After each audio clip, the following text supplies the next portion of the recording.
So now it's time to fly. Nothing's gonna stop me now. Nothing's gonna stop me now. Nothing's gonna stop me now.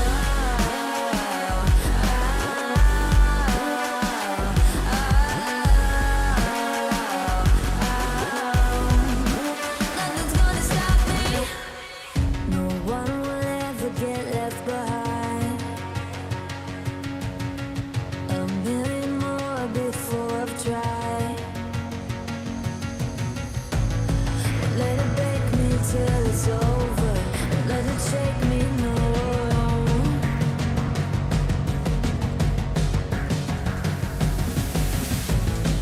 Let it make me go under. Let it make me go under. So now it's time to fly.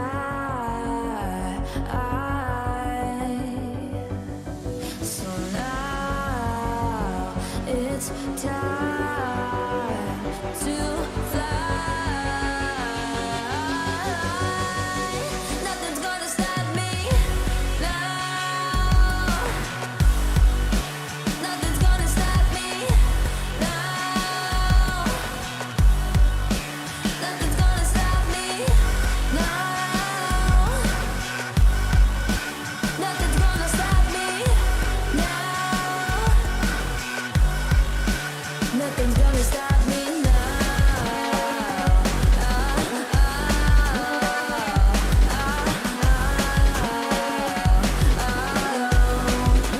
Nothing's gonna stop me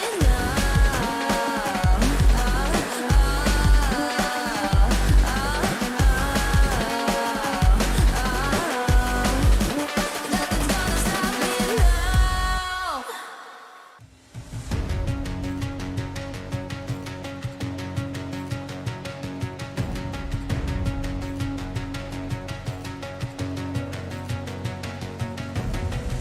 There's something in these eyes. There's a storm within, but it's written in the skies. Let it break me till it's over. Won't let it shake me, no.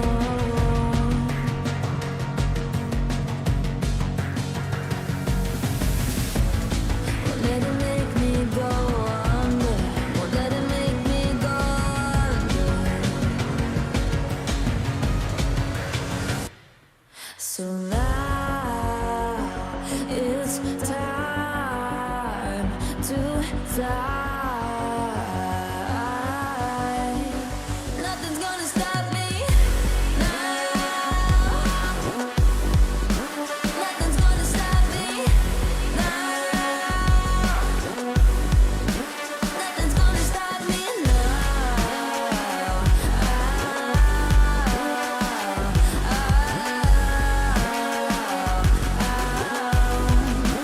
Nothing's gonna stop me. No one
something in these eyes. There's a storm within, but it's written in the sky. Let it break me till it's over. Won't let it shake me, no.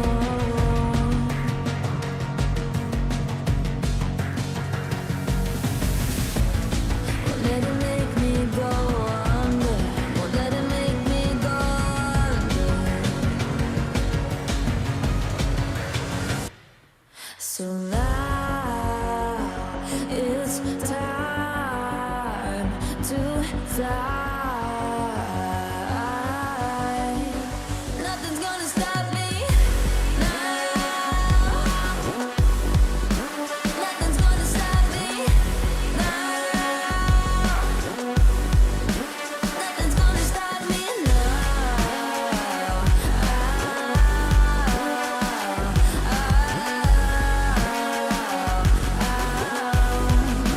Nothing's gonna stop me. No one will ever get left behind. A million more before I've tried. Won't let it break me till it's over. Won't let it shake me, no.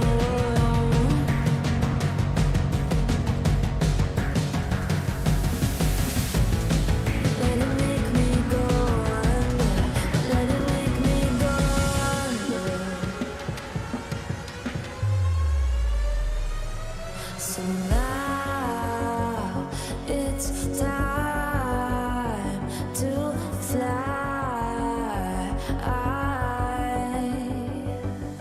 So now it's time to fly. Nothing's gonna stop me now. Nothing's gonna stop me now. Nothing's gonna stop me now. Nothing's gonna stop me now.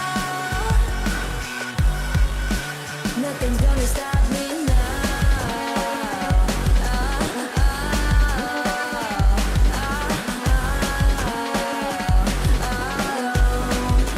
Nothing's gonna stop me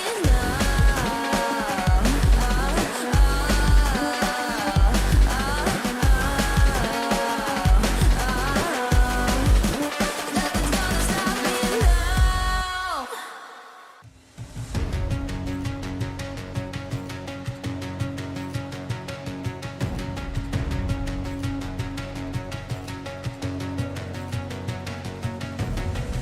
There's something in these eyes.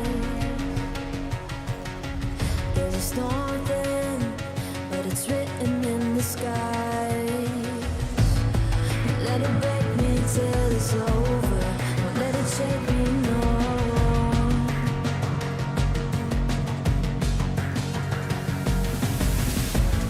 Won't let it make me go under. Won't let it make me go under. So now it's time to fly. Nothing's gonna stop me now. Nothing's gonna stop me now. Nothing's gonna stop me now.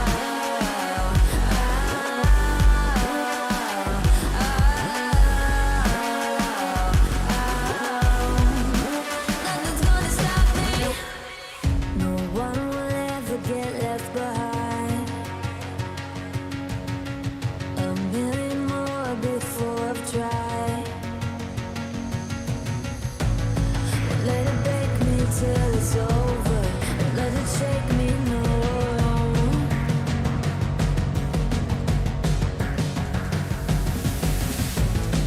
Let it make me go under. Let it make me go under. So now it's time to fly.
something in his eyes.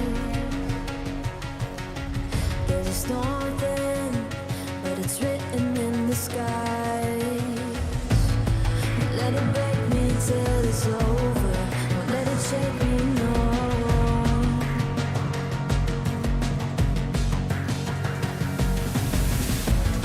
Won't let it make me go under. Won't let it make me go under. So now it's time to fly. Nothing's gonna stop me now. Nothing's gonna stop me now. Nothing's gonna stop me now.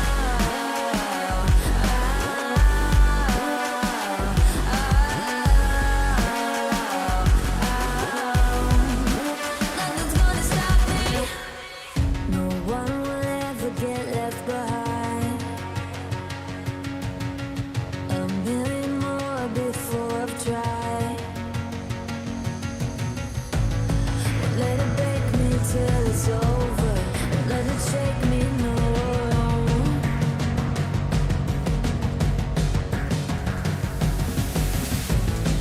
Let it make me go under. Let it make me go under. So now it's time to fly. So now it's time to fly. Nothing's gonna stop me now. Nothing's gonna stop me now. Nothing's gonna stop me now. Nothing's gonna stop me now. Nothing's gonna stop me now.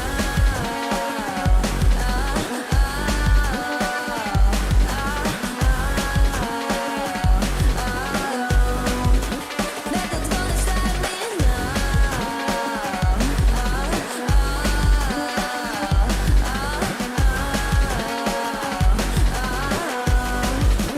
Nothing's gonna stop me now.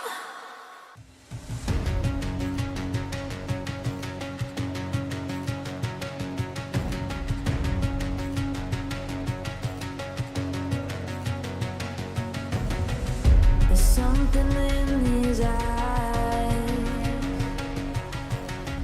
There's a storm within, but it's written in the sky. Let it break me till it's over. Won't let it shake me, no.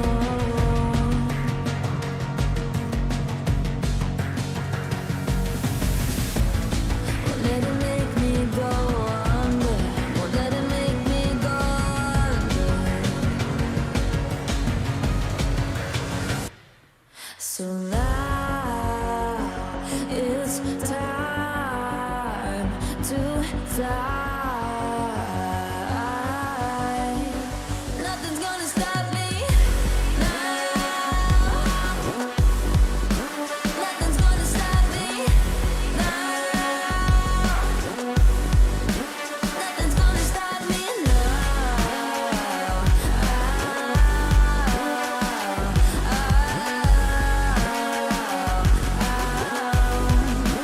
Nothing's gonna stop me. No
something in his eyes. There's a storm within, but it's written in the sky. Let it break me till it's over. Won't let it shake me, no.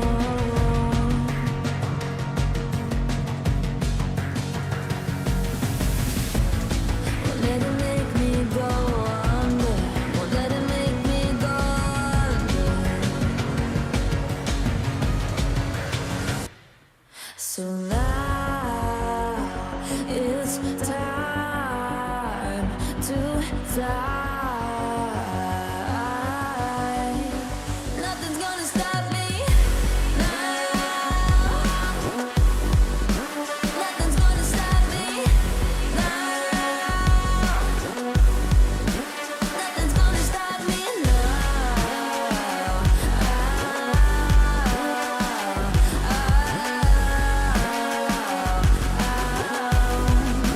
Nothing's gonna stop me. No one will ever get left behind. A million more before I've tried. Won't let it break me till it's over. Won't let it shake me, no.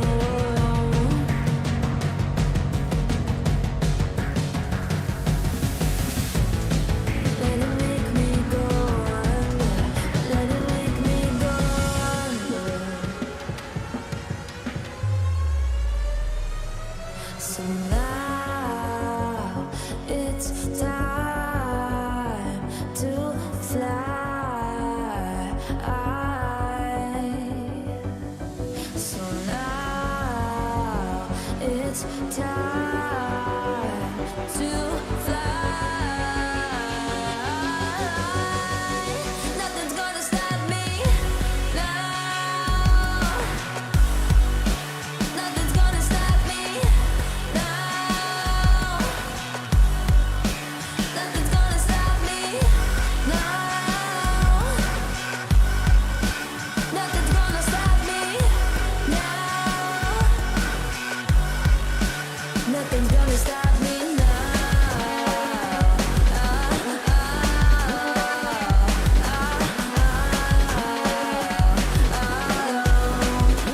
Nothing's gonna stop me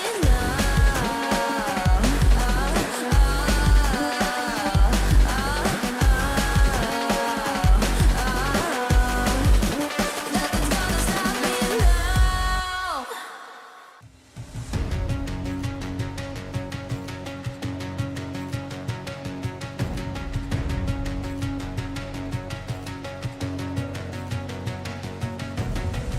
There's something in his eyes. There's a storm within, but it's written in the sky. Let it break me till it's over. Won't let it shake me, no.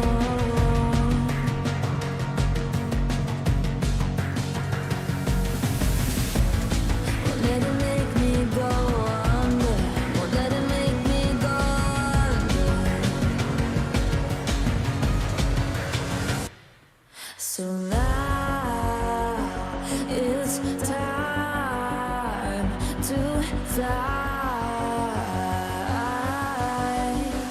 Nothing's gonna stop me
something in his eyes. There's a storm within, but it's written in the sky. Let it break me till it's over. Don't let it shake me, no.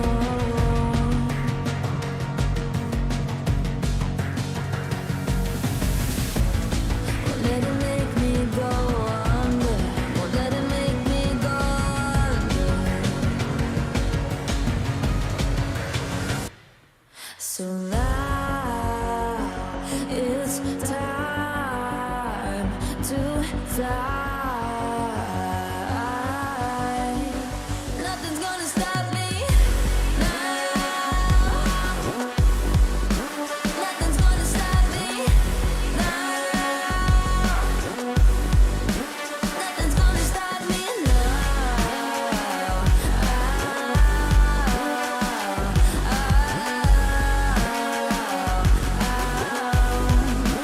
Nothing's gonna stop me. No one will ever get left behind. A million more before I've tried. Won't let it break me till it's over. Won't let it shake me, no.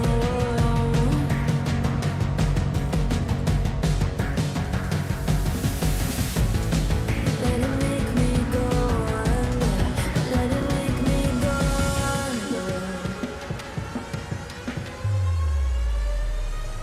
So now it's time to fly.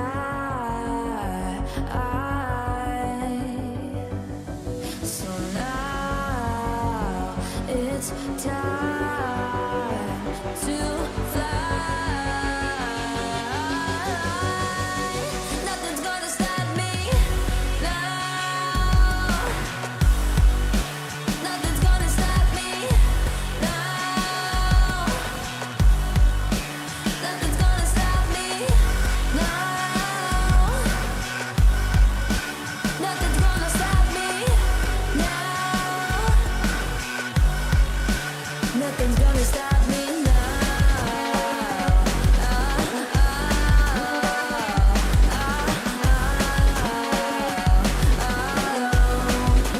Nothing's gonna stop me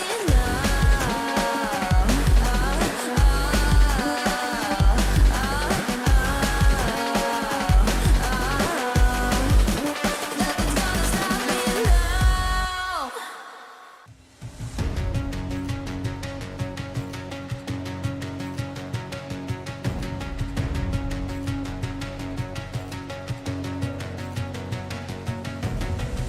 There's something in his eyes.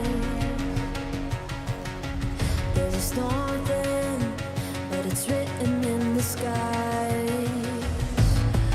Let it break me till it's over. Won't let it shake me, no.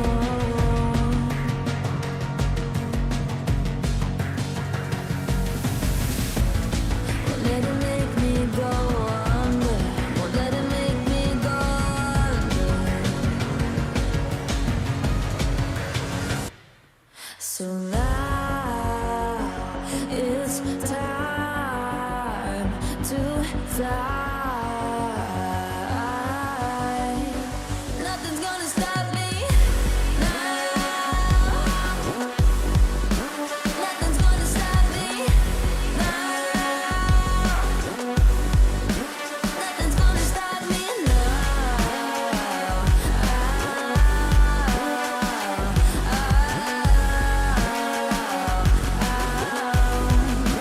Nothing's gonna stop me. No one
that they fly, know that they ride or die. I keep boys by my side, CJ Ike, now I gotta roll with ice.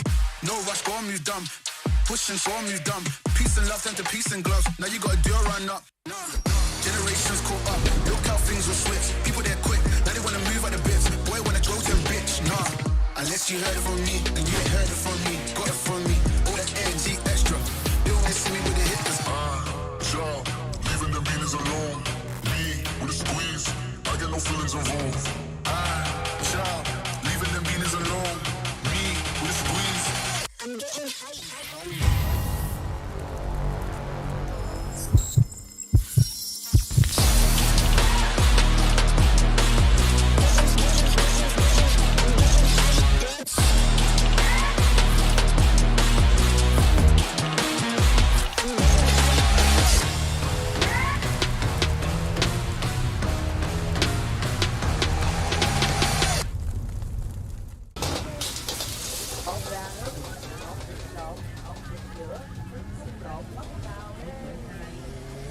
Trong một lẩu Thái anh ơi. Yeah. Play games.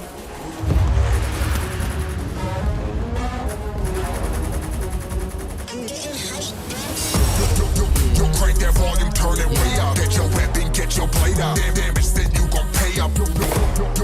Yo, crank that volume, turn it way up. Get your weapon, get your blade up. Damage, then you gon' pay up. Yo, crank that volume, turn it way up.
guys, know that they fly, know that they ride or die. I keep boys by my side, CJ Ike, now I gotta roll with ice. No rush, go on, move dumb. Pushing, so I'm move dumb. Peace and love turn to peace and gloves. Now you gotta do a run up.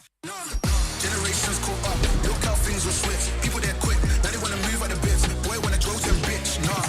Unless you heard it from me, then you ain't heard it from me. Got it from me, all that energy extra. They always see me with the hitters. Job, leaving the meanings alone. Me with a squeeze, I get no feelings involved. Job, leaving the meanings alone.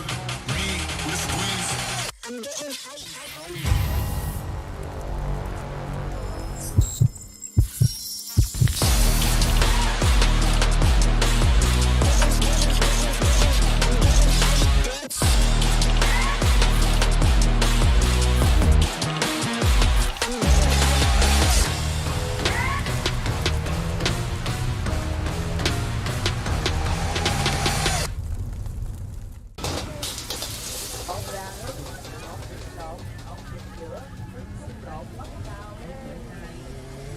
Cho một lẩu Thái anh ơi. Yeah. Yeah. Play games.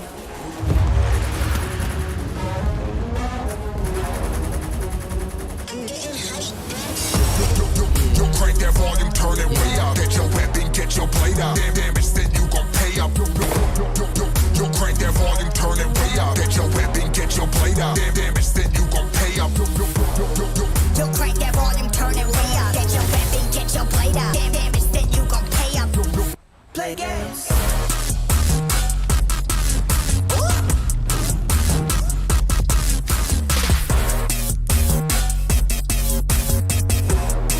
Yo, crank that volume, turn it way up, way up.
that they fly, know that they ride or die. I keep boys by my side, CJ I, now I gotta roll with ice. No rush, go on, move dumb. Pushing, so on, move dumb. Peace and love turn to peace and gloves. Now you gotta do a run up. Generations caught up, look how things will switch. People there quick, now they wanna move at the bits. Boy wanna go to bitch, nah. Unless you heard it from me, and you ain't heard it from me. Got it from me, all that energy extra. They always see me with the hitters. Leaving them beanies alone. Me with a squeeze, I get no feelings involved. Leaving them beanies alone. Me with a squeeze. I'm getting high.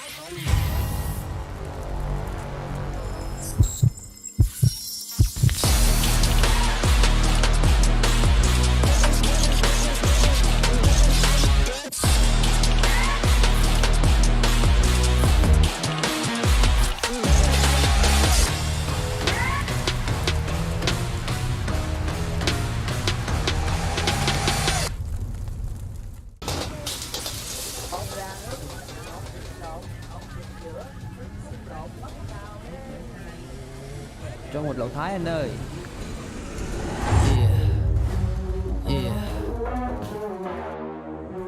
Play games.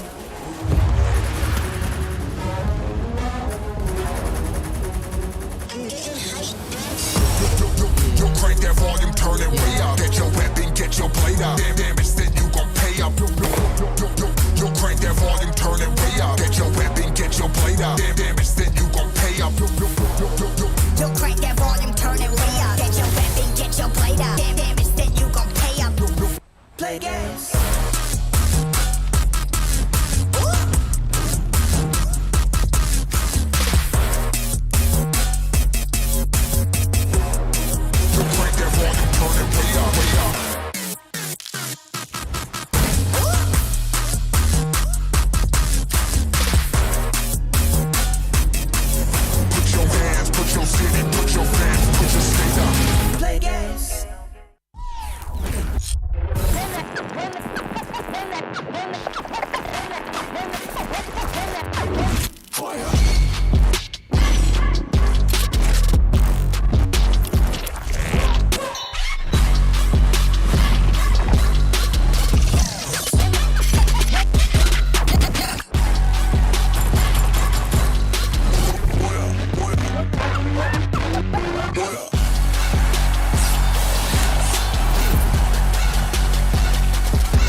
Ladies and gentlemen, boys and girls, survivors of all ages, welcome back, baby. This is the Fire SEA Invitationals with your boys, Mustachio and Husky. And today is gonna be a very, very happy day. Day 3 out of 6. And I think the party is just about to get started. We've reached the halfway point, and by the end of today, every single team would have played half of their total rounds. That's the most important part. Group B gets to finally take a break. Now we bring back the teams from Group A, and that means we get to see the current world champions in action again. Absolutely, man. I want to see exactly what Genesis Dogma can do in a lobby where EVOS Phoenix is going to be dancing around, because we all know that the current world champion started off on a sleepy foot. They pretty much slept through 4 rounds, only woke up in the last 2, hit beautiful booyahs in those last 2 rounds, and even with that little bit of effort, launched themselves right up to the leaderboard towards the top.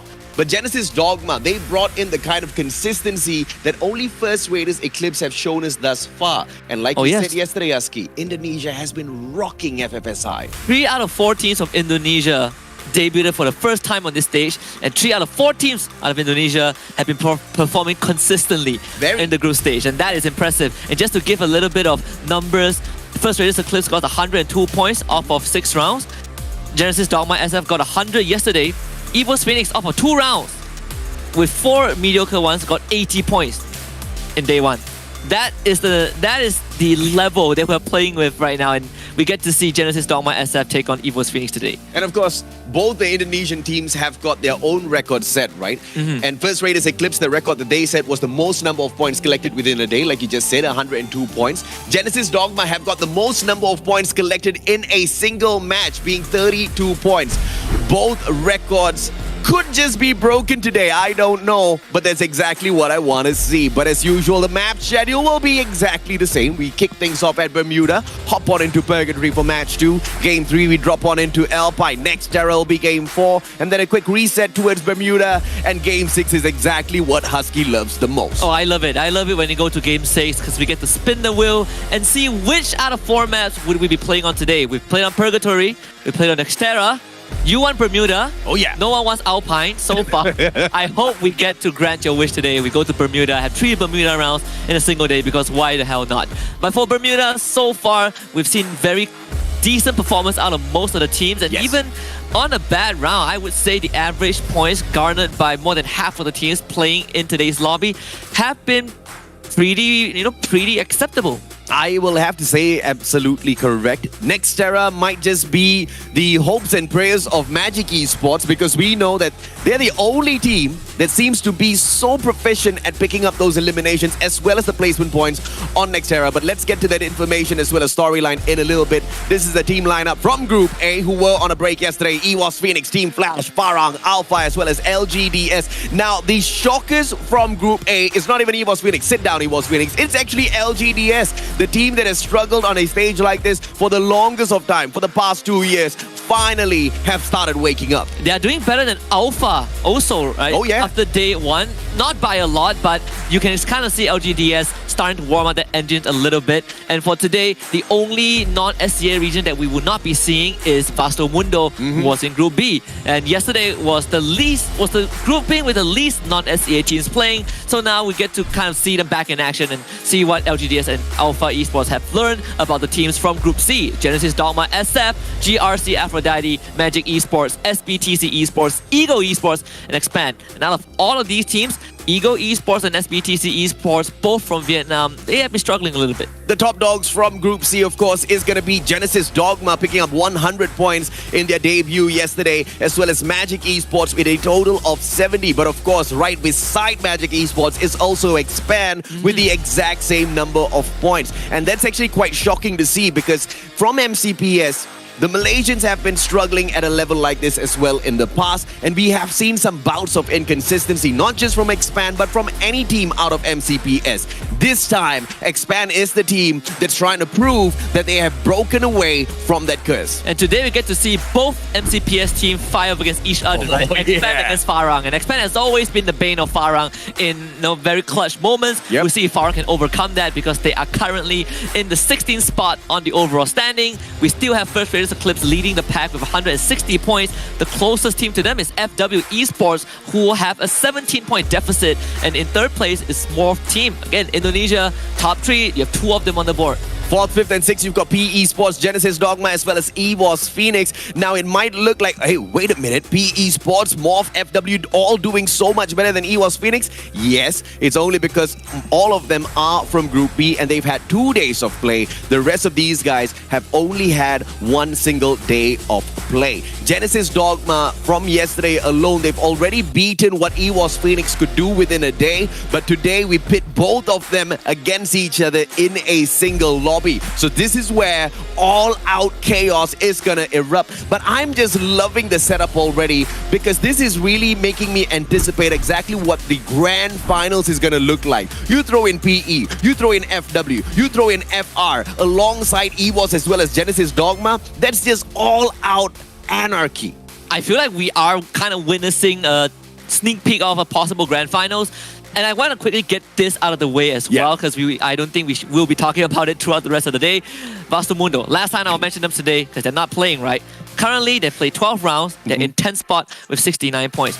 A lot of the teams below them, the 7 teams below them, most of them have not played their 12 rounds. They have 6 more rounds to play today. That means there's a very good chance to overtake Vasto Mundo on their overall standing. The team in the last place boasting just above 40 points. So it's a very low bar to clear.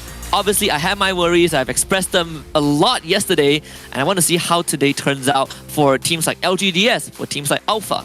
I mean, you can sneeze and just still manage to overtake Vastomundo. That's the unfortunate situation Vastomundo is in currently. But I'm very sure Luca will be more than capable to pull his team right back up to the top. Let's take a quick look at the head-to-head between EVOS Phoenix and Genesis Dogma SF. When we look at the stats here, the glue wall annihilate is clearly EVOS Phoenix, and this is mostly because of those active as well as passive skills that they do bring into the game. But it is also because they have got that concentrated form of just taking down defenses before going in for the finisher. I think one of the most obvious examples is that final round in day one where Moshi helped out his team member by shutting down one of those glue walls, which just ended up in such a valuable annihilation. And that's the kind of teamwork that EVOS Phoenix is so popular for.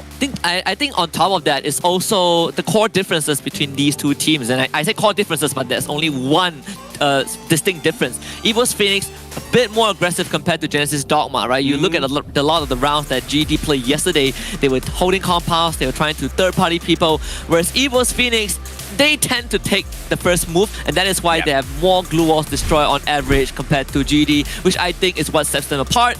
We also gotta look at EVOS Phoenix's Jonah, the captain, who is a man of little words because his throat hurts whenever he speaks against Dels from GD. And the stats so far, I'm very surprised that Dels has 0 rescue. This guy, he plays for himself.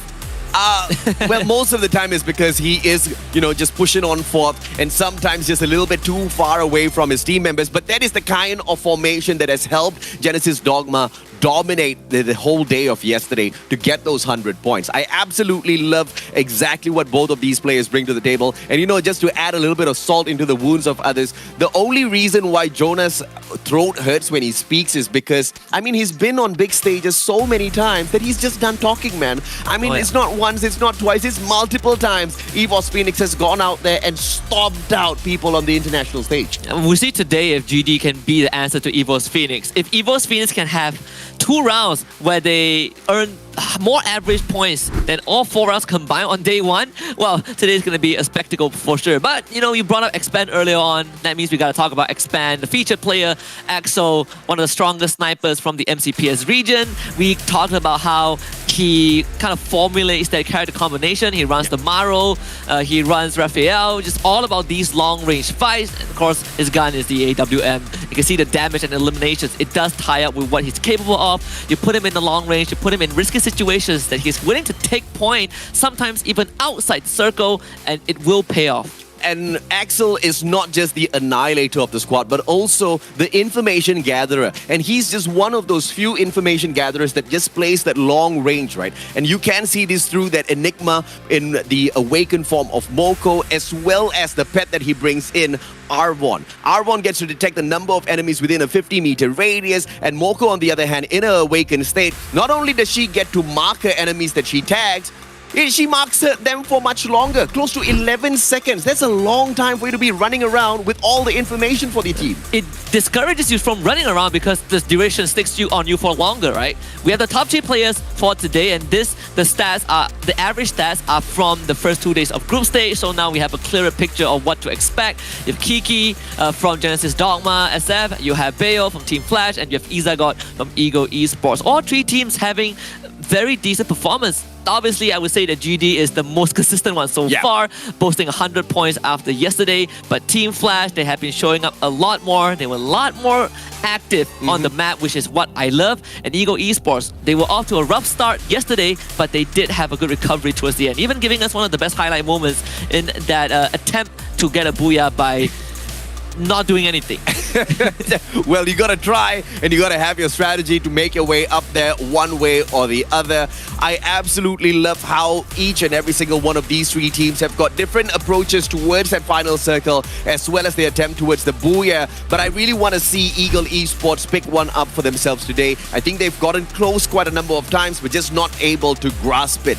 The popular weapons out there, the AC-80, for obvious reasons. Now, in FreeFire, aiming is not your biggest problem, and if you are going to be quick with your fingers and you get 2 consecutive shots on target, you get additional damage out of this sniper. Long range annihilator, close range combat, the AC-80 still delivers, Husking. Yeah, it is just the Swiss Army knife. You can use it in most situations and it deals considerable amount of damage, have decent armor penetration, and the best part is it is not that hard to find on the map. Yeah. It is littered almost everywhere, just like breadcrumbs to a certain extent. M1014 popular as well, only because it's littered all over the map. Yep. One of the more favored close-range combat weapons, very strong stopping power out of the shotgun, but not as strong as the M1887, which has got the longest range in comparison to all of the other shotguns. And I think the main distinction is just the range, and when it comes to just full-on secrecy combat, right? Yeah. If you get the most standard shotgun and you're playing in kind of a mid-range combat, then that would be a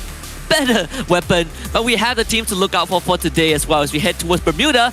LGDS with 100% top 3 AJ. Can you believe it?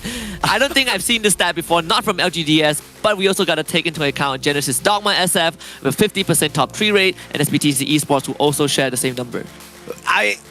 This is just absolutely insane, right? LGDS with a 100% top 3 rate, whereas this team has once again struggled on the international stage time and time again, and I believe all of that pain has led them to this one moment where they are rising up to the occasion to prove exactly what they have done. And they are not crying over those losses, but they have used all of those losses to learn from and absolutely dominate finally. I want to see a booyah for LGDS today. If you're confused, this is definitely not from FFSI. It's from their regional league. So just to give context and get that out of the way. But before that, I want to hear what the players have to say about each other. Roast video coming up. Queremos vencer a Tailândia porque eles são os atuais campeões mundiais. ไม่พูดเยอะเจ็บคอ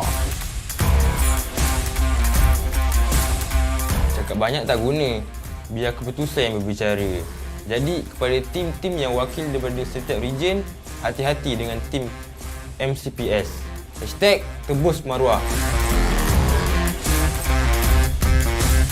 ทุกทีมระวังตัวไว้นะครับปีนี้ผมจะมาเอาแชมป์แน่นอนครับ Kerana terlalu yakin, korang akan kehilangan buya. Buat region yang pede banget, beda lawan, beda zaman bos. Indonesia Neo Era siap juara.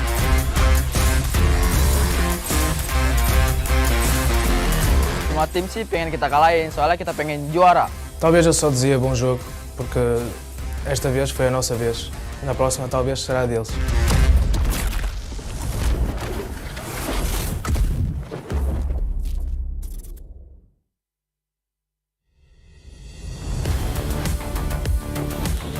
SBTC， 我们默契很好，然后我们对于近战非常有自信。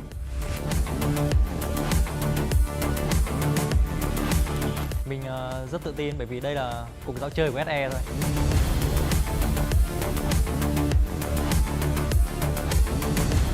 Vấn đề lớn nhất của tụi mình tại FFSI lần này là nâng cúp làm sao cho nó đẹp.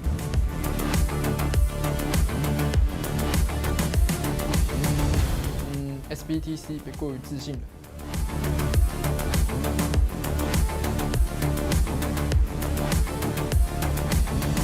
勾人。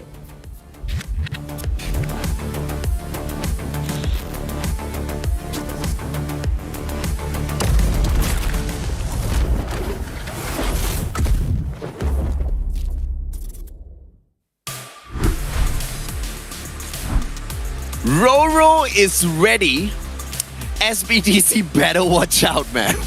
You gotta start picking on someone, right? SBTC is a good starter for LGDS to go after. Yes. And this is the confidence built across 2 years. Again, this roster has not changed for a long time. First time I saw LGDS was not even in an official tournament. It was just a regional show match kind of broadcast. And they made names for themselves. Yeah.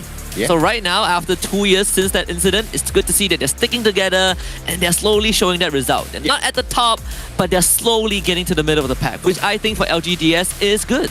I am sick and tired of seeing them at the bottom. I think they are sick and tired of being at the bottom as well. But it's not as easy as one would think to rise up towards the middle of the pack or towards the top, right? A lot of effort is required because you're not just going up against some random FreeFire team. You're going against the creme de la creme of FreeFire teams across the world, but in this particular case, in Southeast Asia. And yeah, there are some tough fights out there, man. I mean, we can even see teams like EVOS Phoenix, as much as we try to hype them up, saying that they were falling asleep, not really trying in the first 4 matches, jokes aside, they were trying. And it was just not an easy lobby. It's just that Evox Phoenix is the kind of team that is really the type to put on that effort when the heat is really turned up high. It's a team that knows how to bounce back strong, and not many teams can do that, right? You have so many examples from domestically, teams like Expand, so sometimes even when you look at First Raiders Eclipse, they too did struggle yesterday in 2 of their major rounds where they almost finished dead last. But Evo's Phoenix is one of the teams that can consistently bounce back. You can give them 0 points in one round and they will strike back with 2 consecutive booyahs on 2 vastly different maps. Yeah. That one, not many teams can do that. Not many teams at all, and I do agree with you. Even First Raiders, the kind of consistency they brought in day 1, we expected the same out in day 2, but it just wasn't the case. And in that lobby, I wouldn't say that, they didn't match up to First Raiders, but I assume that it would be an easier lobby to dominate as opposed to the one that EVOS was in, right? That's what we said about Group A overall, right? EVOS Phoenix is going to eat up everyone else, but then you introduce the Group B into the formula, then you have a lot more teams that you need to worry about. Yeah. And honestly, out of 17 teams, if you can make it to top 10, that itself is an achievement. 17 of the best teams from not just SEA, but you have MEA, you have EU, you have the region of Taiwan. That is a lot of competition. Absolutely is. You just need to make sure by the end of 6 days of group stage, you are not in the bottom 5. Because if you are, unfortunately, you get the boot, but you also take away a little bit of money with yourself, right? Because everybody takes something away in the Fire SEA Invitational. I mean, to be very fair, right? A lot of these regions, some of these regions only have 1 representative, right? Vietnam, they have 4. We have 4 from Thailand, 4 from Indonesia. So ratio-wise, if you are able to still squeeze through and qualify for the grand finals, I think for regions who have lesser representatives, it is a good step forward. It is a milestone achieved. Even MCPS, we have 2 representatives, and it has always been the case for the past year, but we haven't been able to make a big mark because we never got into the grand finals. This could be our first chance. This could most definitely be the first chance, but it is all going to depend on whether or not Expand can continue in the current trajectory. They're not doing, overwhelmingly great, but it's more than enough to make it through into the grand finals if they can keep up this sort of a pacing.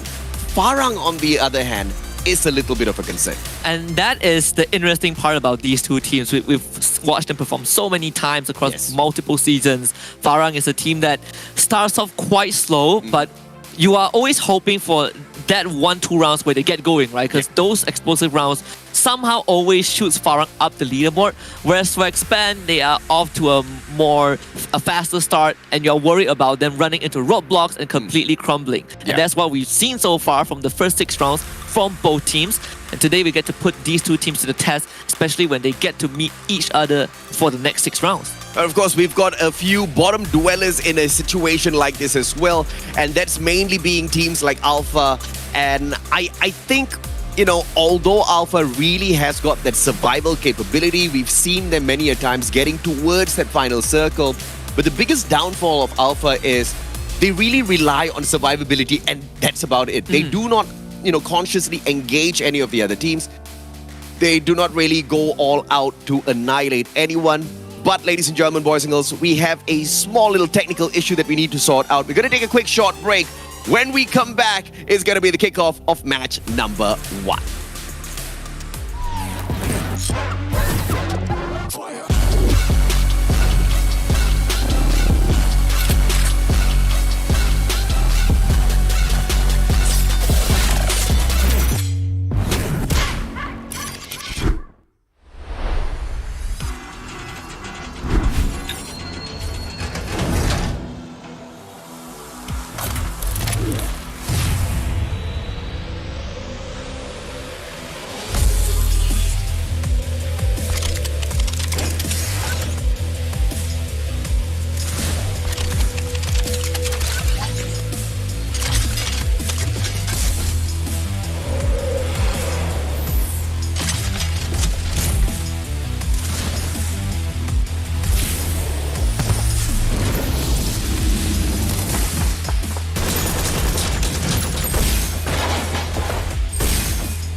know that they fly, know that they ride or die. I keep boys by my side, CJ I, now I gotta roll with ice. No rush, go on, move dumb. Pushing, so I'm move dumb. Peace and love turn to peace and gloves. Now you gotta do a run up. Generations caught up, look how things will switch. People they're quick, now they wanna move out the bits. Boy wanna grow to a bitch, nah. Unless you heard it from me, and you ain't heard it from me. Got it from me, all that energy extra. They wanna see me with the hitters. Child, leaving the meanings alone. Me with a squeeze, I get no feelings involved. Child, leaving the meanings alone. Me with a squeeze. I'm getting hype.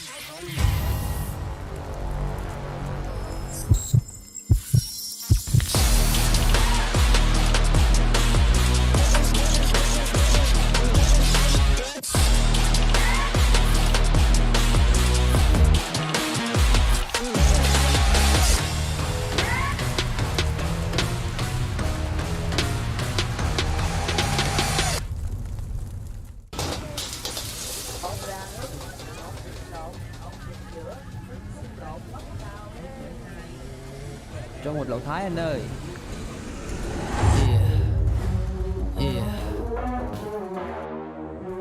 Play games.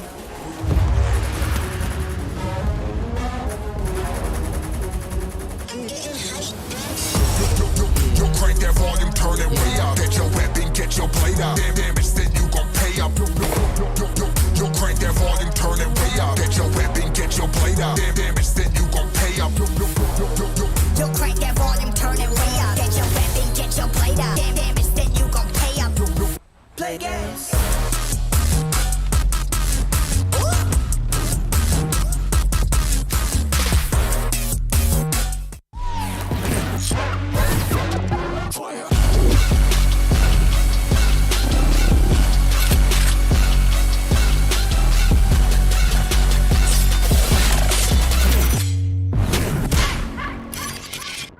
Thank you so much, survivors, for your very, very kind patience. A small little technical issue, but it has been sorted out already, and we are very excited to hop on into Bermuda. Match number 1 is about to kick off. Finally, we get rid of all the little things, obstacles, static, stopping the static. Yeah. Get rid of the white noises. Yeah. It was Homer, man. He messed us up.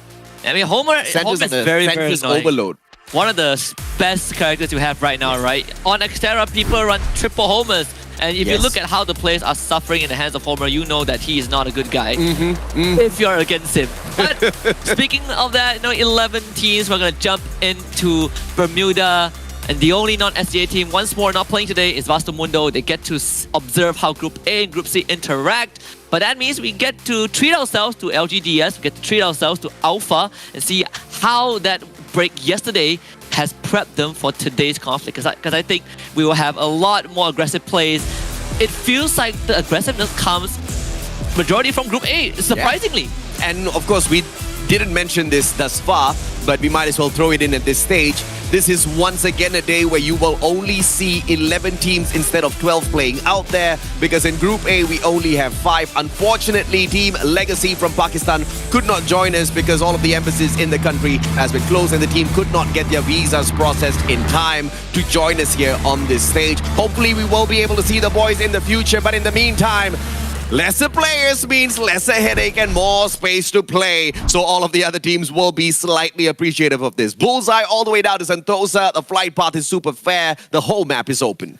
I'm looking at LGDS to see if they would take the same drop spot. It seems like that would be the case. They love to go to Shipyard. Yep. They sometimes also spread out to Bullseye. I think this is one of the few instances. You have Alpha, who is also dropping right at the beginning.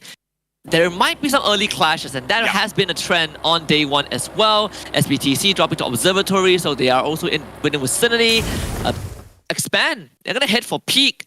They might run into GD. I'll be surprised if there are no hot drops because there it is. Yep, there you go. So Genesis Dogma very early on gonna have to take on Expand. This is where we'll have to bring our cameras onto now. We've got a spot onto Cobra. A quick tag coming along. He's slowed down, but it doesn't matter because Cobra, the absolute annihilator, takes down 2 players. Axel down on the ground, but it doesn't matter. Here comes Roy. Axel, someone needs to save him right now. Borges, it's gonna be that one player.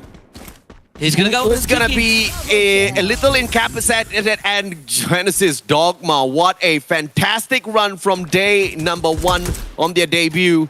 But day 2, they should have learned. You do not hot drop expand. Complete blowout as well. I mean, Cobra getting lucky with the initial drop. Expand did touch ground first. Yeah. So it did get them the advantage of getting early weapon. Meanwhile, for Farang, it's not looking too good. They do get a 1-for-1 trade against, well, I say 1-for-1 trade, but Team Flash has 3 eliminations. So Farang, tails tucked between their legs. They have one more guy left to keep this run going. Spade will bring Fires back. So at least the numbers are still there. But Team Flash, they did send a recon member out to see if he can spot out where the rest of Farang are. For Expand, Vending Machine, Revival Point, all within their control. Peak belongs to them. Exile gets brought back. So the whole squad of Expand reunites. Axel, one of the most lethal snipers out there. We're not going to be too fussed that he got taken out a little early. He just didn't have the weapon of choice within his hands. But the 2 rushers of the team, the 2 attackers, did absolutely well. X-Roy as well as Cobra, they struck, and that poison sunk in deep. Oh, we just see one guy of SBTC. I think Tyson, he just went nice all one. the way to the roof. He infiltrated Alpha's territory and finds G18. And Remind also is back completely exposed now, trapped out in the open, forced to throw out all those blue walls and gets flushed into the hands of the rest of SBTC. They do get 2 free kills to start things off, and Alpha, they are in no spot to fight, but they are in no spot to run as well. Gatal will have to try. He did bring back G18 into the fray, but you can see G18 is going to parachute far away from the rest of Bullseye just to keep this round going. G18 made a unfortunate mistake there. He erected yet another glue wall just beside the one that got taken down by that Riptide Rhythm. As you guys know, there is an area of effect that lasts about 4.5 seconds. So that glue wall just disappeared and he got snuffed out. So a very wasteful revive having to be pushed on in through here. SBTC, Han has got the Vector within his holes. Artemis down on the ground. Jasiria out as well. G18 as well as Gatal. Can they survive? Gatal Alpha down. And it looks like the final player is not going to be able to survive this any much more longer. And G18, the guy that got brought back, now on the run for his team's life. But so unfortunate for Gatal, he brought 2 members of SBTC down to very, very low health. Yeah. Just not low enough to guarantee any sort of elimination. And SBTC, they are looking to try and hunt down G18. This is a very aggressive maneuver. And yesterday, SBTC, they tried to play these kind of play styles, but they were promptly shut down in a lot of the rounds that they took initiative. But it's good to see that they're continuously trying it out. They know what they can do, and this was a team that finished 12th last year on FFWS under the banner of HQ Esports. And this is why you see them try to hunt down G18. Yep. They're going to meet in a couple of seconds, and G18's not going to like that. Thankfully, he's got a lot of coconut trees here. Mother Nature's going to help him out for just a little bit, but the poor boy is going to get toasted. AC-80 in the hands of Neo. Double shots connecting. Alpha. It's not going to be able... Look at the other guys. They're all the way on the other side. G18 can't run anywhere, and Alpha's out in the 10th spot. It is a brutal way to get eliminated. SBTC with 5 points. Again, right? Thanks to G18 being brought back. Yeah. And again, I say, you know, I feel like Group A is the team that's bringing in majority of the aggression. As ironic as it sounds, because it's supposed to just be Evo's Phoenix being the ringleaders. We are just under 5 minutes in, and we have lost 2 full squads. Yeah. No offense, Group B, but, you know, I had a lot of fun on the first day. Group A is just on fire. They're little firecrackers. I guess that's the passive effect of being in the same group as EVOS Phoenix. Everybody knows they need to step it up. EVOS Phoenix now moving towards Clock Tower, and this, you know, traditionally has been a very good compound to hold if you know how to play around it. But that also means that teams that get here from the outside have many places to hide as well. And GRC, they know full well that this could be a possibility. Get high. Actually, I thought he was peeking out of the corner, but that's not the case. God Cruise will be a minor distraction. He actually lured the entirety of GRC, so God Cruise might allow the rest of that is exactly what you're looking for from EVOS Phoenix. Jonah completely catching Ras with his back exposed, and EVOS Phoenix now go on the assault. GRC could not respond. What a play by EVOS Phoenix. God Cruz baits them all out directly in the line of fire of Jonah as well as Moshi. And there was just no way they were going to get away from that. And now GRC, they understand that they are not supposed to be messing up with this squad. Lee manages to bring Raz right back into the mix. Moshi a little low on HP, but manages to duck away as well to patch himself right back up. Vice has got that high ground advantage. Throws in a nice grenade, but that's not going to do much at all. Get high on that high ground. Vice right behind him as well. 18 with the Groza tags up Jonah. Good glue wall pulled out, and it looks like he is going to be protected by Steffi's charge. And Rush just dropped back. He's trying to get any weapon that he can get his hands on, but Jonah, he's pushing it. Look at that. Liam has no chance at all. Puts down the glue wall, but EVOS Phoenix, they are quickly spreading out, and GRC Aphrodite not in a good spot. Get high gets the first knockdown, and Jonah finds fires. 18 gets a good trade back. Liam with a great grenade launcher takes himself out in the equation, and that means EVOS Phoenix still has a chance to win this. 18 against God Cruz, turns the corner, completely gets ambushed, and Liam, the last man standing with a grenade launcher, decides that it's time to commit Sudoku, and EVOS Phoenix gets a full wipeout at Clock Tower. GRC were a little unfortunate there. It was a good play with that grenade launcher. And just when you thought that they were going to catch EVOS Phoenix with their pants down, because that Steffi's active Painted Refuge got popped, 2 of it, in fact, back to back, a little prematurely, and that's why that grenade launcher was able to take down 2 players, but no finisher coming on through. Rip God, RIP my friend. If you're Raphael and you hit someone, you knock someone down with sniper rifles, 90%. They go down super fast. And of course, silent shots, right? So, you know, Team Flash had a really hard time trying to identify where those shots were coming from. And now you get to see that in effect. I mean, Bayo bled out so fast. LGDS getting 2 free kills. 8 minutes in, 8 teams left. Expand continuing to move to Clock Tower. That was where EVOS Phoenix planted their foot. And we talked about this, right? Yeah. Clock Tower, big area to maneuver. You can hold out easily. And that means your enemies also have a lot of place to hide. And I think GRC Aphrodite, they chase out of a safe zone, and it really costed them. It's something that they need to think about. That's what makes Raphael so annoying. And if at all it's your bad luck that your main player gets sniped from afar from a player that does have Raphael running there, and you're just a few meters away too far, GGWP, you gotta revive that guy. Honestly, I feel like you gotta tweak the numbers a little bit, because that bled out is so fast. Yeah, I mean, it says statistically they bleed out 90% faster. They should change that to 300% faster, because he didn't have a chance, not bro. 200%. With that 90% bleed out rate, you might as well just say he instantly died. Pretty much. One shot, one kill. I was to say, I have a feeling that Bayo probably didn't have much armor, or not Bayo actually, I think it's the Rip God. Probably didn't have much armor, hit armor to work with, so that's why he got instant knock. They do have this revival point, so Bayo can bring them back. Not too big of a deal yet. They're the only team that is incredibly far away, alongside Farang, as Jembao also finally found a revival point to bring the rest of Farang back. Expands in a good spot, rotating towards Clock Tower, but EVOS Phoenix is holding on to that exact same spot. They're not going to be going anywhere, and you know Clock Tower gives you a slight bit of elevation, especially if you hop on into one of those buildings. So if Expand does come a little bit too close, you can expect some heavy firepower from the Thai champions. I did see Team Flash, the 2 members that got revived, parachuted nearby the area of Clock Tower. Not sure if they saw EVOS Phoenix, because that would be crucial info. But Magic Esports, okay. Oh, they were the one who found the other 2 members of Team Flash who were not in a position to respond at all. Oh, they got revived anyways, but this is the bad news for Team Flash, because you had no time to get any resources. In the past 2 to 3 minutes, they have been focusing on survival, and that isn't looking good when you're moving towards the late game. Magic Esports was very impressive yesterday, especially on Nextera, collecting a total of 46 points. And that was massive. I mean, that was close to 24 points more than the second place team, which was Expand. But that's off of 2 maps, right? Fair enough. Yeah. That was absolutely fair enough. But of course, Expand, as they rotate on in, it is a very much more aggressive approach coming through from them this time round. 5 eliminations already. They're not moving towards Clock Tower, which is a smart decision. Bunker right in front of them. to lay low for a little bit before accessing this next circle. But either way, they need to make a move soon. Jumble comes flying right back in. Bloody right outside of the circle. Expand might be able to pick off 1 or 2 extra eliminations before they head on into this next circle. Yeah, Bloody actually started firing at Expand, so this could be Expand's chance to cop a couple more free points.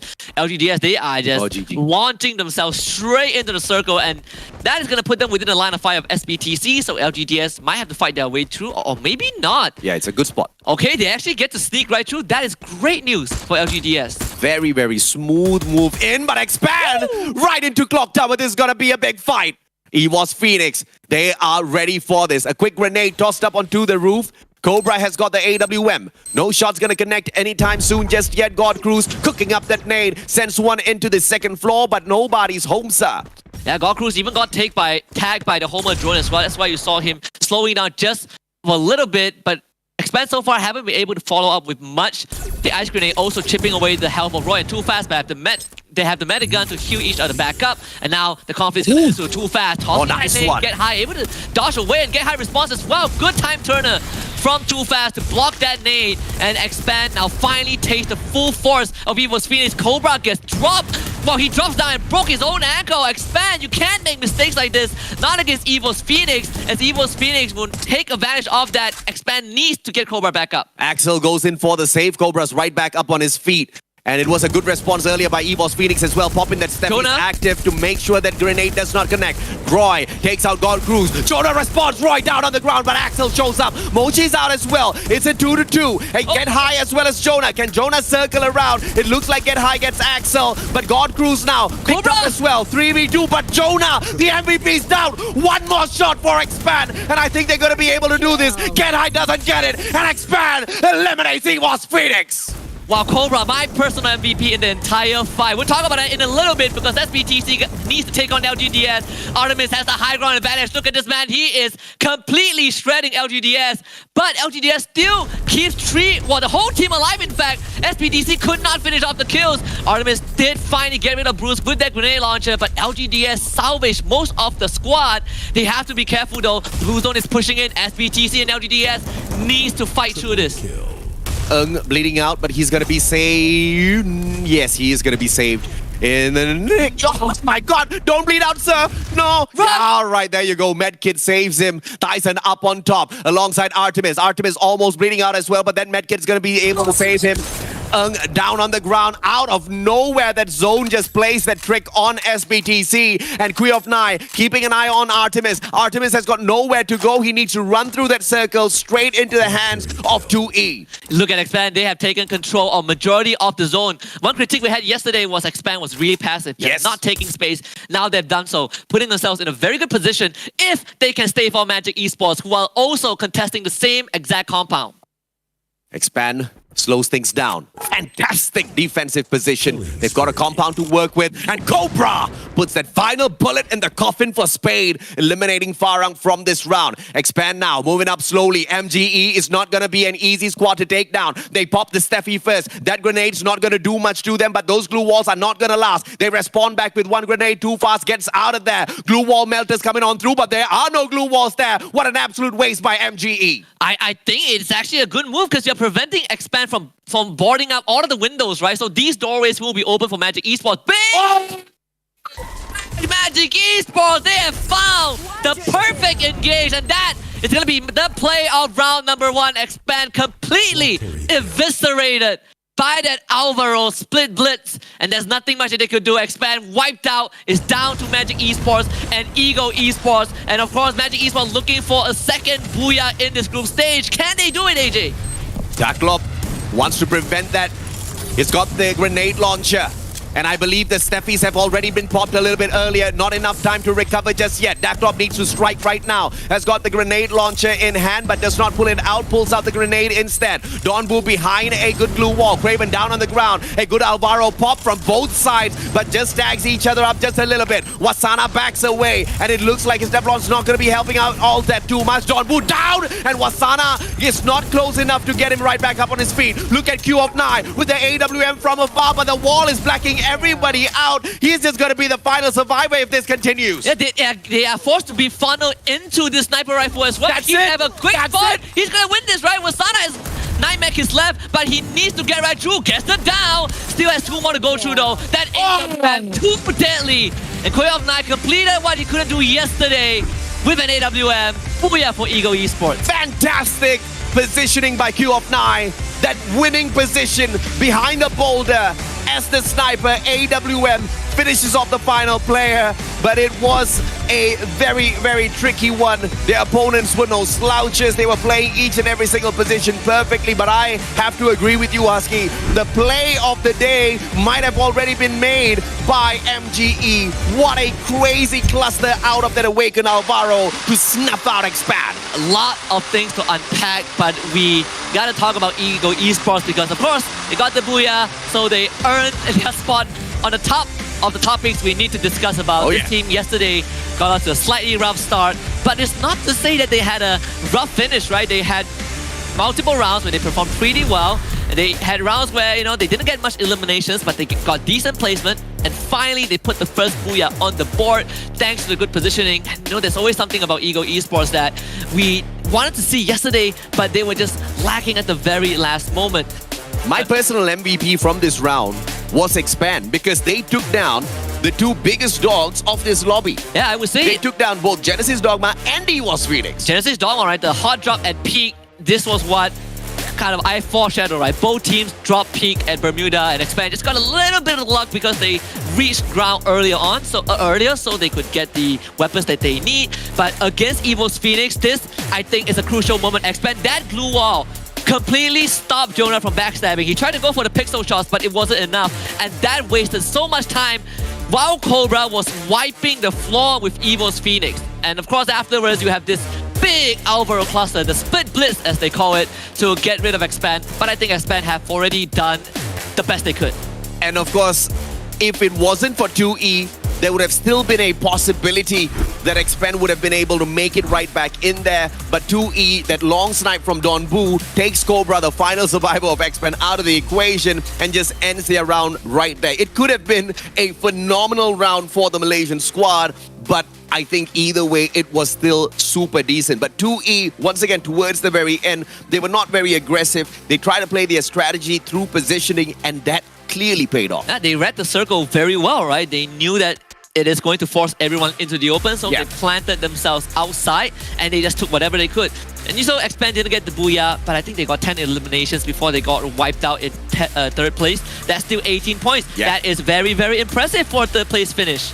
I mean, I think they took my complaint from their day of play yesterday and they took it very, very seriously because this is a team that was very, very capable of getting those engagements. They got the booyah and then what they do, they play absolutely passive.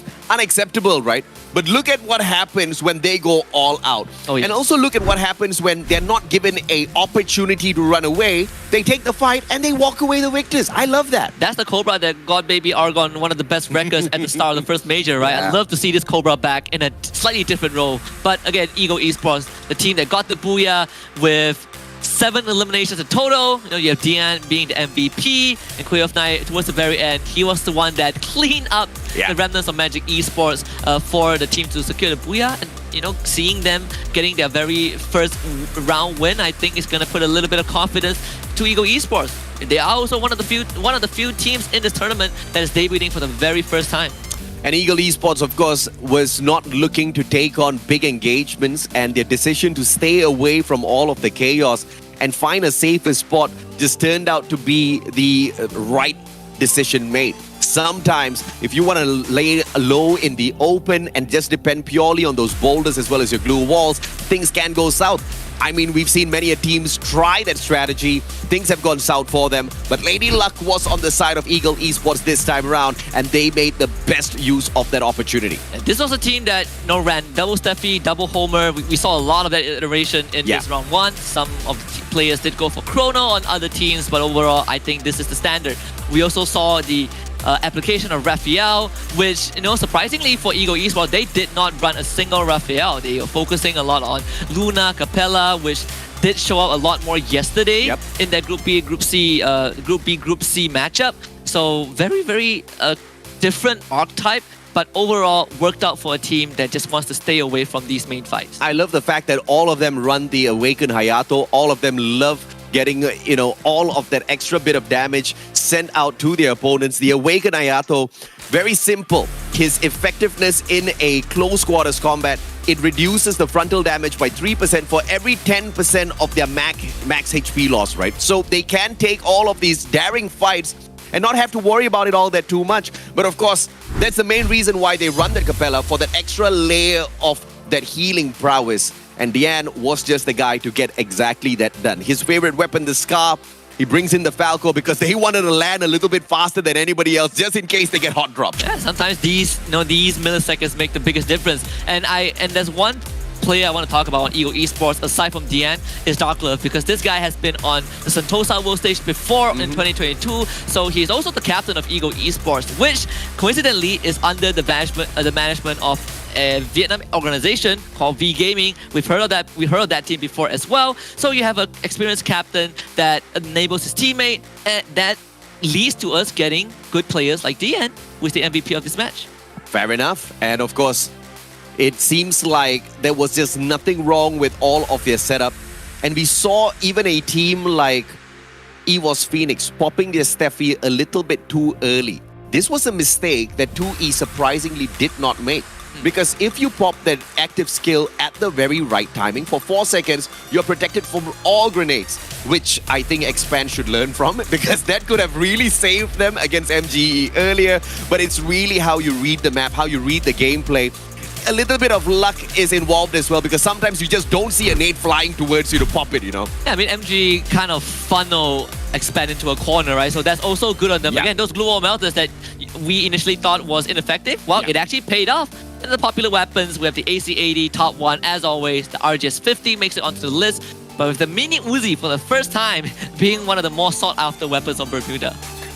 I think it wasn't sought after. I think it was just laying there and they picked up whatever they could pick up as quickly as possible to annihilate their opponents.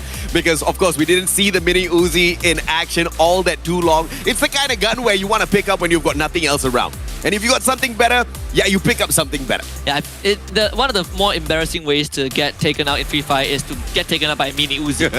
That's my... You've got a very decent rate of fire, but, the power out of each and every single shot is just not one everybody looks. It takes too long to kill someone. It takes half a second too long. We're going to take a look at the match standings after round number 1 as well. The Booyah going over to Eagle Esports, and they just scraped by enough, right? 19 points. You have Expand, 18 points. Impressive breakout round in second place. Magic Esports also getting 18. SBTC getting 15. And one more thing that we didn't mention early on was that the two teams we were supposed to look out for, also on the team matchup, EVOS Phoenix and Genesis Dogma, both got eliminated by Expand. Yes, sir. Yes, sir. I mean, that was something that we did touch on, because that's exactly why Expand is my personal MVP for this round. Because those two top dogs, I mean, first of all, Genesis Dogma were on a streak yesterday of consistency, just like what First Raiders did on their first day of debut, and then they bring it into second day. This is exactly what happened to First Raiders, and Genesis Dogma unfortunately fell prey to the exact same unfortunate situation. The one that I did not expect was EVOS Phoenix going down, because even with Cobra falling to his death, that was a little unfortunate. And I have to say, the MVP of that battle between Expand as well as EVOS Phoenix, everyone might think it's Cobra because Cobra got that final nail in the coffin, but without Axel, Cobra wouldn't even be back up on his feet. And it was such a heated battle against EVOS Phoenix. What does Axel do? He says, hold up, I gotta go pick up my boy. Because Axel in a situation, Axel's a sniper. Axel wants to play this as far away as possible. He doesn't want these close quarters combat. So he doubles back as, the support player. And that support got them that win over EVOS. That's why team play is so effective. And I think that sequence was also very impressive, right? How they handle EVOS Phoenix, who, if you poke them just a little bit, EVOS Phoenix will run at you. And that's what happened to, to GRC Aphrodite at Clock Tower. That's exactly kind of the aggression that EVOS Phoenix brings to the table. Yeah. And then Cobra broke his foot. Still ends up wiping EVOS Phoenix thanks to Axel helping him. And again, we have these minor moments. Jonah coming in for a flank. I thought that was the god play from EVOS Phoenix. Yeah. And Expand held him off by great glue wall placement. So overall, explosive start for round number 1, but we still have 5 more rounds to go. We'll go for a short break and we will come back for round number 2, and that will be purgatory.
Em tự tin 80% bởi vì bọn em có kỹ năng rất là cao. Ưu điểm của team mình đó chính là sự tự tin và tinh thần đoàn kết. Sự gắn kết sẽ là mấu chốt để cho chúng mình chiến thắng ở giải đấu lần này. Mình rất tự tin bởi vì đây là cùng giao chơi của SE. ดูมีผมไปหรือเปล่า มั่นใจเกินไปหรือเปล่าลองจะแพ้แล้วกัน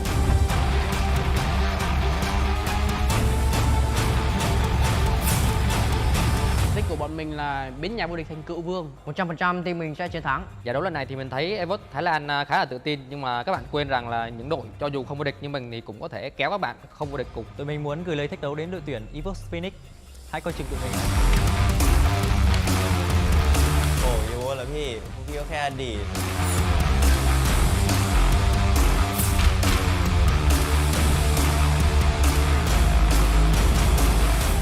ไม่พูดเยอะเจ็บคอ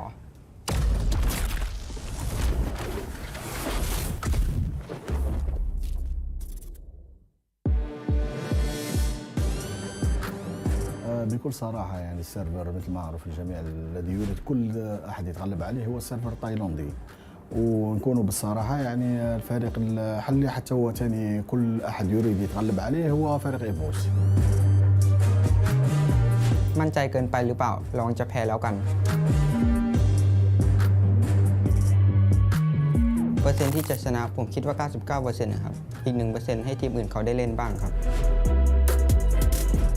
إيفوس ستخسرون بسبب ثقتكم الزائدة.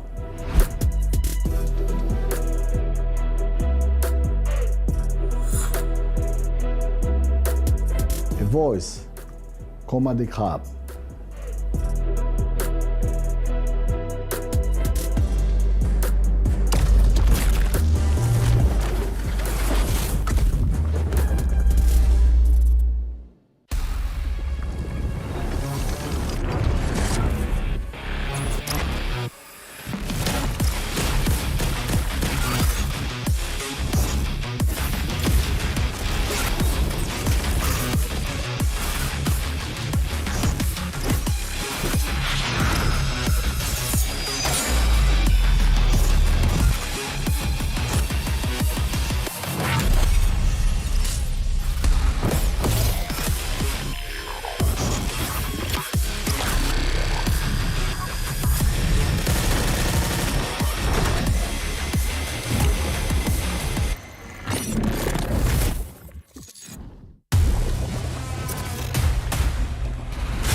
guys know that they fly, know that they ride or die. I keep boys by my side, CJ Ike, now I gotta roll with ice. No rush, go on, move dumb. Pushing, so on, move dumb. Peace and love, turn to peace and gloves. Now you gotta do a run up. Generations caught up, look how things will switch. People they're quick, now they wanna move out the bits. Boy wanna draw to bitch, nah. Unless you heard it from me, and you ain't heard it from me. Got it from me, all that energy extra. They wanna see me with the hitters. Job, leaving them beanies alone. Me with a squeeze, I get no feelings involved. Job, leaving them beanies alone. Me with a squeeze.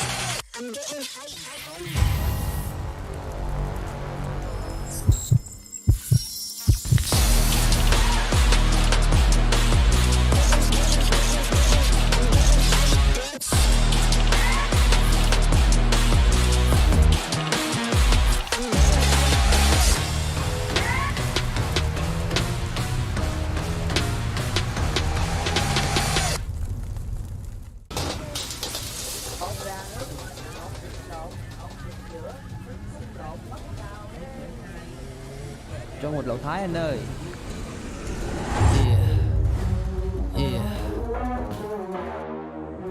Play games.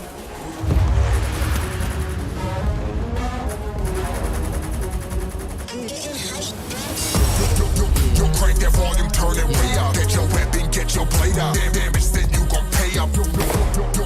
Yo, crank that volume, turn it way up. Get your weapon, get your blade out. Damage, then you gon' pay up. Yo, crank that volume, turn it way up. Get your weapon, get your blade out. Damage, then you gon' pay up. Play games.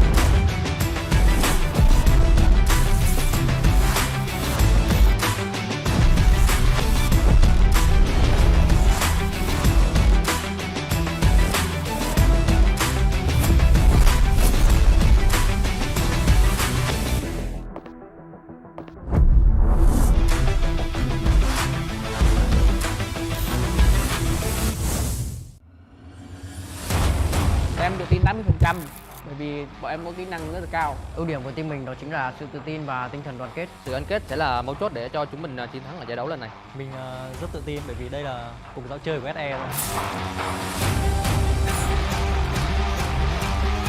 ดูมีผมไปหรือเปล่า มั่นใจเกินไปหรือเปล่าลองจะแพ้แล้วกัน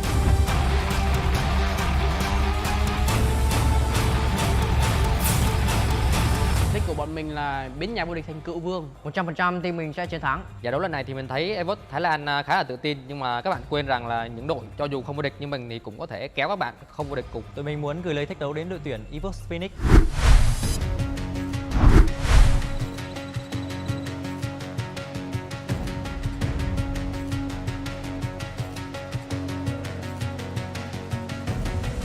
There's something in his eyes. There's a storm within, but it's written in the skies. Let it break me till it's over. Won't let it shake me, no.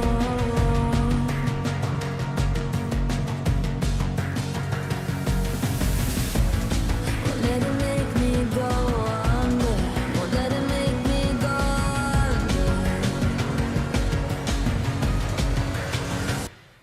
So now it's time to fly. Nothing's gonna stop me now. Nothing's gonna stop me now. Nothing's gonna stop me now.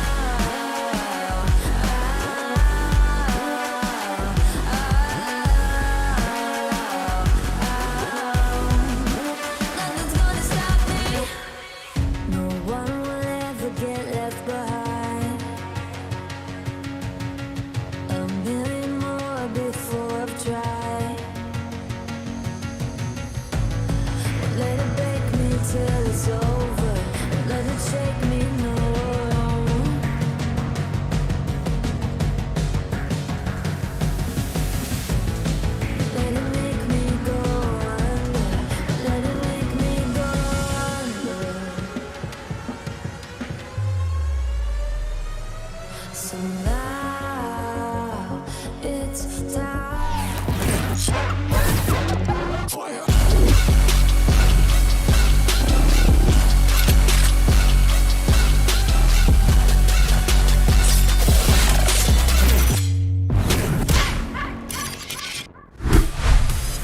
Welcome back to the Fire SEA Invitational. So we're getting ready for game number 2, Purgatory once more.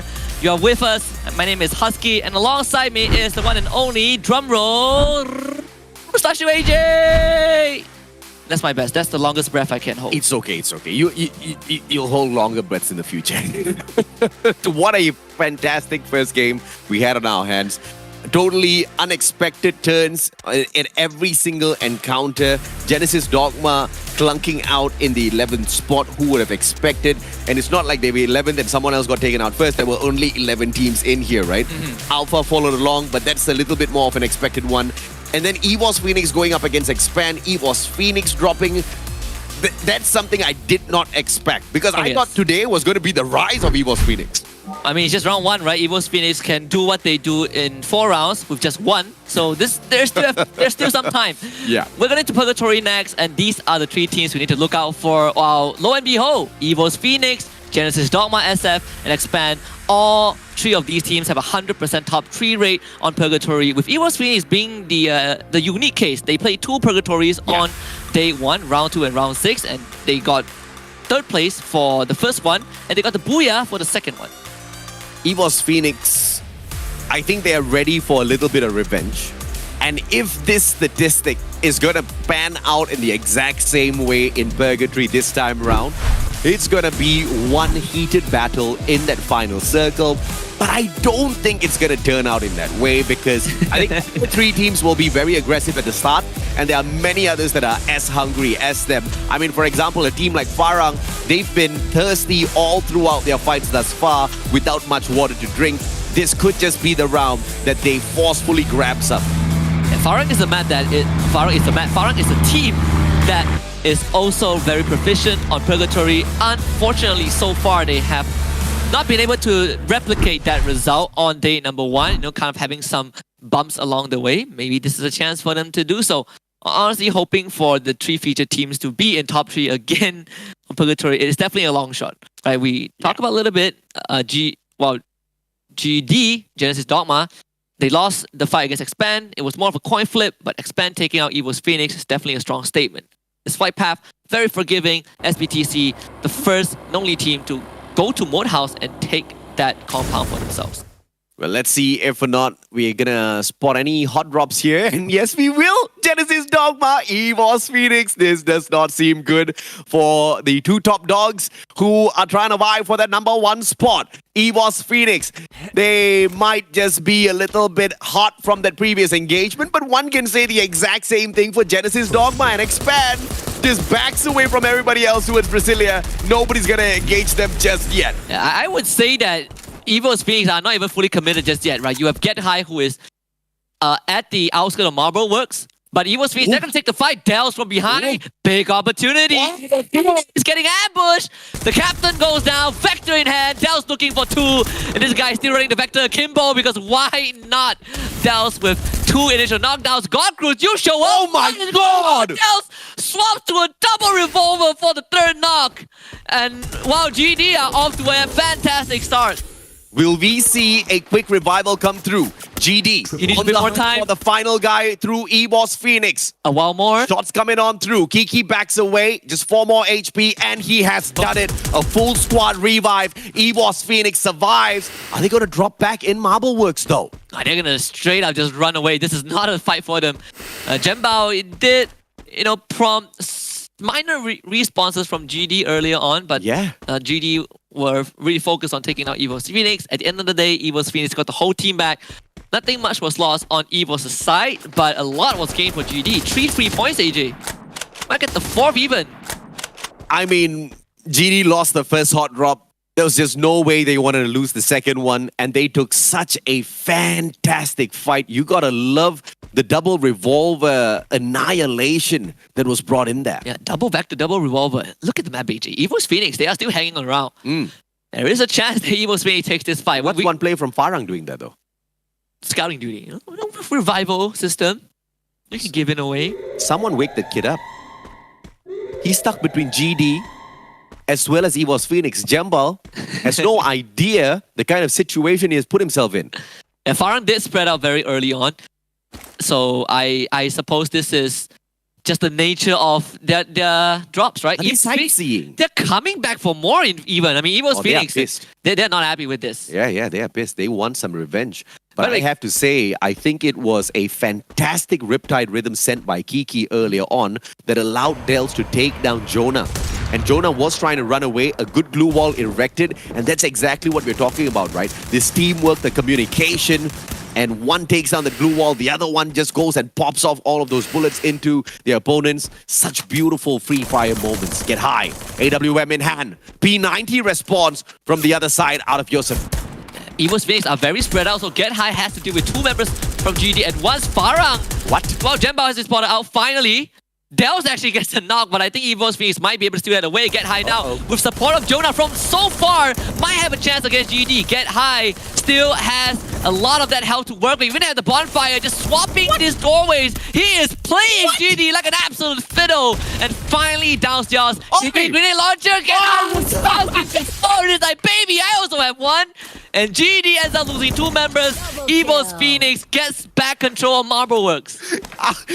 I do not know how did Get High get those two players. Okay, wait, I do know. We just saw it run through, right? The guy switches from the door to the window, from the window to the door. Mag 7 continuously pumping out those slugs, and he manages to get both of them. And now Genesis Dogma are on the back foot. They say, to hell with this. We like the 4 elimination points. We don't want to get taken out in the 11th spot, and they bugger off. Honestly, EVOS Phoenix is the only team that will lose 3 members, get a full revive, and be like, guys, we're going back in. We're going back into the deep end and actually win. And they didn't spend much time. They literally dropped, picked up a gun, and ran right back into action. They didn't want no med kit. They didn't want no glue walls. They knew they can win out some gunfights, and my oh my, did they win out some gunfights. This raw confidence backed up by actual skill. And also, they didn't even go in together, right? You have Get High, they are spread out.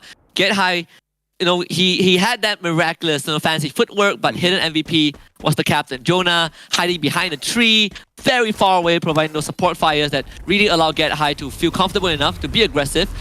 They actually still heard the truck, and that's Borges. He's gonna try and Get High! Get out of here! AWM! Alright, he earned it. He earned that one. That's not the M82B. That was just pure accuracy. EVOS Phoenix wants to prove a point. My God, boys, 3 eliminations and the point has been proven.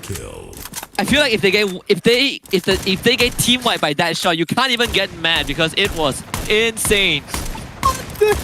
I cannot believe. You see. Group A being back in here just wakes the casters up. Honestly, Borges even tried to juke it out and he still got tagged from behind. You only see these things in like movies, but Get High, he's having a great time. Saming actually finds X-Roy from afar, and Wasana also coming out the low ground, trying to take on Too Fast, who does have that glue on the corner. Cobra, nice. Good support from behind. The Homer drone also helps them out. Wasana will get traded back. They bring X-Roy back up, and Magic Esports can't really fight this anymore. Forced away by Expand, and Too Fast making sure that the deed is done, so Expand continues to hold on. It was a good backstab by Cobra, but it literally took 3 players to take down that one guy. So MGE, as usual, being super annoying and super good at exactly that. Jonah, Get High. Farang wants a little bit of revenge for Jembal now. Jembal together with the rest of the boys. Jonah finds Spade. One good nade tossed on out, and it manages to click away at Spade's HP. One more does not clip him, but Jonah from the back will be able to find him, and Jembal goes down as well. Fires with the Bison, cannot do much. He gets dropped like a fly, and that's about it. Team Farang only has one final survivor now. But why they did in the first place, AJ? They wanted revenge. Wait. What revenge? It doesn't concern them. It doesn't concern them. No, they sent out one guy and then one guy got taken out. They're fighting a fight that they are not a part of. Alpha up against LGDS. They're like, if we can't win a Booyah, we might as well try to take down EVOS Phoenix. Well, that didn't work out well. They lost 3 members. LGDS just lost Bruce against Alpha. And these are the 2 teams that are pretty close to each other, right? In terms of the standings and performance so far, Alpha and LGDS both losing one of their members. You see that Nate getting tossed out. Rumai is dropping very low, but still is hiding behind the tree. G1 She's gonna hold back 2 members of Alpha. Those nades are chipping his health bar, but not enough to force him away. Roro also supporting from behind. A pretty drawn out fight. Gatao moving forward. Roro finally pushed away as that glue wall goes down. But LGDS are still holding on. Gatao wants to push Yuan out. That glue wall drops and Yuan wins that fight. I mean, Yuan should have gone down like 3 million years ago. G18 misses a solid Riptide rhythm, and Yuan survives that to take down one player, finally gets knocked down onto the ground. But that player, they can waste. LGDS has got nothing to lose in this situation. They just need to find a defensive position, and then Gatekeeper Mine as well as G18, who have to rotate long way around. It's going to be a UAV deployed by Team Alpha just to get the rough coordination of LGDS. LGDS backs away to continue looting up for themselves so that they don't get punished more. And God Cruz down thanks to Eagle Esports. Trying to flush out the rest of Evo's Phoenix. Jonah helps him back out. God Cruz down again. Didn't have a chance to recover, but Iza guys cannot get high. Last man alive. Can you do it again? Get high. Dark Love doesn't have bullets. Get high takes him down. 17 health. Tries to get to cover, but gets sniped by Quay of Nine from afar. And this man once more just saves his team, AJ. Q of Nine just playing Axel's role from Expand, right? Just stay away from all of the battles, back up the rest of your team members, and do that one thing absolutely well. QF9 saved the team not once but twice now. Earlier on, it was the Booyah, this time eliminating the world champions. What more can 2E want? Alpha just caught up with LGDS also, so goes down. Very unfortunate. I thought LGDS would, travel further. But there's someone behind though. There is one guy behind from What LGDS. is he doing? Come on, go chase. Good info gatherer, honestly. There it is! My man Bruce! He just waited. Perfect timing. And now G18 can't do much, but vending machine. Purchase back 600 coins, 2 players right back in the mix. Alpha is not going to hurt all that too much. The 2 players right above campsite, but they're flying away as far as possible. Now, it is going to be, and unfortunately for him, he does not get to do much at all. Gatao can get taken out in the next 5, 4, no. 3, don't do it. 2, no Gatao. 1. No Gatao. No way. No way. He survived. Ah, there it is. Okay. There's a second later than my prediction, but he... 1 second counts, man. 1 second does count. 2 elimination for Expand. Nothing to scream about, but they have to find a better defensive position. Too fast. Just playing Batman for the time being. Bunny ears don't really suit. It's the wrong animal. Actually, I kind of like this a bit more because normally during our MCPS majors, everyone has kind of like the tournament outfit, right? We had the Pineapple Surfers for the last major, and now everyone looks more unique. For me, I like it, well, for the spectators' pleasure, right? Because in-game, they all look the same. I mean, at the end of the day, this is their chance to show off a little bit of their personality as well through all of their skin collections. Yeah. And I think this is a fantastic way to do exactly that. Team Flash, backing away, outside of the circle. SPTS firing off a couple of shots at them. Yanbin standing out in the open, welcoming more shots towards him. I have no idea why he's doing that. But Craven, look at his position. He gets tagged up. Farang from the back, and they ruin Craven's chances. And now Alev and Faiz wanted to go up against Team Flash, but Team Flash says, get the hell out of here. Faiz backs away. He takes that warning seriously. It's a tough round for Farang. They have not been able to play FreeFire properly. Bayo gets sniped by Tyson from behind, as early on you do have Magic Esports spreading out a bit far and wide, so they did get some decent info. Faiz taking this chance to also chip in as Yanbin gets sniped. So Team Flash, they are losing a lot of resources just to stay alive. Neo from afar also gets Rip God. Farang, wow, they can keep going. Bayo still alive and kicking behind the boulder. And SBTC has been doing a great work keeping down these players right outside of the circle here. And it looks like Farang's going to have a lifeline thrown at them, all thanks to SBTC. So 2E backs away outside of the circle ever so slowly now as they rotate back in. These are just free eliminations on Flash as well as Farang that they can pick up. EO Esports is going to be very happy because they just saw Team Flash drive right into this compound and they are behind, so they can snipe. Quay of Nine, he's going to have a field day with this one. Farang needing to hold off Team Flash. It's only just Jambao and Spade, the 2 veterans of the team, the 2 CQC experts. Can they hold off EO Esports though, as Yanbin is there? Wow, EO Esports, they're not even going to wait. Team Flash now has to do with EO Esports. Oh my. He just launches themselves in and losing 2 members to Team Flash. The Vietnamese are not caring at all. I mean, Q of 9 should have just played his current role, man. Just back away, protect them from afar. You don't run straight at your opponent's Q of 9. Diane and Ducklop now, they have to save this situation. Jebel has got the Charge Buster. Diane has got the exact same gun. All of those glue wall melters melts down those defenses, and Farang manages to survive. BO from outside, he loses Bloody. He's not going to be able to pick up his brother. So let's see if or not he can go 1v2 against Farang. Yeah, Bloody's actually won Team Flash that engagement against EO Esports, but what am I watching when these teams are incredibly aggressive?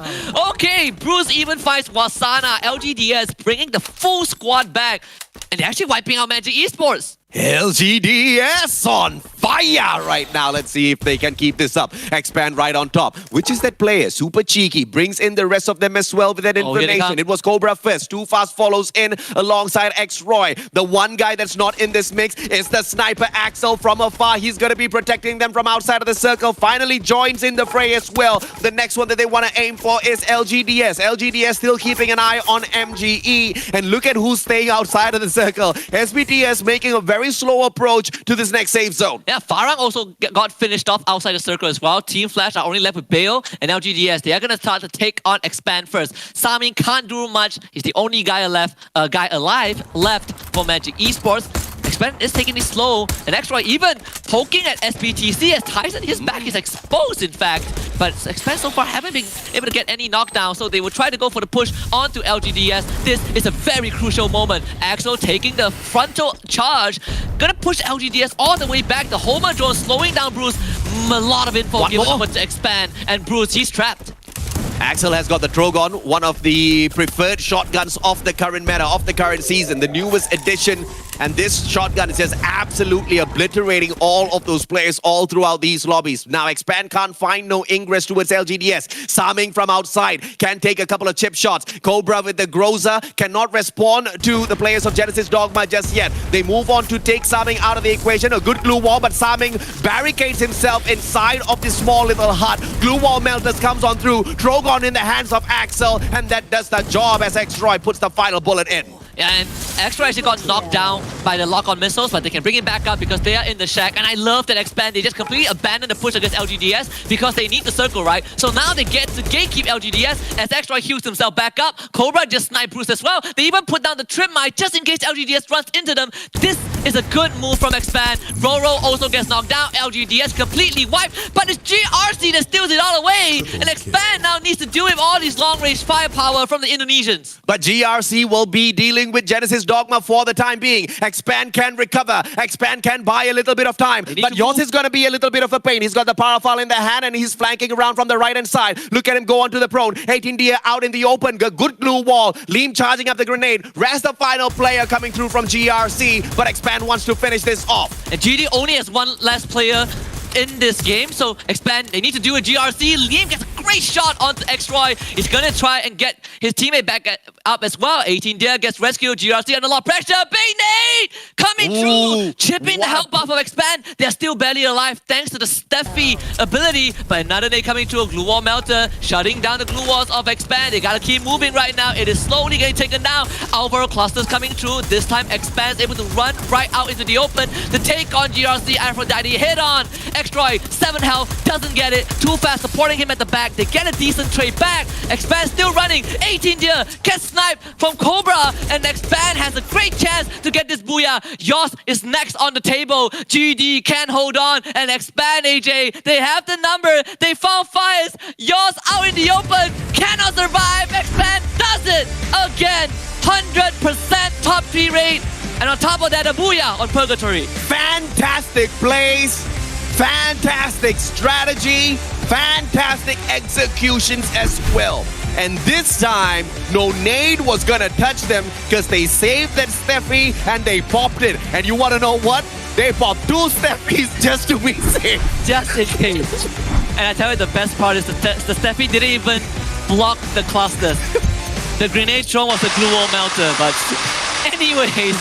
It blocks all throwables, so it's all good. Excel is the MVP, right? He's the MVP and he plays so good we had to put 2 of him on the screen. That's how good this man is. Jokes aside, I mean, Expand had a great round, the entire sequence, the decision making. Something that they demonstrated on Bermuda. They did it again on Purgatory, and this time rewarded with a booyah. Oh, looks like they want to cash in on those 3 dinners. I'm ready to pay, boys. I am ready to pay. Now, this is something that I'm very, very, very happy about because, you know, I don't just like talking about the underdogs being underdogs forever. At some point in time, the underdogs need to rise up to the occasion and show us exactly how much they have improved. And that's exactly what Xpan has done. And yesterday was a little bit of a disappointing play from them right after getting that one booyah. They played the most passive gameplay I have ever seen, and it was so frustrating to watch. But this time, we are getting the aggression, we are getting the confidence, and we can see that they want to be the Southeast Asian champions. Oh, 100%. You also have to commend kind of the leadership of the team, right? The support plays from Too Fast and EXO, very nice. You know, we say that EXO is always the long-range sniper, but when he needs to go in as the first guy to rush in compound, he does it, and he does it pretty well as well. You know, he allows Cobra to do his job. Too Fast towards the very end, getting 2 crucial snipes also onto the members of GRC. But the confidence from Cobra, that's something that has been missing for more than a year. Ever since Blacklist International, you hardly see Cobra be confident and efficient. That guy has now returned. When I say what I'm about to say, I in no way take credit for their achievements, but I am so proud of how much they have grown. Because from being a bunch of boys playing Free Fire, they are full-grown men running around circles around all of these teams out there, right? And I think one of the things that I really love about Xpan is how they have grown, because they used to be a bunch of individual great Free Fire players. Now, I'm seeing a great Free Fire team. Absolutely. I think you hit the nail on the head. That's something I also wanted to bring up, right? When Xpan was first formed, it was a superstar team. A team slated to win every single tournament in MCPS and be the flag bearers of the region. And they've overcame all the Filipino Titans. They've overcame all the local teams, but they couldn't overcome themselves because you have so many moments where you can clearly see the break-off from these individual players, right? It was very sloppy decisions. So far, we are seeing a very united team. Partially because of the experience, partially because they brought in a coach. Overall, very, very great round for them. You see this 9 eliminations and a booyah, 19 points for round 2. I mean, when you've got great individual talent in your squad and you've got 4 male testosterons in one room flaring up, you're gonna have ego problems, you know? But that is just one more hurdle in your journey that you have to overcome, which I'm so glad that they have finally been able to achieve. And you're also looking at a team when they came together. Every single player has a very different background. Cobra is a man who is dubbed the Wonder Child because he had so many great achievements when he debuted. And then you have EXO, you have Too Fast, you have Xtroy, who didn't have the same achievements as Cobra. And to have all these personalities gel together takes a long, long time. They've gone through countless of boot camps, they've gone through countless of failures, and to see that finally pay off is great. I mean, once again, Axel, look at that. 4 rescues. This guy plays that long range, plays that backup. And let's take a look at their team comp here. They play a double Homer, double Steffi. Too Fast and Xtroy show as hell pop those Steffis at the right time. The Homers were being brought out at the perfect moments as well. But it's not just those active skills that were doing the damage. It was those passives as well that were used very, very well. I mean, look at all 4 players bringing in the Awakened Hayato. We saw that cluster do a number on them, and they used the exact same thing to do a number on the rest of the teams this time. Yeah, and you know, surprisingly, Xpan didn't use as much grenades as the other teams. You know, they were relying a lot on that raw firepower. But one thing I also noticed, AJ, from all these player camps, is that they are talking a lot more. There's a lot more communication going on between the players. Usually, I mean, Cobra is still Cobra. He hardly pops off on winter camps. But the rest of the team, they are getting those messages through, and I think it's very, very integral to this squad.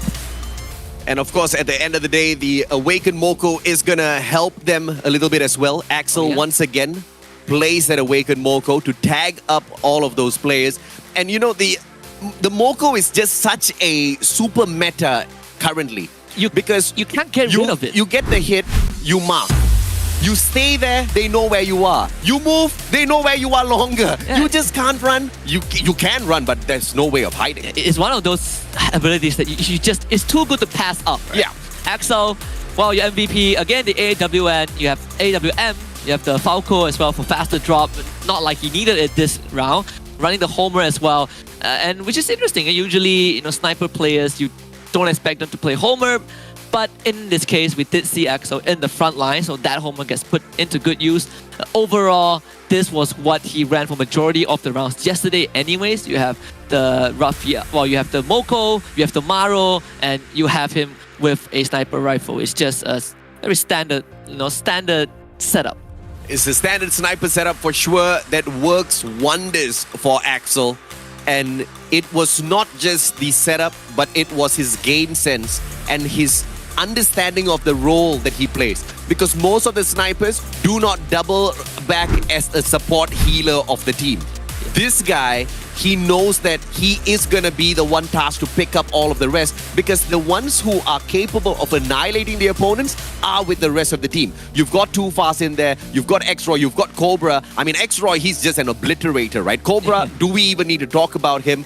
And Too Fast is the one that holds back, usually with the grenades and all. But beautiful stuff, man. You just gotta love a team that plays their individual roles so well. But let's look at the popular weapons as well, Husky. No surprises here, is there? No surprise. Probably the Scar, but overall the rest are the same, right? AC-80, that is a staple at this point. It's like a cereal for English breakfast. I don't know if they eat cereals as breakfast. I guess they do. It's like roti canai for Malaysians. True. Well, it's nasi lemak for me. Fair enough. Or dim sum. Well, you get the. Or you can wrap some nasi lemak in roti canai and have the best of both worlds. Or you can wrap nasi lemak in roti canai and steam it like a dim sum. I'm going too far with this. I mean, for anyone that does not understand what is roti canai, what is nasi lemak, you guys drop us a message. Come down over to Malaysia. We'll show you a whole new world. 9 eliminations, 12 placement points. Expand, stepping it up for a total of 21 on their side from game number 1. GRC Aphrodite did fantastically well this time around with a total of 19 points. Unfortunate for them that they had to deal with Genesis Dogma before dealing with Expand, because there was such a huge possibility for GRC to take this Booyah as well. That unfortunately didn't go their way. But can I say how excited I am for the crazy consistency of LGDS? Oh yeah, LGDS, 13 points, 4th place finish. They did fall in the hands of Expand, but that's just because Expand made a better strategic call towards the end, right? Yep. Nothing on LGDS. Correct. I think in a hit-to-hit gunfight, Expand does have the advantage overall, but to see them finish strong, I think for LGDS, you gotta be really happy. Just keep this up. Evo's Phoenix for 2 rounds in a row, so far not doing too well. At least for the previous round, they didn't get much points at all. And our current standings after 2 rounds, Expand is leading, AJ. Yes, they are. I don't want to say it, but I will have to say it. Now, I'm not saying it to curse them. I'm saying it so they remain aware that when you are in front, you are at your most vulnerable. Oh, yes. But that does not mean you play passive. It still means you play careful into the final, into the mid-circle, and then start hunting down for some kills. But of course, we'll leave it to Utomo. Clearly, as the coach of Expand, he has been working wonders with these boys. Eagle Esports in the 2nd spot with a total of 13 points for themselves. SBTC in 3rd place with a total of 26. LGDS in 4th spot. LGDS in 4th place. I'm going to put my money on LGDS that they win FFSI. Look, it's not a lot, but look, some money. Winning FFSI is a long shot. I'm going to be honest. Making top 12, I think there's a possibility. Oh, yeah. I mean, I did put my name on that. My name is there. I put my money on LGDS at the start of day 1. I want to quickly point out, SBTC so far, yesterday they were struggling. Yeah. Today, they have been doing pretty okay, right? 3rd place after 2 rounds with 25 points. SBTC stepping up was what I wanted to see yesterday, and I'm glad that they're performing well today. And I have nothing more to say apart from Group A really has to be proud of themselves because the group is shining. I was so hyped up on day number 1 because they were in play, and it wasn't because of EVOS Phoenix. They are in play again today. I'm hyped up again. And it's not because of EVOS Phoenix again, it's the rest of the teams within Group A that know that they have to hustle or else the world champs are going to whoop them. And I think that is a very good thing about the competitive scene, right? Because we expect the world champions to be the spotlight, but it's not on them, right? Everyone is catching up. FreeFire is evolving. Everyone is getting better. The plays get crazier and crazier. We'll head for a short break and we'll come back for round number 3 on Alpine.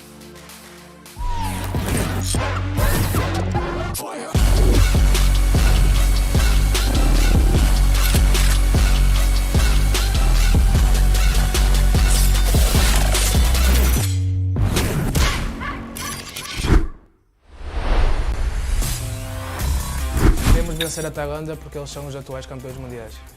ไม่พูดเยอะเจ็บคอ Cakap banyak tak guna. Biar keputusan yang berbicara. Jadi kepada tim-tim yang wakil daripada setiap region, hati-hati dengan tim MCPS. #tebus maruah. ทุกทีมระวังตัวไว้นะครับ ปีนี้ผมจะมาเอาแชมป์แน่นอนครับ Kerana terlalu yakin, korang akan kehilangan buya. Buat region yang pede banget, beda lawan, beda zaman bos. Indonesia Neo Era siap juara.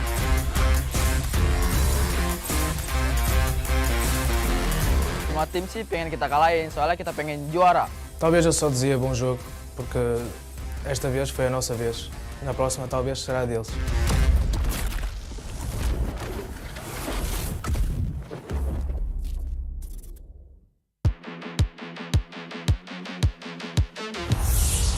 ถ้าให้1-1กับใครหรอครับ คงจะเป็นเฟิร์สไรเดอร์อยากส่งวาสนาไปสู้กับนอตจะได้ดูสมน้ำสมเนื้อกันหน่อย Menurut gua yang paling pede itu ya tim Thailand. Semoga kalian ingat kejadian di Garrison waktu itu. เดี๋ยวผมส่งโมชิไปให้ไปสู้กับทีมแฟตทีมแฟตจะเรียกใครมาสู้ก็ได้ครับโมชิไหวหมดทุกคน Thành tích tốt nhất của team chúng mình là liên tục đạt top đội tuyển mạnh nhất trong khu vực Việt Nam và chúng mình luôn luôn cố gắng và không biết sợ ai cả. ก็ฝากถึงทีมแฟตนะครับ ก็เข้ารอบมาทุกรอบก็ไม่เห็นสมหวังสักที Khi mà team chúng mình chiến thắng các đội Thái Lan thì chắc chắn một điều là Việt Nam number one. ทีมแฟตอย่าเพิ่งมั่นใจลองจะแพ้แล้วกัน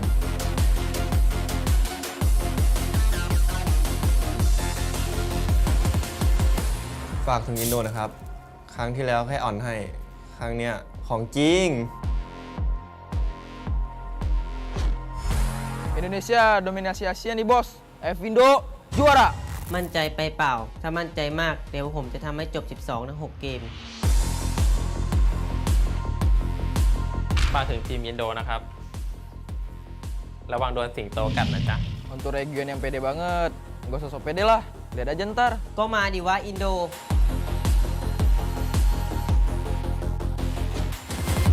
Easy win bro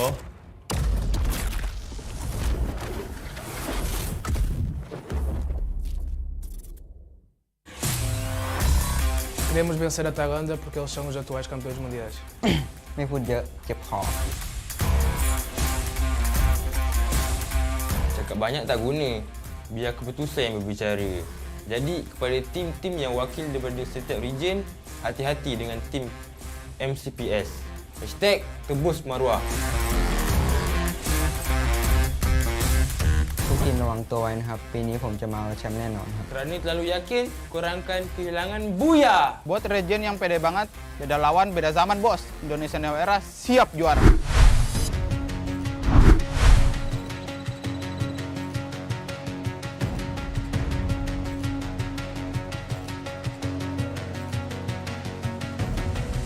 There's something in his eyes. There's a storm within, but it's written in the sky. Let it break me till it's over. Won't let it shake me, no.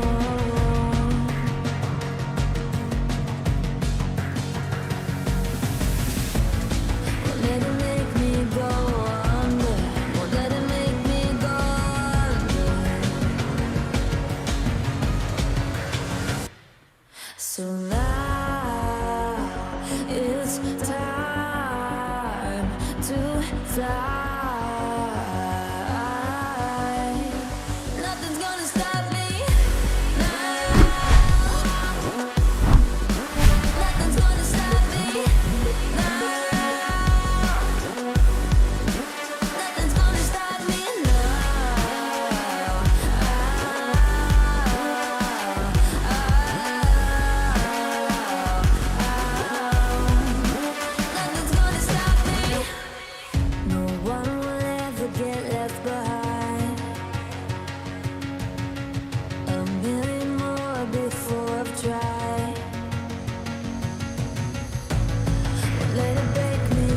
it's over. Don't let it shake me, no.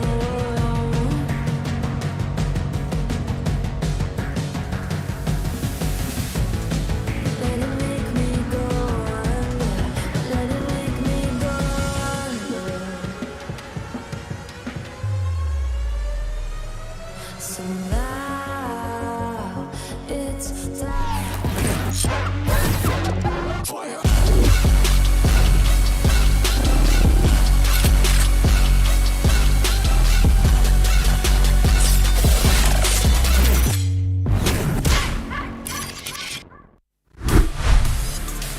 Welcome back, survivors. This is the best Free Fire action you can find out there on the internet right now. This is the Free Fire SEA Invitationals, and I tell you, the matches are as hot as ever. I am the Mustachio AJ down here with Husky, and we are your casters for the day. And I think today might just be the most fun we've had on FFSI. Every day is fun, AJ. What are you talking about? It just gets better and better and better. Yeah, that is a better way to put it. I thought I casted like 6 rounds, but apparently we just got done with 2. But I feel like it was just one match. It's like so quick. No, I felt like we casted a lot more than that because it was so intense, right? 2 back-to-back rounds with just crazy plays, one after the other, whether it's individually, whether it's, a team-based play. Now we head into Alpine, and I'm even more excited for this because we talk about Expand so much. Alpine is one of their best map. I don't want to curse them by any chance whatsoever. So let's take a look at the teams to look out for. Genesis Dogma, 100% top 3 rate alongside Team Flash as well as SBTC. Will this statistic make any bit of difference, you think? I think probably not too much, though I would say that SBTC is having a better start compared to yesterday. Team Flash, they are suffering a little bit. In the previous round, I think they were getting hammered by SBTC. They were getting chased down by Eagle Esports. It seems like the Vietnamese team just don't like Team Flash, even though they're from the same region. Yeah. For Genesis Dogma, they also had a very rough round 1, and round 2 they were able to scrape by with 15 points. So I think this stats, even though they have top 3 finishes on Alpine, it's not the be-all end-all. 15 points from one match is very decent. Genesis Dogma has more than a solid chance to bounce right back into action, back into top flight mode once again, and continue overtaking everybody else. But EVOS Phoenix wants to shut them down. Expand wants to take that number 1 spot. Everybody wants to go for broke, but exactly who can pull that off, we will see as we head on into Alpine. It's going to be potentially a very flat flight path yet again. We will be able to find out in 3 seconds. And it is going to be very fair. Another fair flight path. Very, very fair. So Expand most likely will go for Forest Red, and at least we know the teams from Group B, no one drops Forest Red, so Expand were not contested yesterday. Yep. But I wonder if that would remain the same today. LGDS as well as GRC at Blueville, that could be a potential collision unless one of them smartened up, took a look at the recordings and decided to switch up their drop spot. And also for Farang's, Jesbu is going to play in this map, so Spade would be out as well, get a sub in. So it's a bit of a switch up for Farang's composition. Once more Forest Raid. All right, Team Flash. We've completely forgot about this. Team Flash loves Forest Raid. That's what stopped Expand and FFWS. But I wonder if Team Flash would drop nearby. They did fly through. Zeo Esports though, they are going to lose Izagot to kick things off. Meanwhile, you also have MGE facing off against Farang. MG is not an easy team, but this is a hot drop. So it's 50-50. Craven backs away. Wasana has got a Vector? UMP at the very least in the hand of his friend. So Farang has got a decent chance here. Gotta love that Ballerina Tutu. As Faiz backs away, this is a Mac 10 craze that might just be able to put them all on the ground. Aleph manages to get one with the mini Uzi. Wasana responds with a good headshot out of the Vector. Craven from afar, and Faiz fails with the Mac 10. How do you do that? Get double swung. There's too many bullets for one guy to deal with. Jembao able to buy some distance from afar, still trying to punish Magic Esports, so not all hope is lost. Farang able to get their members back up. In fact, Jesbu goes for the boost, able to get rid of the confinements of their glue wall. So Farang can still continue to take on Magic Esports. Jembao walks into that building, instantly gets shot, able to walk right out, gets down by Saming, but Jesbu comes in for the backup. Donbu is behind him. This looks like the church meme. Everyone is behind one another. No Farang able to get their members back up. Ali puts down the glue wall. Donbu still goes for the swing. Jembao gets brought back low. And it's going to be a 1 versus 1. Longest fight in my life. Craven cannot be picked up just yet. Donbu's waiting for him to come by. No glue walls to erect just yet. He gets slowed down. Homer's getting his work done. Jembal and Aleph can go in for the finisher, but Donbu manages to get the pickup in the nick of time. Backs away. 77 HP. Gets tagged up as well. Aleph very low on HP, but he could not finish off Donbu. Now Donbu has got an opportunity to recover, but he's all out of medkit, all out of utilities. Only the Mac 10, but it's a really good gun in close quarters. Yeah, his health is slowly regenerating, but it's not enough. You can see Aleph, he has the Homer drone as well. That will allow him to hunt out Donbu. And Magic Esports first him get knocked out. And on top of that, when Jembao brought Aleph back up, he actually had the medic gun. So Jembao got healed to full health. Yeah. They are going to win out regardless in terms of health pool. Meanwhile, Alpha, they have 4 eliminations already, getting pincered by Ego. And Jazaria once more able to save Gatao. That's point number 5. Jazaria's my MVP on the side of Alpha anytime, any day. This woman is an absolute beast when it comes to Free Fire. She just makes all of the female players around the world so proud. She represents all of them.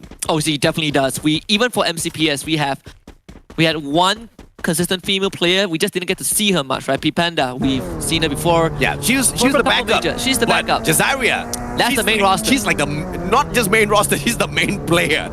3 eliminations under her belt. Even on day 1, she was the one that has been putting on a lot of the numbers for Alpha. And I think they need that because the first 2 rounds for Alpha have not been kind at all. Vastly different from the day 1 performance, the day 1 opener that we saw from Alpha. If they can bounce back on Alpine, they will have a good chance. I mean, you know what they say, right? I mean, you compare the ladies to the guys, the female instincts are so much more stronger. You know, in the first day, we just saw her survivability with the game sense just being so strong. She was always the final survivor, always circling into those right positions to, at the very least, get those placement points for the team because there's just no way to bring the rest of the boys back. So it's just those type of moments that just makes me fall in love with Jazaria's plays more and more. Let's see if or not she can help the rest of Team Alpha climb up the leaderboard little by little because goodness knows they desperately need to climb. Oh, they 100% do. And it's a good chance for them to overtake some of the teams on the leaderboard, right? It's not they started the day on a bad position. They've only played 6 rounds so far. Well, by the end of day 1, Evo's Phoenix. Jazaria bringing back the full squad. He just needs a bit more time. Come on. He just needs a bit more time. Jazaria. She's done it. She gets it done, but can she also get one quick knock before getting taken out of the equation? Jazaria backs away. It's a 1v2. Good glue wall. Jazaria still alive and kicking, but get high. It took 3 guys to take her down. Jazaria is a monster. She has done the bare minimum. Bring the rest of Alpha back, and that is a very honorable death in the hands of Evo's Phoenix. There's nothing much that she could do. So Alpha gets to live on, and if they can find the vending machine, they can bring her back. And you'll have the full Alpha team again. Meanwhile, Farang, after taking out MGE, now will face off against SBTC. Tyson did see Jembao, and SBTC, not sure if they know they're getting pinned, but what a shot from Tyson! This guy. M82B. The Raphael, man. Jembao just instantly bled out. M82B, usually you'd expect it to, I guess, shoot through a couple of glue walls, shoot through a couple of vehicles. But no, that was just an instant lock-on, instant annihilation. Like you said, Raphael, 90% faster bleed. But you might as well just change that to 300% because the guy barely had a chance to get picked up. They should get the second one as well. Fire is in the arsenal. Jesbu actually got taken out by Artemis. So that's 2 members down from Farang, but the problems have just begun. Because look out who is on the horizon. It's GD. That's it. That's Douse. Completely blows up Aleph to smithereens, and Fire is just gonna put down 10,000 blue walls. Gets the monster trap. Okay, 28 health. Can he survive? Can he? No, can't do it. Can't do it. Kiki found him. Kiki found him in a car and literally took his head off. Fantastic plays out of Kiki. Firefall delivers. Tyson with M82, but he can't do much. Pulls out a campfire. Guy wants to roast a little bit of a fish that he caught from the river just beside his location. But I don't think that's a good time for that now. He needs to back away, catch up with the rest of SBTC. And they are just right behind the horizon there. So Genesis Dogma, quick clip, but that's all they're going to get out of SBTC. There is one SBTC member on the far north. So he will be able to scout out the location of GD. But I think SBTC, they're looking to rendezvous with one another. Not going to take this fight at all. So GD, not going to waste too much time also. While that was happening, G18 was able to brought back Zazaria. So Alpha has the full squad again. Tyson somehow still gets sniped by Kiki. GD, after getting that knock, I think they're going to stay around. And they might even go for the rush. Yeah, they are coming in for the rush most definitely. Bargaze. But they're not going to get here in time. The recovery is going to be quick. Tyson should be able to patch himself back up. Woodpecker in the hands of Han. Han does have got a launcher in his hands as well. Let's see if or not that's going to do any bit of damage. That launcher is usually going to be able to lock onto vehicles. No vehicles on the side of Genesis Dogma.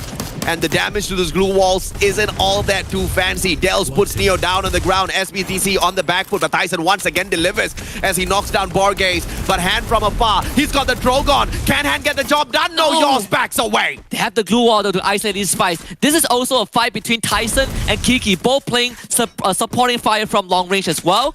And Han, he's gonna get time to recover himself. And the best part is they found Kiki. Wow! They actually sniped Kiki, so no more support fire for GD.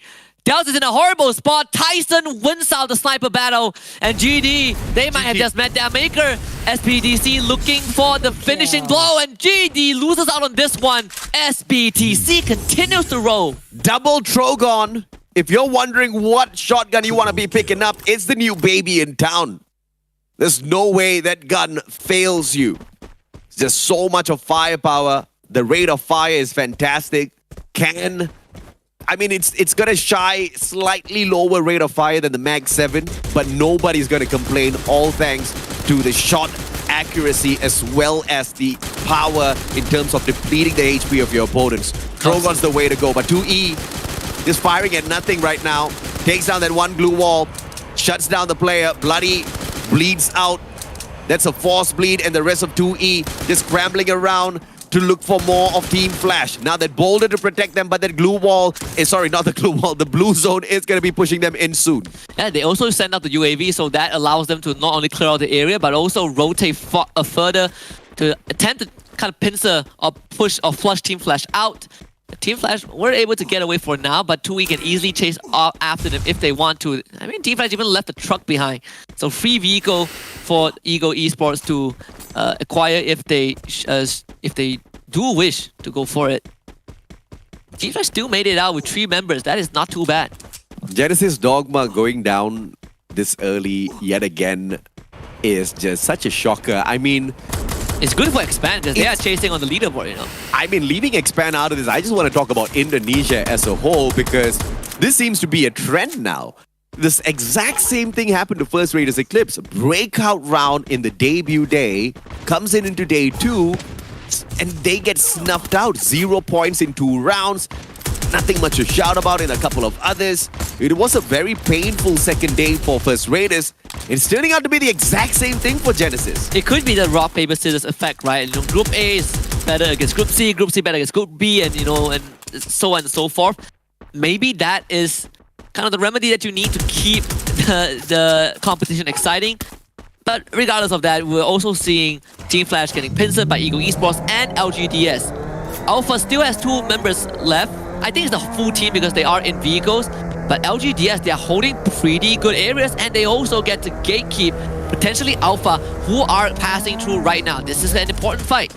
We can thank Jazaria for the survivability of Alpha, bringing the whole squad back in, sacrificing herself, but the boys have done her well by bringing her back into the mix as well. And now, everybody's being pinned down by Roro. Look at the flank from that right-hand side. But we have to switch on over to GRC as they move on in to sweep out SE. Neo as well as Han backing each other up. Is a double Drogon action once again. But Faiz does manage to take Artemis out of the equation. Double Drogon, can it respawn? It goes on to take down one glue wall first. Second glue wall goes down as well. 18 Dia gets picked right back up. Raz steps on out. And 18 Dia with the M1887. Neo rushes in without support, actually gets caught off guard. Instead, GRC now has a chance. Tyson also gets found. The turnaround from GRC at the very end to eliminate SBTC.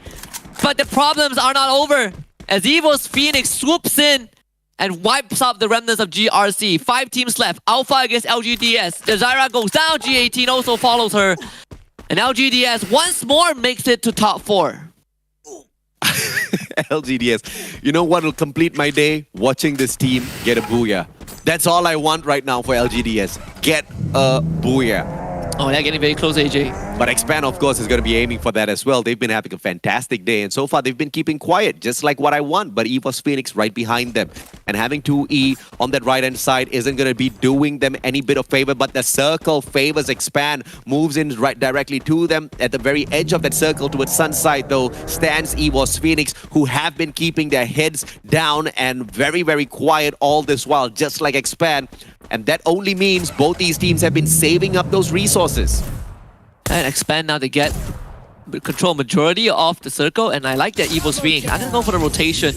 They're going to be coming in from Sunside. Meanwhile, Eagle Esports, they are going to start to work on LGDS, who does barely make it to the edge of base camp. That's where they have houses to work with, but they cannot stay here for too long. The circle doesn't encompass that area, and they have to go through the entirety of Eagle Esports.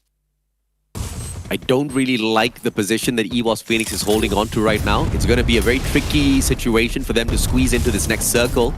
And they have to depend on this distraction. But even though this distraction is there, Expand has got their hands free. Expand will be able to gatekeep EVOS Phoenix, so we need to see exactly how that one pans out. In the meantime, it's going to be LGDS.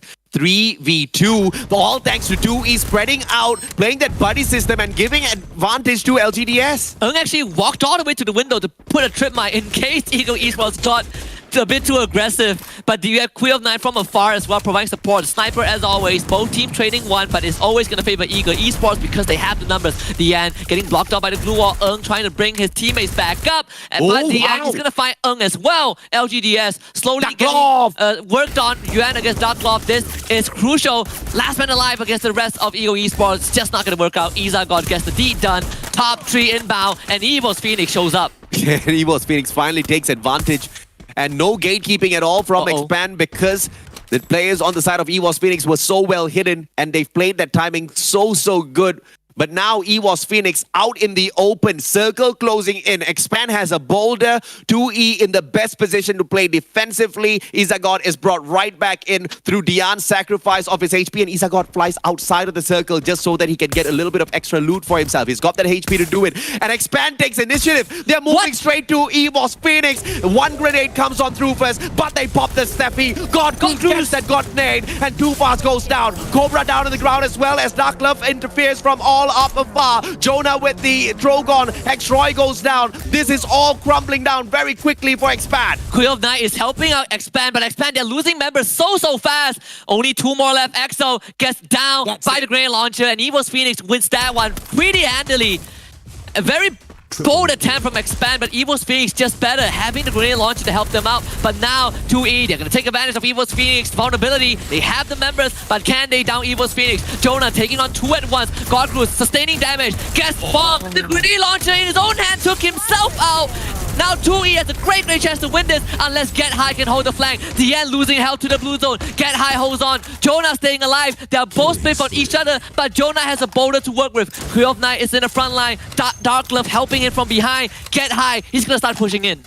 Let's see if or not Jonah can be that survivor because he does have 2 great guns. He's got the Drogon and the AC-80. AC-80 pops off first. Darklove backs away. He pops the Steffi. No grenades are going to do much. Jonah pops his Steffi as well. Get High pushes on 4th. It's going to be the Charge Buster. Charge Buster gets 1 quick hit. Pulls out the campfire as well. Darklove comes on close. And the Drogon versus Drogon. Jonah doesn't fight him, but Darklove goes down. Now 1v2. Q of Night backs away, but he's got the AWM plus the M82. But what can he do with this sniper? Now EVOS Phoenix needs to do absolutely nothing. Throws on an ice grenade, a double ice grenade. Q of Night goes down. This is a win for EVOS Phoenix. What a booyah! Queen of Night could not find the angle to help Darklove. You can see the ideation from 2E. Darklove holds the front line with the blue wall to allow these long range snipes, but EVOS Phoenix did not give this sniper a single chance. What do we say, AJ? They start off slow, they always bounce back. EVOS Phoenix with this booyah. Incredibly strong statement. And it's not like they were walking over teams, right? They were getting ran at by teams. If you have Jonah or Mochi still alive and it's crunch time, they are going to deliver no matter what. Now, I love that the fact that Q of Night played his usual strategy of peeling away, but once he had moved away, I want to see suppressive fire. I want to see shot after shot after shot, stopping Jonah from approaching Dark Love. That did not happen. He just wanted to stay hidden away. Dark Love had to go up against two players all on his own. He had the Drogon, a great shotgun, but what can you do 1v2? Yeah, just a very tough position for 2E to be in, and I think Evo's Phoenix, once more, just making better decisions, better mechanics in clutch moments to win that round. For sure. But again, it's a hard-fought round, right? Evo's Phoenix, it was a good chance that X-Man could have wiped them out. Yeah. All these micro moments that led up to that booyah, I think for Evo's Phoenix, even themselves felt like it wasn't like before, where they were walking over teams. Either way, 2E had a fantastic round. Oh, yes. I think a massive round in terms of eliminations. They get into that final circle. They get second spot. 2E is not going to complain. Of course, the icing on the cake would have been a booyah as well after such a massive round of eliminations. But it's okay, because at the end of the day, this was a team that was struggling on their debut day, and now they are on the way right back up the leaderboards. I love the way they are playing. I love the fact that Q of 9 has finally turned on his God mode. Yeah, and the two teams that did better compared to 2E in the earlier debuts, Team Flash, especially Team Flash, they are not having a good time at all. SBTC also did very well in these 3 rounds. Expand also having top 3 finishes through and throughout. We're seeing the rise of some of the teams that we wanted to see more out of from yesterday. And we're getting exactly what we wanted. I mean, call it fate, call it whatever you want, but it is also the hustle from some of these teams who know that if they don't really work hard today, the journey is just going to get tougher and tougher, because yes, we've got 6 days of group stages, but as a team, you only have 4 play days. So this is already the second day. You have to make sure you get everything pushed out there, because you never know what's the response going to be like from some of these other teams who might just hustle harder than you. I mean, if you can do it, they surely can do it. This is, at the end of the day, FFSI. The creme de la creme of FreeFire teams are in here, and anything can happen. Clearly, it's happening right now. It definitely is. And when we draw the curtains eventually at the end of the night, all the teams would have passed the halfway point. Yes. And Group B, they were the first batch to do so, right? Yeah. Yesterday was their last day of week 1, and that's why today we don't see them. But when you put that into perspective, 4 days of play day is not a lot at all. It's definitely more compared to previous format. Yes. But it passes by really, really fast. Evo's Phoenix getting their 3rd booyah in the group stage. They have, 12 eliminations and a booyah, 24 massive points, and just a great round towards the very end. Most of these eliminations came in top 3. I mean, Jonah being the captain, he's the one that goes out there and he leads the team. But the in-game shot caller is God Cruz. And the guy's decision-making capability to direct the team members where to go, what to do, seems to be in perfect combination with exactly what they can get done out there. And at the end of the day, when push comes to shove, you know they can always count on 2 guys. The captain himself, Jonah, or the hidden wonder power called Moshi, who's able to take 1v3s, 1v4s, and not even have one strand of hair fall down at his face. Let me again, right? This guy, his hair is so tall, it breaks through. It breaks through the overlay that we had. Okay. Yeah. We just could not contain the beast that is Moshi's hair. Let's look at Evo's Phoenix team comp. I don't expect too much of a difference. Double Steffi, you have a Skylar and an A124. It's one of the few teams that doesn't run a homer, right? Yeah. Most of the times you see double homer, double Steffi. In this case, they have the Skylar in A124, which is perfect when you go into those final few moments. You are taking down glue walls without having to worry about not having glue wall mounters. The A124 to stop all these opponent abilities is just perfect. Wow, defending yourself with Steffi. The one biggest difference that you can see from the World Champs is the fact that they run a meta that no other teams are currently doing. All 4 players having J-Beams. Now, one might ask, what in the world is the use of having 4 players run J-Beams, right? Because technically, that one good buff can serve the whole team well, but that's only in a 15-meter radius. And usually you see Evo's Phoenix, the way they play it, they break off into a buddy system. They don't know who's going to be beside whom. And J-Beams, not only does he manage to give you that extra bit of armor, but it also adds on to your EP when your partner beside you gets shot. Yeah. So everyone is a battery.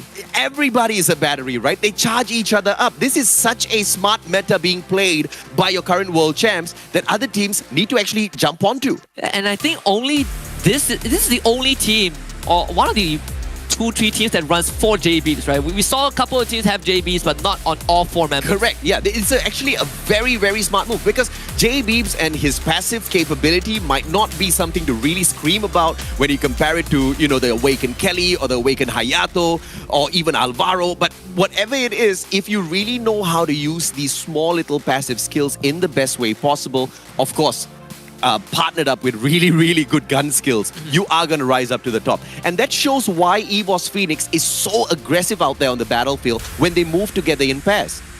Yeah, and that's why when they got taken out early on in round 2, they still came back and won these fights, right? It's a mixture of experience, it's a mixture of confidence, aggression, and just a very unique way of running their composition. Popular weapons for round 3, AC-80 once more, but now we see the UMP, we see the Parafoul. We have not seen them before. I mean, we've seen them once or twice. This popular weapon thing is just all the teams out there picking up whatever in the world they can and then running straight at the circle, right? At the end of the day, it is going to be how they use the guns. And I have a feeling like it's not that I have a feeling. I have seen the meta grow in the world of Free Fire alongside you, Husky, for the past 2 years. There used to be a time where regardless of what gun you get, you throw it away and you only focus on one meta gun. People were fighting mid to long range fights with Vector Akimbo. That's how ridiculous that meta was. And Garena has just grown that meta out so well now that there's such a great balance that in each and every single gun category, you still don't have just one specific SMG or one specific sniper or one specific shotgun. It's just so well balanced with each individual guns having their own good abilities. Yeah, I've been reading up on game design lately and I think they're making fantastic game design choices. 10 out of 10. Agreed. EVOS Phoenix with a Booyah and 12 eliminations, getting 24 points. Ego Esports, not too shabby, right? 23 points off of this round.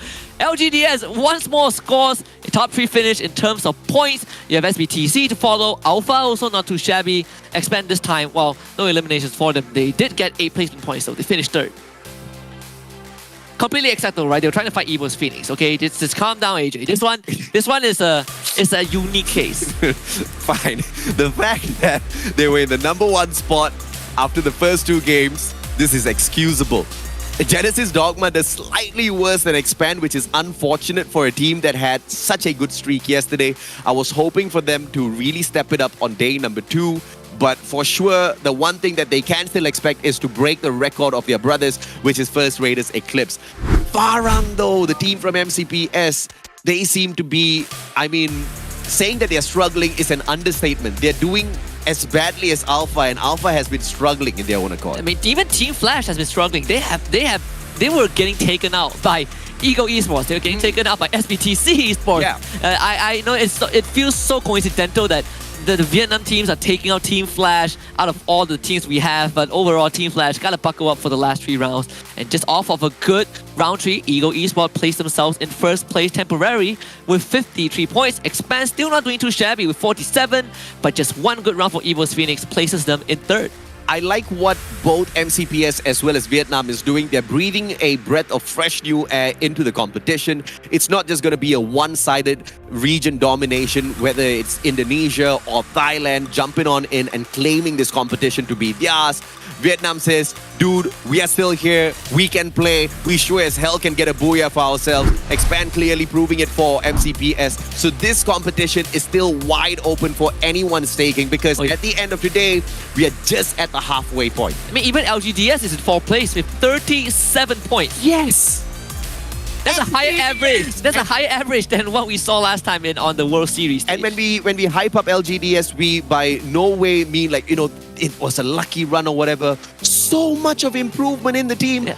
I am shocked out of my brain. Yeah, just to give... the bar for LGDS is certainly a bit different compared to the more experienced team. Yes. But with that being said, they are still delivering more than what I expected. Because unfortunate... you and I can only come up with these predictions based on data. Yeah. We don't just look at a team, look at the names and say, he's going to do bad, he's going to do great. No, it's on historical data and it's based on all of the plays that we have had the pleasure of shoutcasting as well. LGDS just was the team that used to come in and make these absolute boo-boos and get kicked out so early in these rounds, and you'd just be sitting down there wondering, what in the world's happening?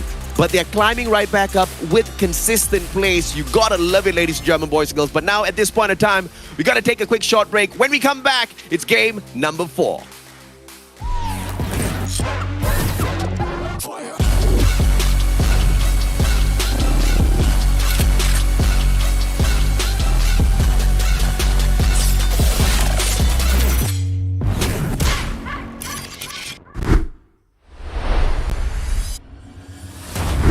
Em tự tin 80% bởi vì bọn em có kỹ năng rất là cao. Ưu điểm của team mình đó chính là sự tự tin và tinh thần đoàn kết. Sự gắn kết sẽ là mấu chốt để cho chúng mình chiến thắng ở giải đấu lần này. Mình rất tự tin bởi vì đây là cùng dạo chơi của SE.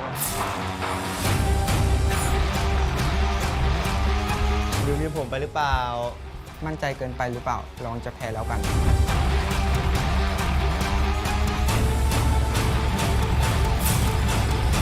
Đích của bọn mình là biến nhà vô địch thành cựu vương. 100% team mình sẽ chiến thắng. Giải đấu lần này thì mình thấy EVOS Thái Lan khá là tự tin, nhưng mà các bạn quên rằng là những đội cho dù không vô địch nhưng mình thì cũng có thể kéo các bạn không vô địch cùng. Tụi mình muốn gửi lời thách đấu đến đội tuyển EVOS Phoenix.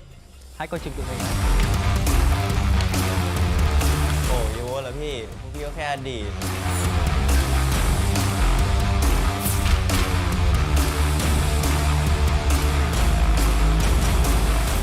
ไม่พูดเยอะเจ็บคอ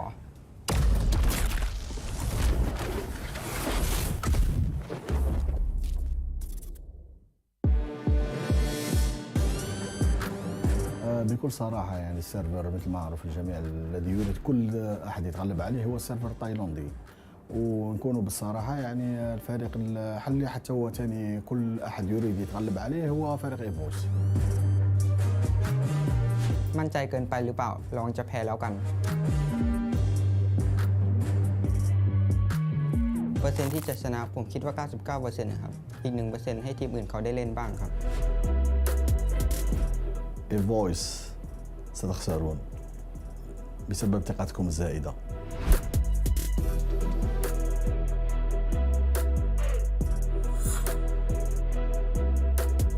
إيفوس كوما دي كاب.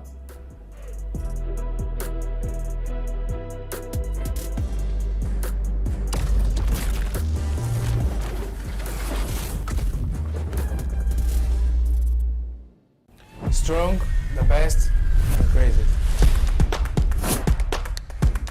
Queremos vencer a Tailândia porque eles são os atuais campeões mundiais. Na verdade, eu não me importo se eles estão a treinar muito ou pouco. Eu quero que a minha equipa esteja na sua melhor fase, quero que eles treinem entre si e isso para mim é o suficiente. A minha equipa está na melhor fase e não preocupar-me com o trabalho dos outros. Basta jogar melhor que todos eles.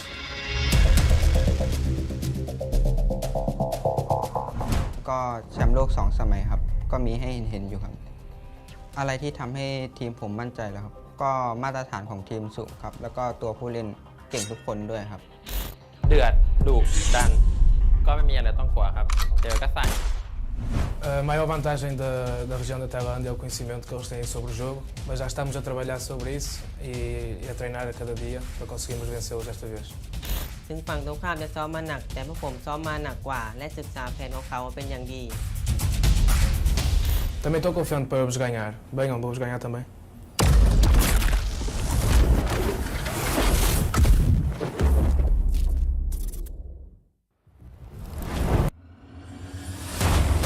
Em tự tin 80% bởi vì bọn em có kỹ năng rất là cao. Ưu điểm của team mình đó chính là sự tự tin và tinh thần đoàn kết. Sự gắn kết sẽ là mấu chốt để cho chúng mình chiến thắng ở giải đấu lần này. Mình rất tự tin bởi vì đây là cùng dạo chơi của SE.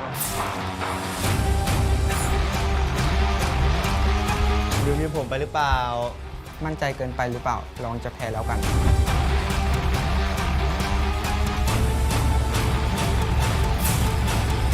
Đích của bọn mình là biến nhà vô địch thành cựu vương. 100% team mình sẽ chiến thắng. Giải đấu lần này thì mình thấy EVOS Thái Lan khá là tự tin, nhưng mà các bạn quên rằng là những đội cho dù không vô địch nhưng mình thì cũng có thể kéo các bạn không vô địch cùng. Tụi mình muốn gửi lời thách đấu đến đội tuyển EVOS Phoenix. Hãy coi chừng tụi mình. โอ้ยโว้แล้วพี่พวกพี่ก็แค่อดีต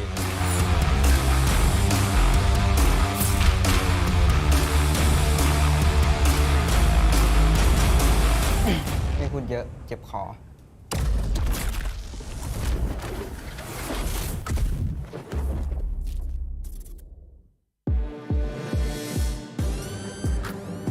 بكل بكل صراحة يعني السيرفر مثل ما معروف الجميع الذي يريد كل أحد يتغلب عليه هو السيرفر التايلاندي، ونكونوا بالصراحة يعني الفريق الحلي حتى هو ثاني كل أحد يريد يتغلب عليه هو فريق إيفوس.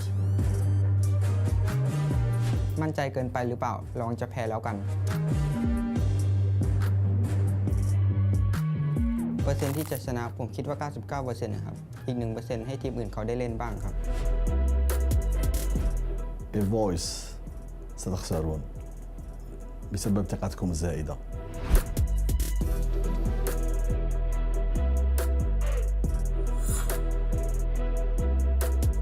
إيفوس كوما دي خاب.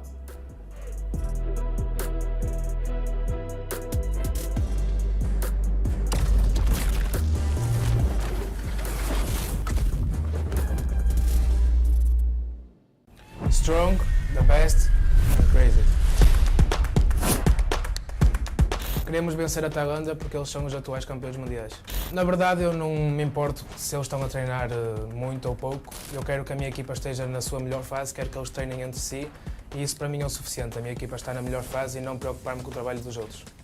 Basta jogar melhor que todos eles.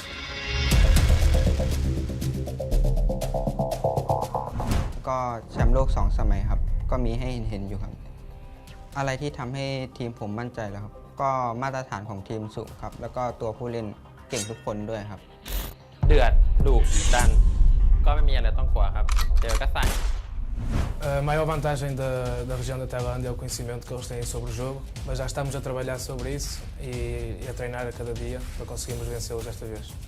ถึงฝั่งตรงข้ามจะซ้อมมาหนักแต่พวกผมซ้อมมาหนักกว่าและศึกษาแผนของเขาเป็นอย่างดี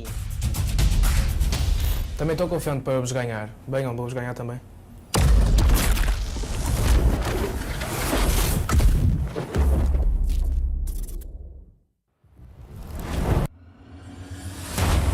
Em tự tin 80% bởi vì bọn em có kỹ năng rất là cao. Ưu điểm của team mình đó chính là sự tự tin và tinh thần đoàn kết. Sự gắn kết sẽ là mấu chốt để cho chúng mình chiến thắng ở giải đấu lần này. Mình rất tự tin bởi vì đây là cùng giao chơi của SE thôi.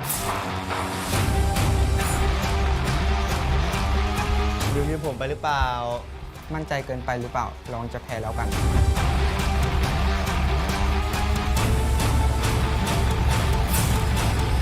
Thích của bọn mình là biến nhà vô địch thành cựu vương. 100% team mình sẽ chiến thắng. Giải đấu lần này thì mình thấy EVOS Thái Lan khá là tự tin, nhưng mà các bạn quên rằng là những đội cho dù không vô địch nhưng mình thì cũng có thể kéo các bạn không vô địch cùng. Tụi mình muốn gửi lời thách đấu đến đội tuyển EVOS Phoenix. Hãy coi chừng tụi mình. โอ้ยโว้เหรอพี่พวกพี่ก็แค่อดีต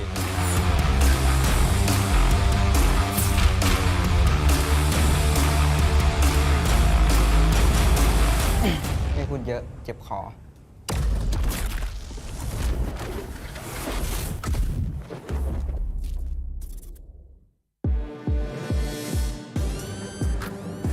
بكل صراحة يعني السيرفر مثل ما معروف الجميع الذي يريد كل أحد يتغلب عليه هو السيرفر التايلاندي، ونكونوا بالصراحة يعني الفريق الحلي حتى هو ثاني كل أحد يريد يتغلب عليه هو فريق إيفوس.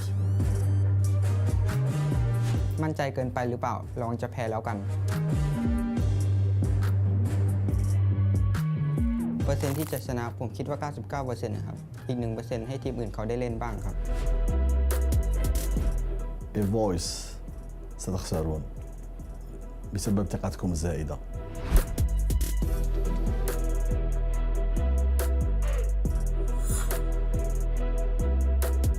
إيفوس كوما دي خاب.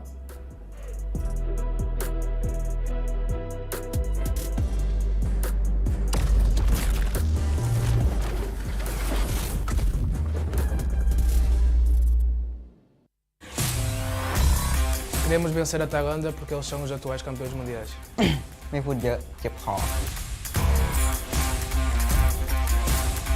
Cakap banyak tak guna. Biar keputusan yang berbicara. Jadi kepada tim-tim yang wakil daripada setiap region, hati-hati dengan tim MCPS. #tebus maruah.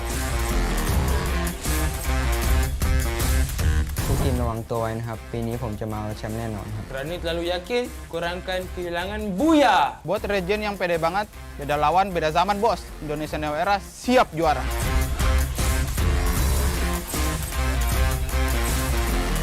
ว Semua tim sih pengen kita kalahin, soalnya kita pengen juara. Talvez eu só dizia bom jogo, porque esta vez foi a nossa vez. Na próxima talvez será a deles.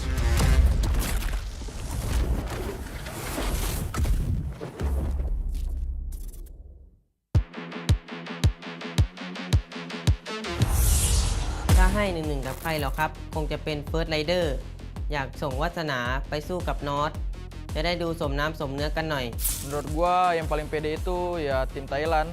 Semoga kalian ingat kejadian di Garrison waktu itu. เดี๋ยวผมส่งโมชิไปให้ไปสู้กับทีมแฟดทีมแฟดจะเรียกใครมาสู้ก็ได้ครับโมชิไหวหมดทุกคน Thành tích tốt nhất của team chúng mình là liên tục đạt top đội tuyển mạnh nhất trong khu vực Việt Nam và chúng mình luôn luôn cố gắng và không biết sợ ai cả. ก็ฝากถึงทีมแฟดนะครับก็เข้ารอบมาทุกรอบก็ไม่เห็นสมหวังสักที Khi mà team chúng mình chiến thắng các đội Thái Lan thì chắc chắn một điều là Việt Nam number one. ทีมแฟดอย่าเพิ่งมั่นใจลองจะแพ้แล้วกัน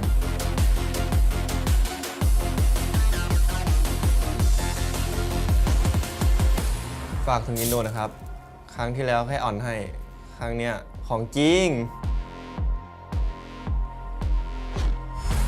Indonesia dominasi Asia nih bos. Indo juara.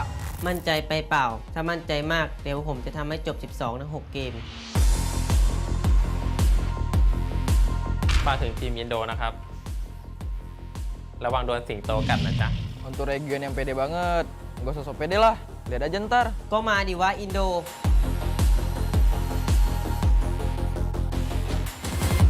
Easy win bro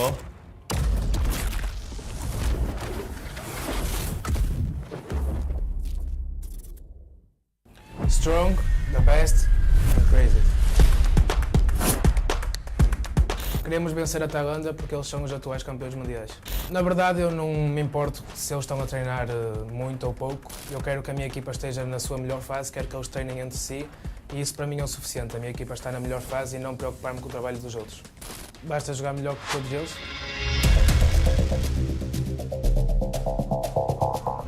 ก็แชมป์โลก2 สมัยครับก็มีให้เห็นอยู่ครับอะไรที่ทำให้ทีมผมมั่นใจแล้วครับก็มาตรฐานของทีมสูงครับแล้วก็ตัวผู้เล่นเก่งทุกคนด้วยครับ เดือดดุดัน ก็ไม่มีอะไรต้องกลัวครับ เจอก็ใส่ A maior vantagem da região da Tailândia é o conhecimento que eles têm sobre o jogo, mas já estamos a trabalhar sobre isso e a treinar a cada dia para conseguirmos vencê-los desta vez. ถึงฝั่งตรงข้ามจะซ้อมมาหนัก แต่พวกผมซ้อมมาหนักกว่า และศึกษาแผนของเขาเป็นอย่างดี Também estou confiante para vos ganhar. Venham, vou-vos ganhar também.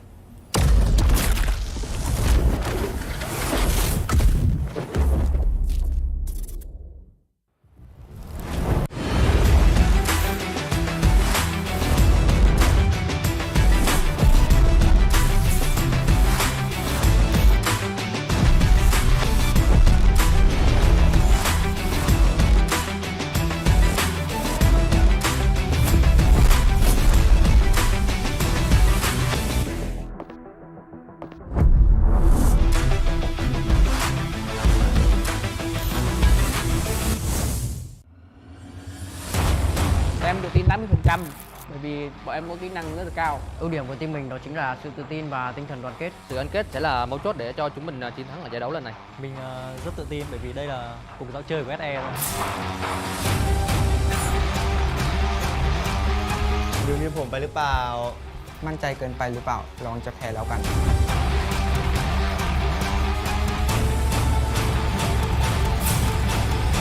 Đích của bọn mình là biến nhà vô địch thành cựu vương. 100% team mình sẽ chiến thắng. Giải đấu lần này thì mình thấy EVOS Thái Lan khá là tự tin, nhưng mà các bạn quên rằng là những đội cho dù không vô địch như mình thì cũng có thể kéo các bạn không vô địch cùng. Tụi mình muốn gửi lời thách đấu đến đội tuyển EVOS Phoenix. Hãy coi chừng tụi mình. โอ้ยโว้แล้วพี่พวกพี่ก็แค่อดีต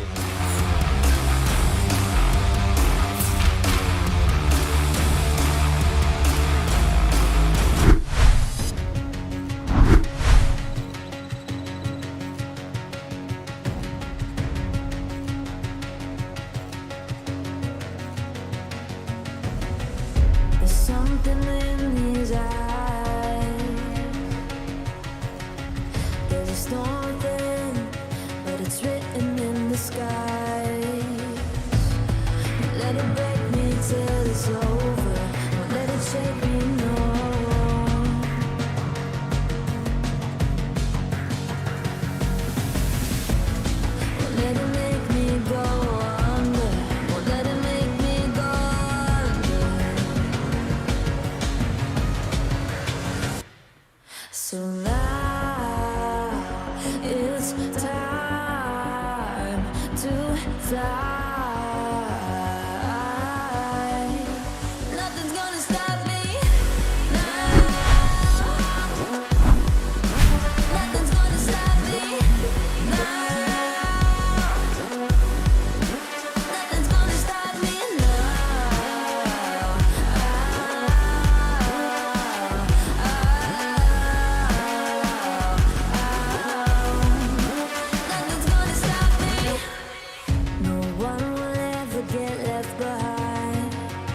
till it's over. Don't let it shake me, no.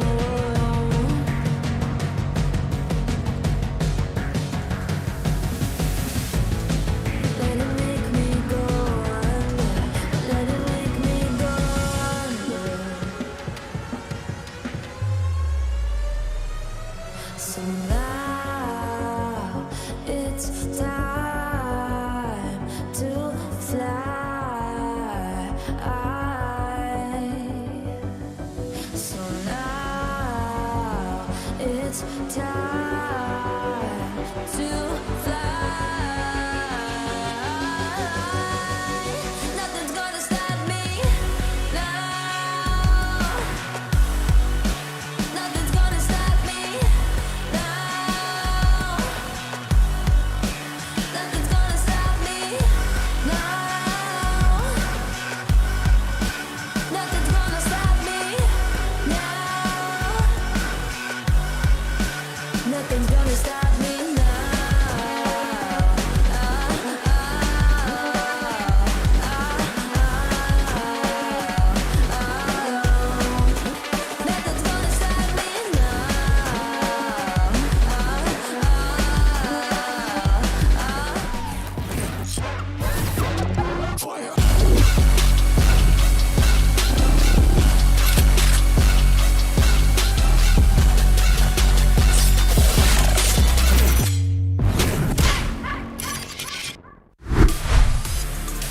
Welcome back to the FreeFire SEA Invitationals. We have just gone past the midway point for day number 3 of the group stage. It's about between A and C. Well, Group A and Group C. You're with us. My name is Husky. Once more, nothing has changed. I still am joined by the Mustachio AJ, and I am not complaining at all. We're heading to Nextera for game number 4. Wait, why would you be complaining though? That's what I just said. I am not complaining. But the fact that you mentioned it... it's called words of affirmation, AJ.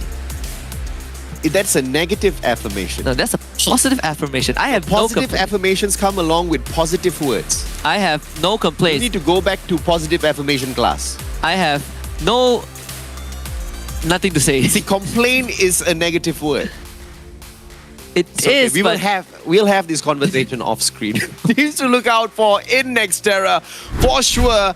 I want to see if or not the one and only Magic Esports can bounce right back up to the top, because dude, yesterday they ripped Nextera apart. Granted, they played 2 rounds, but they did phenomenally well on both. And they need that breakout performance again, because so far on day 3 they have been struggling just a little bit. Yeah. You look at the current standings, they're not doing too well. I believe bottom 3 is where they're at, or bottom 5 in fact.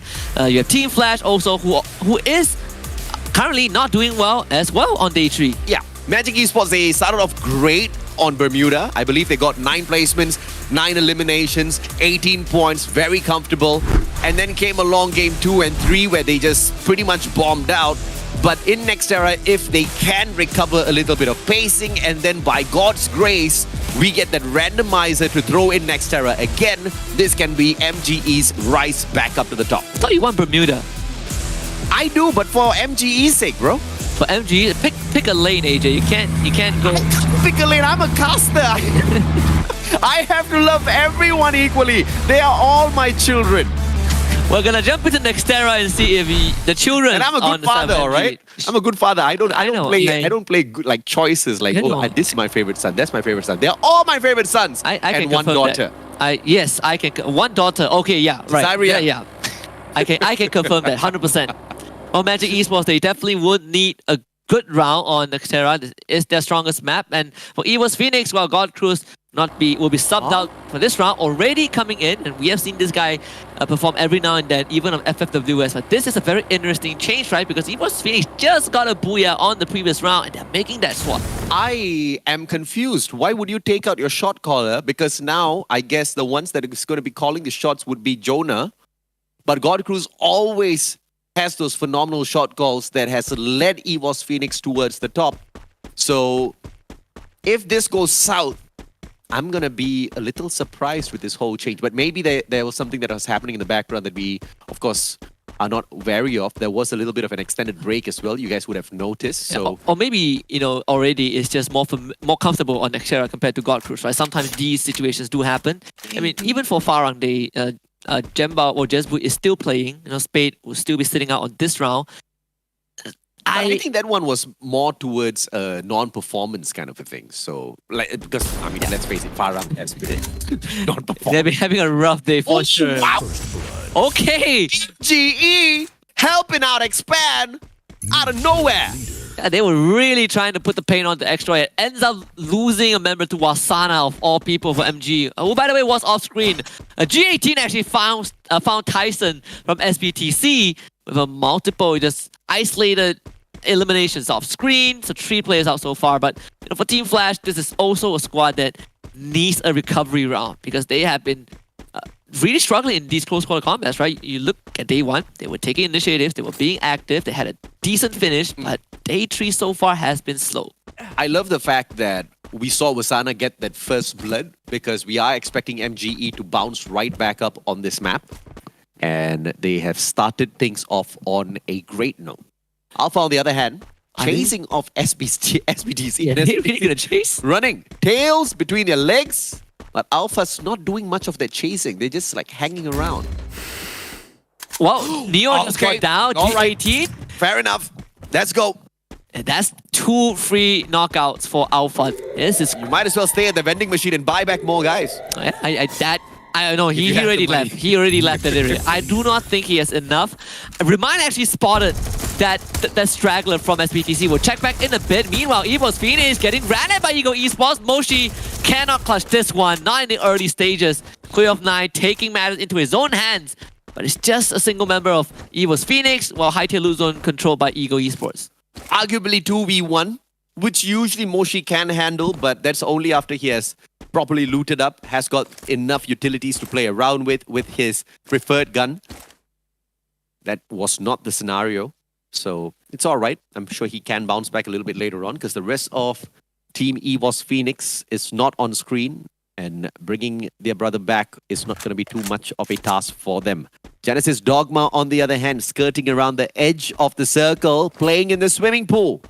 It's not a swimming pool, but you know what I mean. 2 EVOS Phoenix members spotted out as well near Turbine.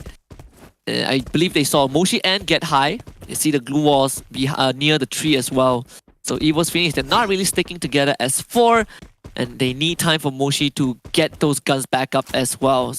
And Genesis Dogma might have a chance to get these, these isolated kills. Gatao, always a very far member of the enemy team, can get the knockout.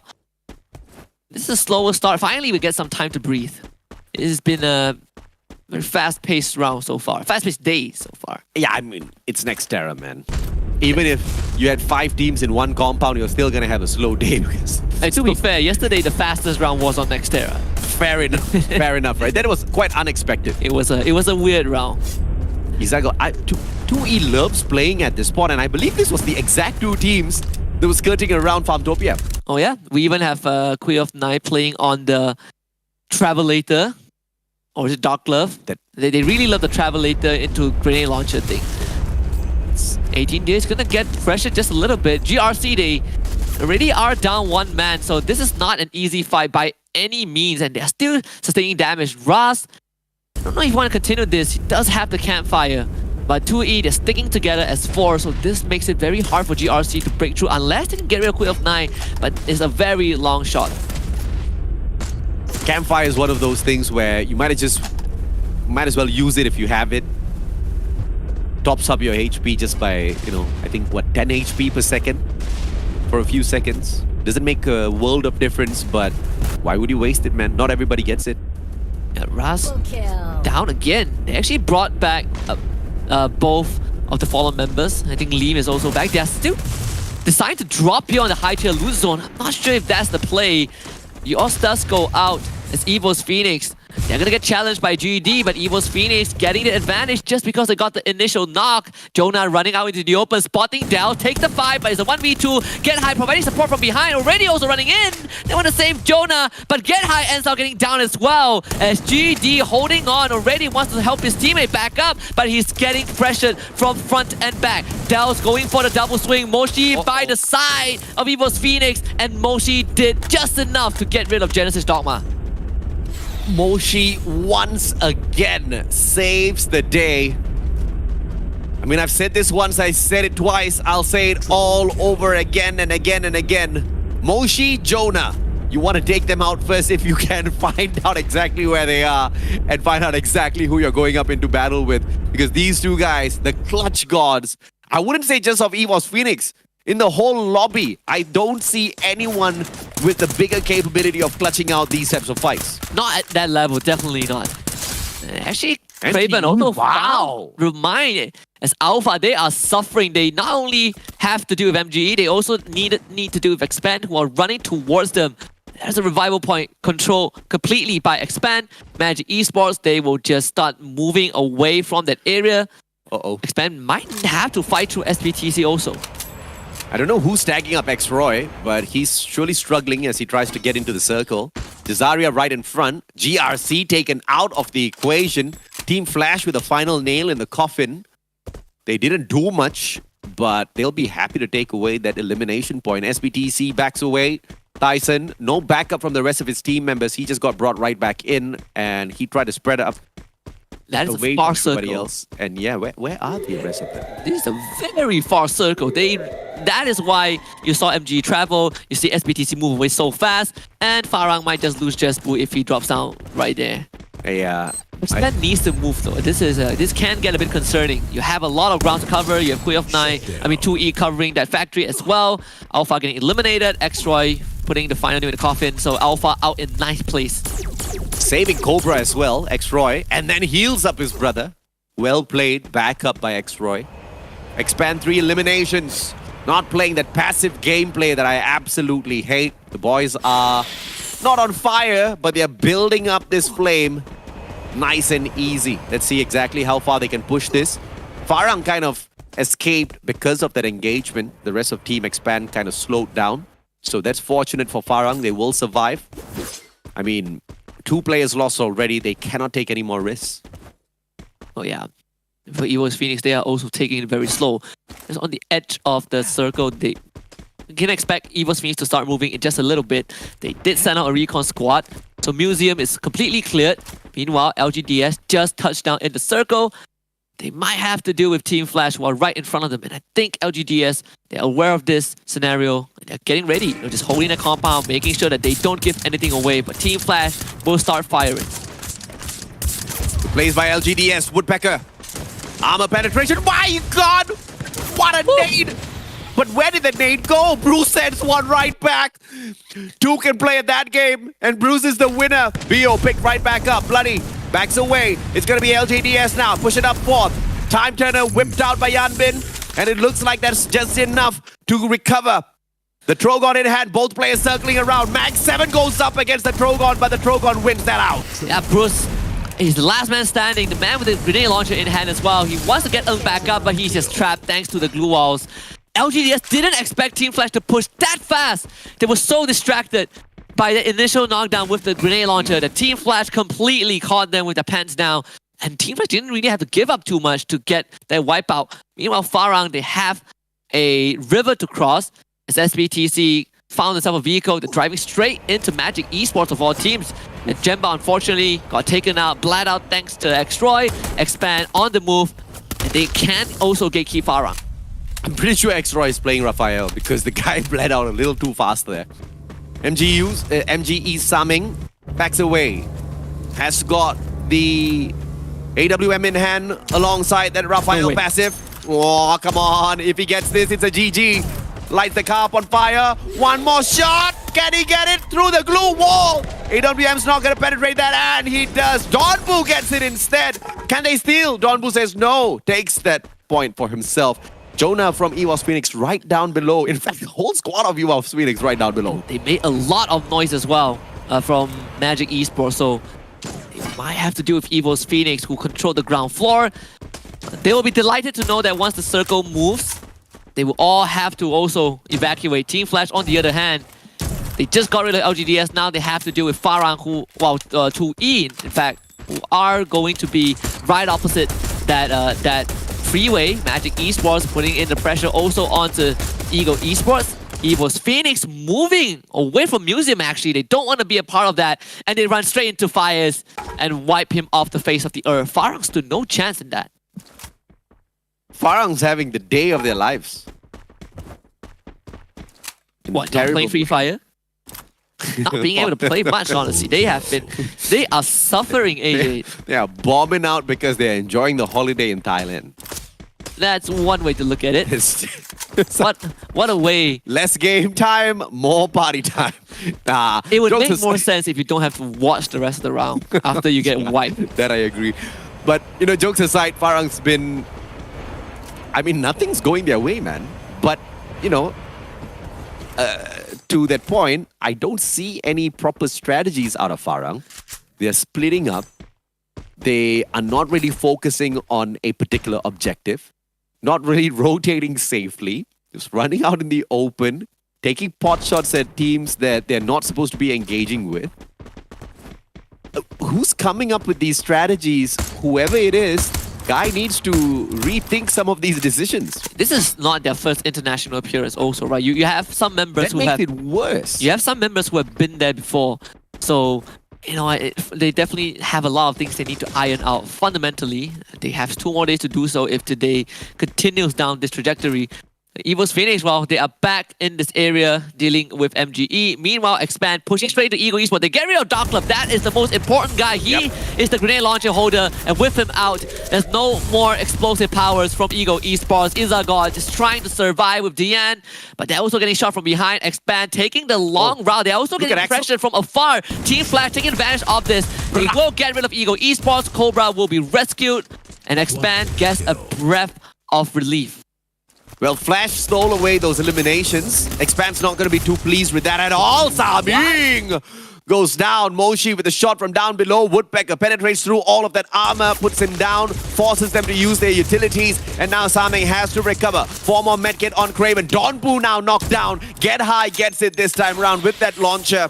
And Saming responds to too fast. They're not aiming at the right team, and Expand pays the price for the attacks of Evo's Phoenix. I mean, Axel even stole away the kill, the knock that Evo's Phoenix did on Donbu. But Evo's Phoenix, their bigger fish to fry is Team Flash. And look at where Expand is, AJ. They are at the best possible spot to avoid all of this as we head into circle number 5 in just a little bit. They are still getting shot at though. So someone needs to cover those windows. And in a couple of seconds, we are going to see MGE absolutely punished by this circle. And bye-bye, team. I mean, the circle just eats all of them up. Evo's Phoenix now pitching in those shots. X-Roy with the AC-80, Axel with the AWM. This is such a tight circle. And Team Flash needs to start moving, but they've got barely space to play. And the moment they step out, look at Get High. Good net. Oh, bounces off. What is perfectly timed glue wall. This is a 3-way fight as well. Expand would need to move in just 12 seconds. You can say the same for Evo's Phoenix as well, but this last phase will push everyone out into the open. And Evo's Phoenix, they have a water warrior glue wall melter. 2 of them. Team Flash right out into the open as Evo's Phoenix dares them to go for this push. In fact, forces Team Flash to push for this. Again, Expand, they are the furthest away. They can take this slow. Don't need to be too rash, but they gotta start moving. Just like you said, AJ, too fast. Getting Bayo out of the way to start it off. X-Roy also taking his time, but the blue zone is starting to hurt. Expand, lay down those glue walls. They're getting pressured by Moshi and Moshi alone, but Team Flash is running into them. They might have to deal with Team Flash first. Riptide Rhythm out as well. Wow! The glue walls, they are going down. Rip God in front. You have X-Roy, Too Fast, and Cobra. They're going for a challenge. Charge Buster in hand. You also have the Trozen. Team Flash losing out members. Expand still surviving. EXO is the only one. Well, Too Fast is the only one down. Team Flash gets wiped, but now they gotta deal with Evo's Phoenix. Another Riptide Rhythm goes the way of Team Expand. No glue walls covering them. X-Roy as well as already down. Cobra. Trogan in the hands of Get High. Get High backs away. Jonah not trying to get it done, but Cobra drops Jonah, the MVP of Team EVOS. Now Expand have got the advantage. Mochi the final one, but he gets the clutch. And it is EVOS Phoenix with the booyah. In this 1v1, Moshi won Cobra 0, but you see the smirk on Cobra's face. He knows he had to deal with the king of 1v1s. Not an easy task. He had to face the master, but Expand still finished second. The EVOS Phoenix with It's a massive round for Expand. It is a massive round. And for EVOS Phoenix, 4 Booyah of the group stage. And once again, the statement holds true. Take down Jonah and Moshi first, no matter what. You gotta depend on Lady Luck to do that as well. But you also gotta count on Moshi and Jonah making a mistake. You saw how Moshi just stayed hidden away, allowing Jonah to step up front. And Moshi's the backup, but he's no slouch of a backup. He can finish you off. And the guy jumps on out, perfectly timed, wins that 1v1. But it's a fantastic fight. And Cobra, in his own accord, had a very big moment. 1v1 versus Jonah. Jonah with the Trogan couldn't overcome Cobra. Yeah, honestly, you know, Cobra versus Moshi, this 1v1 matchup, this head-to-head matchup is probably my new favorite thing in FFSI right now. These two deadly CQC players. Moshi still holds the title for being the best, but Cobra, he is stepping onto the plate. This guy is feeling really good about himself. I mean, by now, if you're not picking up the Trogon, you're just missing out on a world of fun, man. The gun is just such an obliterator out there on the battlefield. And yes, one may argue that the M1887 has got a beautiful range, but the range is not going to compare to the rate of fire out of the shotgun and the capability to also be used as a launcher. Oh yeah, you can see kind of the applications in this round in particular. So many players using the Trogon. And all these close CQC pushes, right? It feels so weird to see the switch of weapon choices, but Expand had to push through. You know, I thought that Team Flash would deal with EVOS Phoenix, but they ran straight into Expand, and Expand won it cleanly, right? This last match, last fight, in fact, so close, and it was just Moshi with the final clutch. I mean, EVOS Phoenix, they are happy about that win, but again, it's another win that did not come easy. It was not easy. Expand made it very difficult, and I mean, the most unexpected rivalry, honestly. Is this Christmas? Because I keep asking and Expand keeps giving.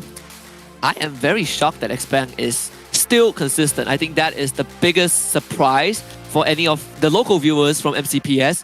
This is an Expand that no one has seen before, ever. This is Expand turning around to all of the haters and the naysayers, and instead of just slapping them and asking them to shut up, they're bowing down and saying, regardless of how much you run your mouths, we are still going to represent the nation and bring us up top in FFSI. That's why they have the tagline, right? Turbos Marwa, you got to reclaim your honor. And they're not reclaiming just their own honor, but the honor of the country and the whole region. And they're doing it with such beautiful plays. This is Expand taking on the world champions. And in a 1v1 situation, they finally go down. But once again, it was a massive round. So many of these teams just falling prey to Expand. And I have to say, the coach of Expand, Hutomo, you have done great things. This is a miracle that we are seeing out of Expand, because I think the one thing that was missing, there were two things that was missing. Right. Number one was the cohesiveness in terms of teamwork between the team. And that one, we cannot credit Hutomo perfectly. That one goes to their manager, Norine, the mother of the team. She has held these boys together and guided them in the right way. And of course, Hutomo just filled in the blanks. But you're not going to be able to take away the glory from the world champions that easy. In fact, the two-time world champions, EVOS Phoenix, Moshi this time, gets the MVP. If you're not putting him down early, if you're not putting down Jonah early, you cannot expect to walk away with a victory. This is also already first round on FFSI, right? Did replace a God Cruise for Nextera. No eliminations, but overall, I mean, it's just EVOS Phoenix. One of the lower kill count maps for them, only 10 eliminations. By EVOS Phoenix standard is on the lower side. But I agree with what you said. If you want to take down EVOS Phoenix, you can't just beat them down. You have to make sure that they are lights out, and that is not easy. This team, never say die. They have the tenacity of a true warrior, right? You don't go down kneeling, you go down standing. I know exactly how to take down EVOS Phoenix theoretically. Alright. And I think that this is something that teams might start using if at all they have a proper team comp. And the type of team comp that they need to counter EVOS Phoenix is to have 2 homers and 2 Steffies. Because first of all, this is a heavy nading team. But secondly, if you've got 2 homers, the one thing that you want to do is look at where the majority of players from the side of EVOS are focused and send the homer the other way. You're going to find Moshi right there. You probably would find, or you might find Get High as well, right? These are the 2 members that you need to look out for, because Jonah, he likes to get down and get up and personal. I think Moshi, to a certain extent, likes to do that as well. Expand should be... I think Expand did run homer in this round. It just wasn't enough to do with EVOS Phoenix, who in these situations are just so sharp, right? When you are up against them and you can't use your abilities, that's where it becomes very crippling. Once again, the meta of J-Beeps continues in the hands of the 2-time world champs. J-Beeps, if you guys don't know exactly what this world-class singer as well as top-rated passive capability brings into FreeFire, you all want to check him out. It's not easy to get the character, but if you have him in your arsenal, you are going to be a happy child. If you don't know who J-Beeps is, shame on you. Because J-Beeps was a big part of my childhood. EVOS Phoenix. You look like J-Beeps. No, I look like J-Beeps. You look like a Malaysian Chinese version of J-Beeps. No, that's too far, AJ. Even I wouldn't claim I look like J-Beeps. How much do you want to bet that production is laughing at me right now because you say that, AJ? Okay, do not embarrass me. Okay, now let's talk a little bit about EVOS Moshi. I like the pet that he brings in. He's got the Arbon, and you've got the Riptide Rhythm. You also have got J-Beeps for very, very specific reasons. You've got, what's that second guy's name? Raphael in the hands of Moshi. One shot, you knock him down, 90% quick bleed. The guy's going to get taken out of the equation. You also have the Awakened Moko. One hit, you're going to mark your targets. If your target moves, that marker lasts for another 6.5 seconds for a total of 11 seconds. The whole team of EVOS Phoenix is going to know exactly where you are. Now, Avron, what he does is he reveals the position of players. 50-meter radius. 50-meter radius in FreeFire is huge, especially in that final circle. It's extremely lethal. He knows where they are. He marks them with Moko, takes that Riptide Rhythm, breaks down the glue walls. Moshi is a freaking annihilator in a tiny package. Moshi is a cyborg, let's put it that way. I mean, dude, that setup of active and passive skills is mental. Yeah, you have 60 plus characters, almost 60 characters in FreeFire. So you can get some pretty crazy combinations. For the first time, we do not see the AC-80 as a popular weapon. Again, we talk about the comparison, right? The Swiss Army knives between AC-80 and Woodpecker. Yep. This time, the Woodpecker takes the cake. RGS-50, of course, you want to pick this up. It's a launcher. And if anybody's using a vehicle, what the RGS-50 does is it locks onto the vehicle, auto shot, vehicle goes kaboom. You can also use the RGS-50 to do damage to glue walls, albeit it's not going to be as much damage as you expect it to, but it's better than tossing all of your nades one by one at those glue walls. The Parafal is going to be a good mid to long range weapon, so no surprise whatsoever that these 3 weapons were popular on Nextera. I just want to say that EVOS Phoenix against Expand is something that I do not expect to be happening in such a present timeline.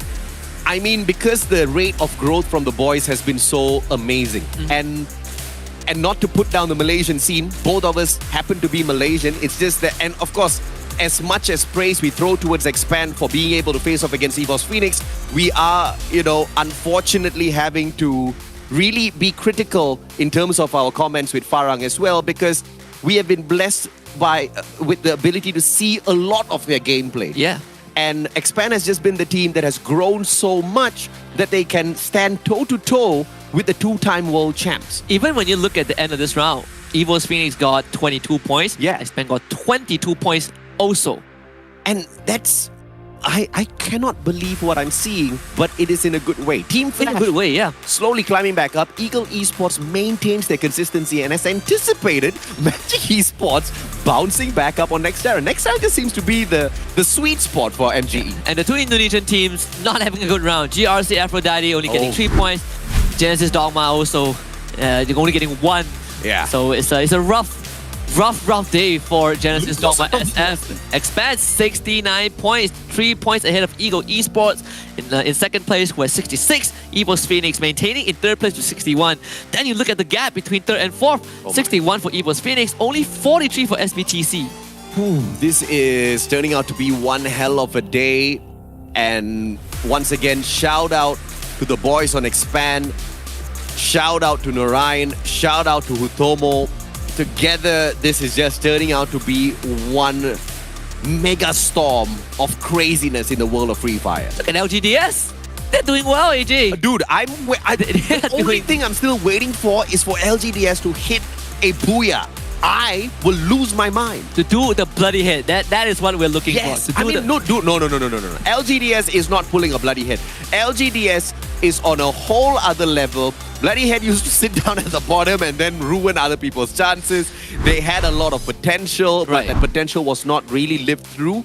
LGDS, on the other hand, they went from not much potential to, holy Lord, where have they been all this time? This was the team that placed last on FFWS. And when I say last, I mean play is last. So 18th place. Yes. So this is a very good improvement. I think it sounds like a grandfather story at this point. But LGDS continues to deliver. The Nextera round wasn't the best. They had a rough round. But overall, 40 points for LGDS. They have 2 more rounds to kind of rack their points up because you also want to catch up on the overall standing, right? That is the final destination that all these teams are striving for. So we've already fanned the fires enough. We've already praised Expand enough. But for anyone that thinks that the world champs, the 2-time world champs are slouching off, y'all better be ready for the grand finals because they're still slacking off. I'm going to be back with Husky after a short break.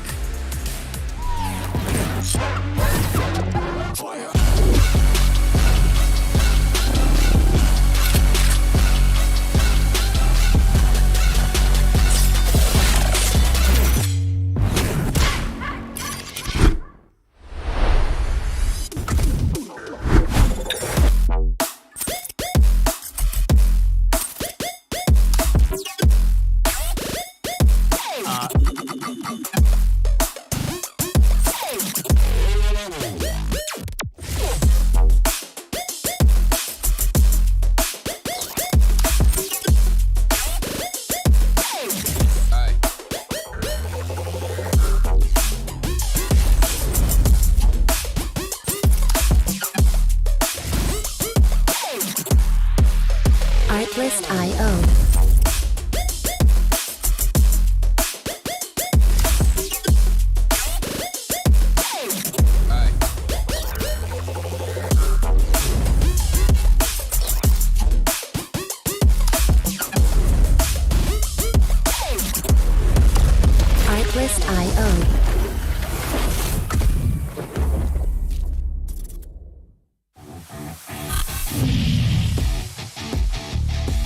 สวัสดีครับผมโจนะกัปตันทีมยูฟินิก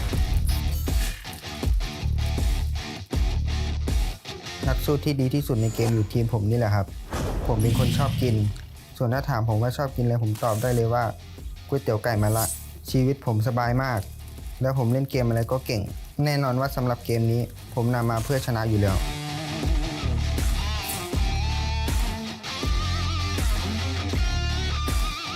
ส่วนนี่ e-word already มีตำแหน่งคือ attacker มีดีที่หน้าตาแถมลีลาไม่แพ้ใครส่วนเรื่องฉายาใครๆก็เรียกเขาว่าดอยแต่ถ้าคู่แข่งเจอผมรับรองว่ามีหงอยแน่นอนครับคนนี้คือ e-word god coot ตำแหน่ง attacker และเป็น in-game leader ฉายาของเขาคือจอมโจรคูดชอบหยิบของเพื่อนกินชอบนอนแต่สำหรับเกมนี้เขาชอบเอาชนะ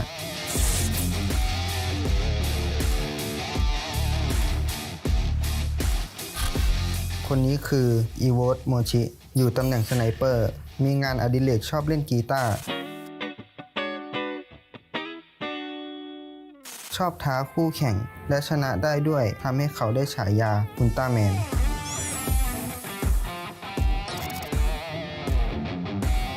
คนสุดท้ายคือ e-word get high เป็น attacker ของทีมไม่มีงานอดิเรกไม่มีฉายามีแต่คำว่าแชมป์ในหัวใจ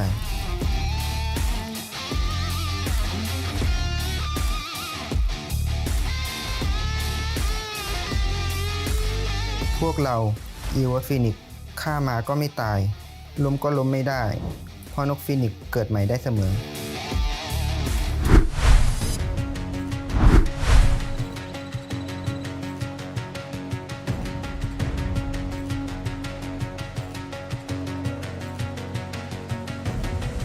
There's something in his eyes. There's a storm within, but it's written in the sky. Let it break me till it's over. Don't let it shake me, no.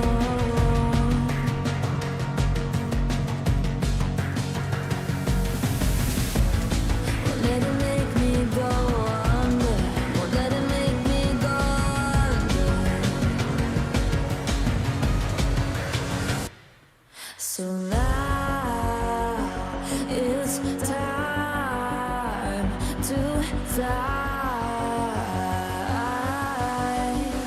Nothing's gonna stop me now. Nothing's gonna stop me now. Nothing's gonna stop me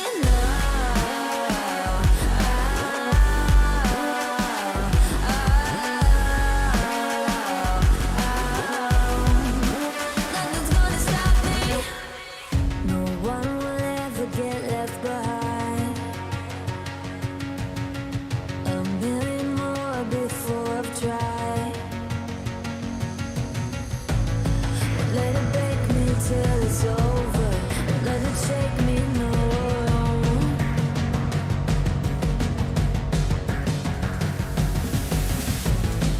Let it make me go under. Let it make me go under. So now it's time.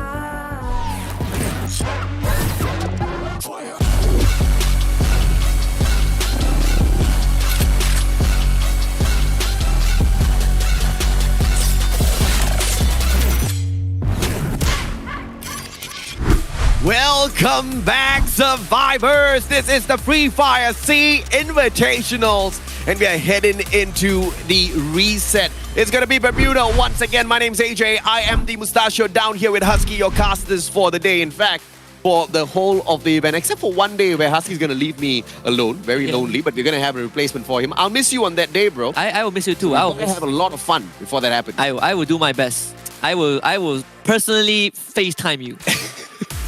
I was going to say something before we went on a break, but then I had to throw it to a break already. What I was about to say was, for anyone that thinks that the two-time world champs are struggling in FFSI, stop kidding yourself, because we know how they play. Yeah.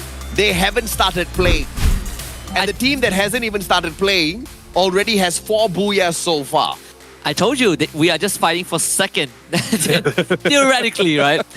Well, we're gonna head back to Bermuda. This is the 6th Bermuda map of the group stage. LGDS, Genesis Dogma SF, and Magic Esports are the teams to watch out for. You can see LGDS have the highest top 3 rate, at least for the featured team, 67%. Whereas for GD and MGE, they both boast a 33% top 3 rate out of 5 Bermuda maps that we played so far. And I also noticed something from the overall leaderboard. Well, the current standings for today.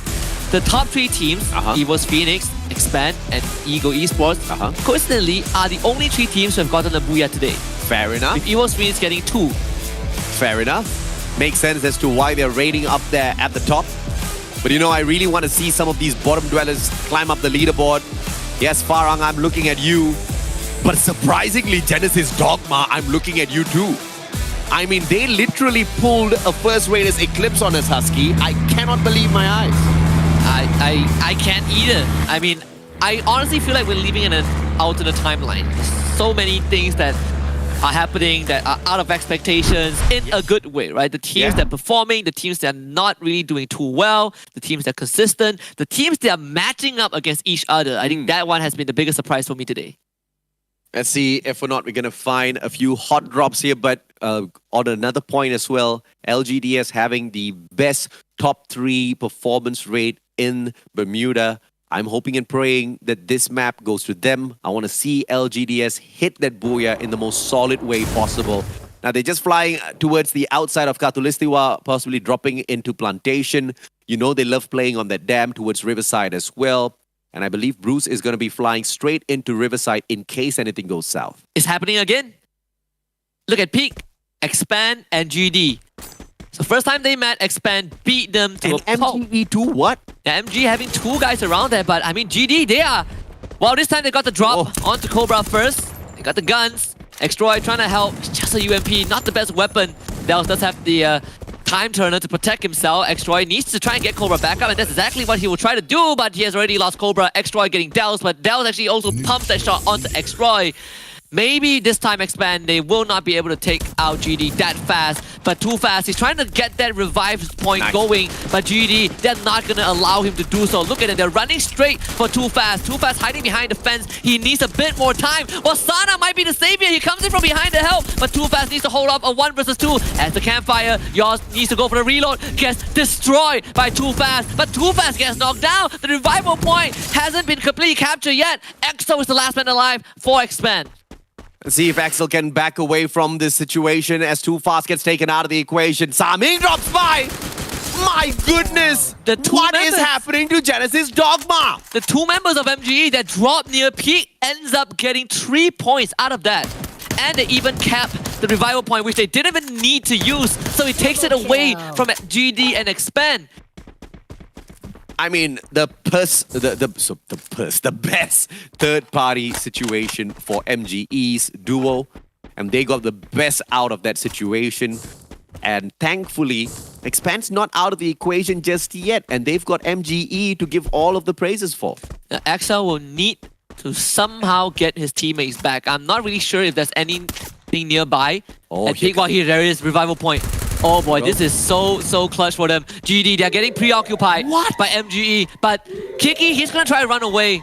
And you gotta pray that he doesn't run towards EXO. This might force a 1 versus 1. Kiki's heading towards that direction, and it might draw attention from MGE. Look at Saming. He's hunting for Kiki. He's done. He's done. EVOS Phoenix is in the next compound. Saming's pushing from the back. Kiki's running to his death right now. Things do not look good for Genesis Dogma. Saming's running towards EXO. He needs a bit more time. 4 matches in today, Genesis Dogma only picked up 23 points. What a long way away from where they were yesterday. 100 points picked up in a single day of play versus the 23 today. That's crazy. And it looks like they're not going to pick up more by the looks of things. Tyson is actually going to try. Moshi, like you said, found Kiki. And GD out again. EXO has brought the rest of Expand back, I think. As he was not spotted by Saming, and yeah, Expand whole team back just by a hair's breadth. GD ends up being the team that gets punished the most, and actually even got a 3-1 onto Saming, who just now was heading in his direction, so he gets to replenish on that arsenal. So Expand gets to live on. Not only does he do that, he brings the full squad right back, loots up Saming. The guy is smiling ear to ear. Bunker right in front of him to loot up as well. Expand's doing well. And here's the thing, man. Just really surprising stuff out of Genesis Dogma. I don't know what happened, but they need to figure it out.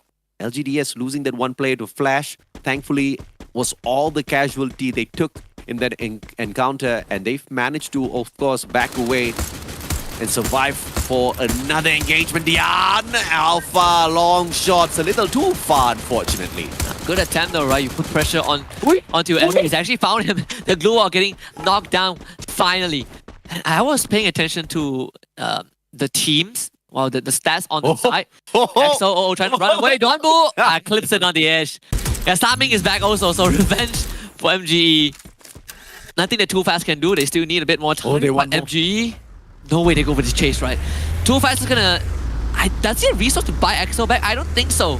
Nah. Oh, he's gonna get chased now. Uh-oh. He has to clutch this. He gotta clutch this 1 versus 2.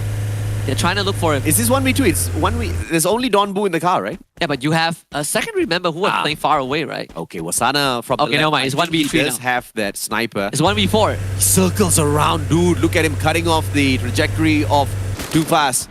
This is crazy. Wasana knocks him down. That's about it. Yeah, finally a rougher start for Expand, right? The whole day has been... You want to do it, you do it in style. Runs him over, takes him out, puts him back in the lobby. Now, Expand needs to revive yet another player. Quite a rough start. But I have to say, Genesis' dogma and their downfall was mainly because they could not separate their ego from their strategy. They met Expand at peak, they got annihilated, and they just wanted to go back in there for that ego challenge, so confident that they can take the fight. Unfortunately, just luck wasn't on their side. Yeah, they did kind of beat Expand, right? But it was Magic Esports who had to spoil it all. Expand are in a rough spot. There is a revival point, there is a vending machine, but they are in the blue. And even if they revive the rest of the squad, they will have to go through MGE. Yeah. This is an inevitability. I was looking at Farang earlier on. They had they lost 3 members already. There's still 1 guy left. But I can't seem to see where this last Don't guy tell is. me. Where is he? Don't tell me. Don't tell me Farang's out. No, they're not out. They have 1 more guy left. Where? Good question. I don't know. I can't see him. Is he in the toilet or something? Is he out of the map? No. There's no way he's out of the map. Where is he hiding? This guy is so good at hiding, we can't see him on the radar. Even production says they don't know where this guy is. Production's like, yes, he's still alive, but we don't know where he is. Where's this Farang guy? That's the biggest mystery of the... I'm just glad he's alive. Yeah, because they really need to recover. Oh, wait. MGD is still going for the booyah, man. Honestly, mystery of the day. Where did Farang go? It's like Dora the Explorer. Can you tell me where is the last guy of Farang? Finding what? Finding Waldo? Is it Finding Nemo? Spotting Waldo? Whatever. I'm so old. That game was so old. I could never find Waldo. No. Can't find the last guy from Farang. I'm failing at life at this point. Don't worry, I think Farang is having a rougher time. Farang is having a way rougher time than you are actually. They're at last, okay? Fair enough. MG is having a ball out there. 6 eliminations. And after hopping off of Nextera, where they did manage to recover, I guess that has given them enough confidence to really run around, in fact, drive around, looking for more eliminations. This reminds me of an old inside joke that we always had. If you start crashing, then there should be an in-game driving license system, right? Your license gets revoked if you crash. MG is just pissed at Expand for some reason, and they just want to go on an all-out hunting mission. I hope they don't see XL. That is the saving grace. They're gonna use a UAV in the opposite direction. I mean, Expand. Yeah, again, they have to take on MG one way or the other. This is unavoidable. But XL might be able to give them some good info though, because he's caught in the middle and MG... they saw a separate team. Team Flash was running at them. And finally, we found the last man, which is Jembao. He's gonna bring the rest of his team back. And XL found Kraven. That is the perfect scenario. Cobra did get sniped. Cobra's out. Axel's still alive. Oh, he got... What? He tanked the blue zone, so I mean there's nothing that he could do. You know, it was like what, 4 damage per second? It's quite a hefty number to tank. Saming right in front, Donbu. Trogon in hand. Trying to look for... I think that was where XL was, so you kind of loot up the members of Expand just a little bit. He was there while he got taken out. These guys are so fast. They are. You have a gridlock here between 2E, GRC, and also SBTC.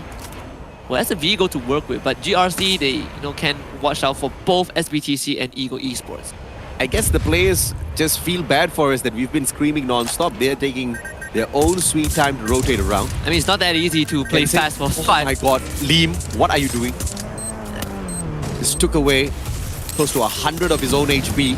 Took down Neo. Cluster outside. Han backs away from it. Artemis drops by. It's going to be the Mag 7 in 18D's hands. He hops on out. It's the ice grenade that tags him up. But 1v2. No! Raz goes down. Liam! Not you again. did it upstairs once and you did it twice. Not like this, Liam. With the RGS 50, blows out 100 of his HP and then uses the frag grenade and takes himself out. Oh boy, GRC not having a good time at all. And they just lost 18 deer as well. SBTC only paying the price of 1. The last man for GRC, Fires. AWM and an Uzi, micro Uzi in hand, is not the best weapon for this exchange. GRC out in 10th place. Joining GD and Expand gets wiped up by LGDS of all teams. And this is the opportunity for EVOS Phoenix for sure now to overtake Expand. And Eagle Esports. And Eagle Esports, yeah. And still the opportunity for LGDS to get their booyah. Oh, yes. Come on, LGDS. Just give me a miracle play. They have been making it consistently to top 4, top 5. Yes. That is progress. And this is their map. This is their map. 67% win rate out of 5 rounds. Our top 3 rate out of 5 rounds. SBDC better watch out. They better not cry. They better not bow. I'm telling you why. They're not ready for this. Look at them. Phoenix coming to down. They're backing off. They are running for the hills. Oh, 2 E's there as well. Oh my. SBTs. Oh, good one. They popped the spray. No nade's gonna touch them now. Jonah pops it as well. Everybody's on it, pop. Just disarming all the frag grenades, but Evo's Phoenix just has numbers. SBTC, they have 2 members on the outskirts as well. A good glue wall from Get High to block that high lob. That Eagle Esports is watching this unfold completely. That nade, Get High into the shack. Artemis getting taken up by Queen of 9. And that also alerts Evo's Phoenix to a third party within this area. Farang coming in from behind. We might see a 4-way fight. Show me a miracle play. And so far, I mean, Steffi has just been the perfect disabler of all of those nades. I just love that, man, because at one point those grenades were just getting a little bit out of hand. Then you had these guns that could double up as grenade launchers as well, which just messed up so many situations. LGDS just wiped out Flash. LGDS, this is their time, bro. This is their time, LGDS. Come on. I'm going to send all of my good vibes to LGDS. All right, here comes Farang. Don't do it again. In a flaming car. I'm getting flashbacks from what they did yesterday on day 1. They don't know hand is dead. Oh my god. And they got shot by Dian from Eagle Esports. Again, right? 4-way fight. It's Eagle Esports having a field day. And they're in a circle as well. This is inevitable. Queen of 9 getting Jembao. Oh god, Farang. This is the second time. They tried to go for an aggressive play, but they got caught off guard. You can see SPTC. They have Tyson and Neo on the outskirts. Evo's Phoenix, they are just chilling. They are just letting all of this unfold. I've seen Farang play a million times now already. And I can tell you, something is unfortunately off with this team. They bring their car right into that wall. They barely do nothing outside. They get knocked down. The second guy just stands out there like a sitting duck. Stands whilst he's sitting. Riptide Rhythm fires. That one goes down. And Tyson gets knocked out. And MGE joins the fray. Oh, Evo's Phoenix, you better watch out, baby. You may be Santa Claus, but MGE, they are the one and only Scrooge. Here to spoil your party. Don Boo from down below. Alif takes Neo out of the equation. That's 1 point for Farang. But the more important question is, will Evo's Phoenix survive MGE, the ones who are on fire with 9 eliminations so far? Yeah, they're gonna just camp in the ground floor, but look at Jonah! Oh my goodness, what an absolute madman! Complete lunacy from Jonah to do that play without any single backup. Silver lining is, you can say, well guys, they're all there, but Magic Esports, they got a man advantage for free. Evo's Phoenix are effectively trapped on the second floor, AG.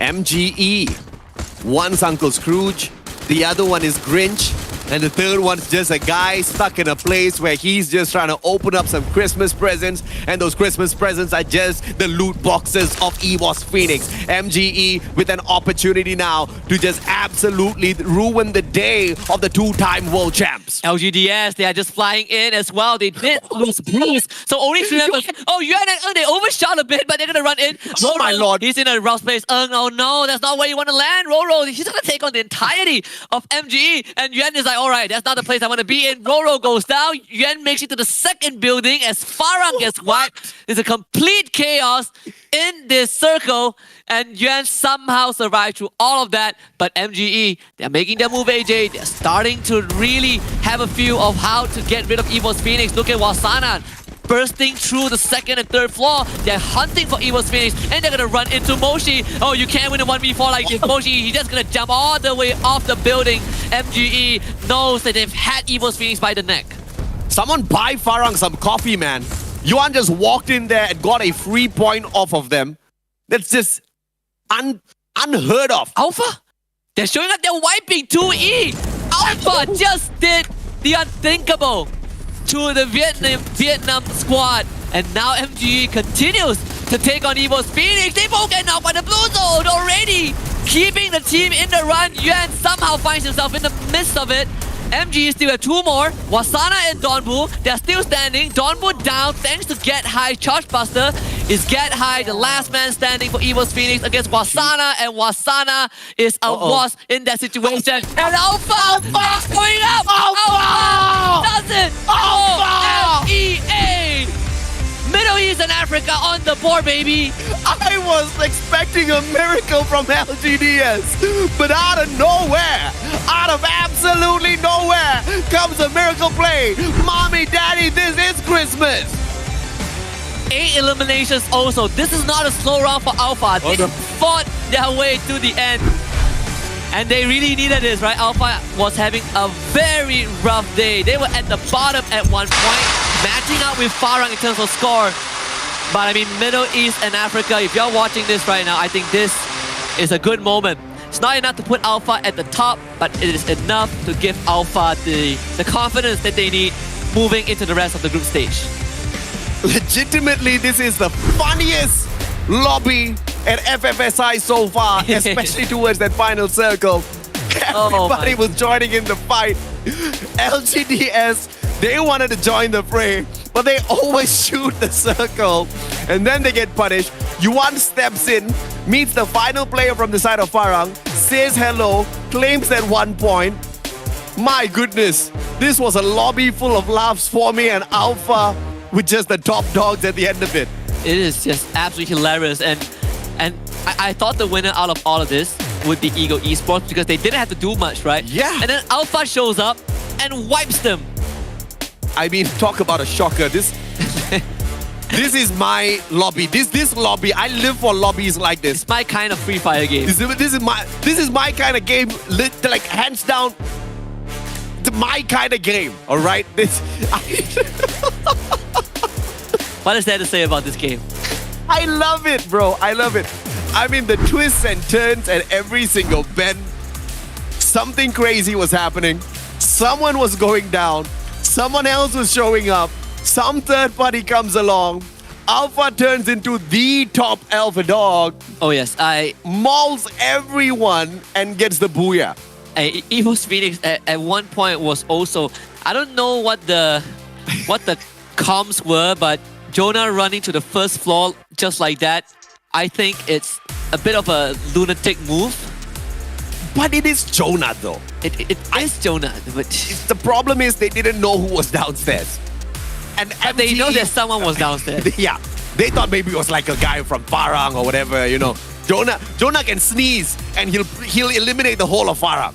Alright, but Alpha, talk about Alpha. Wants to remind everybody that Alpha is still a thing from Maya and they want to rise up to the top. It's a good way to do it because at the moment, they're unfortunately at the bottom.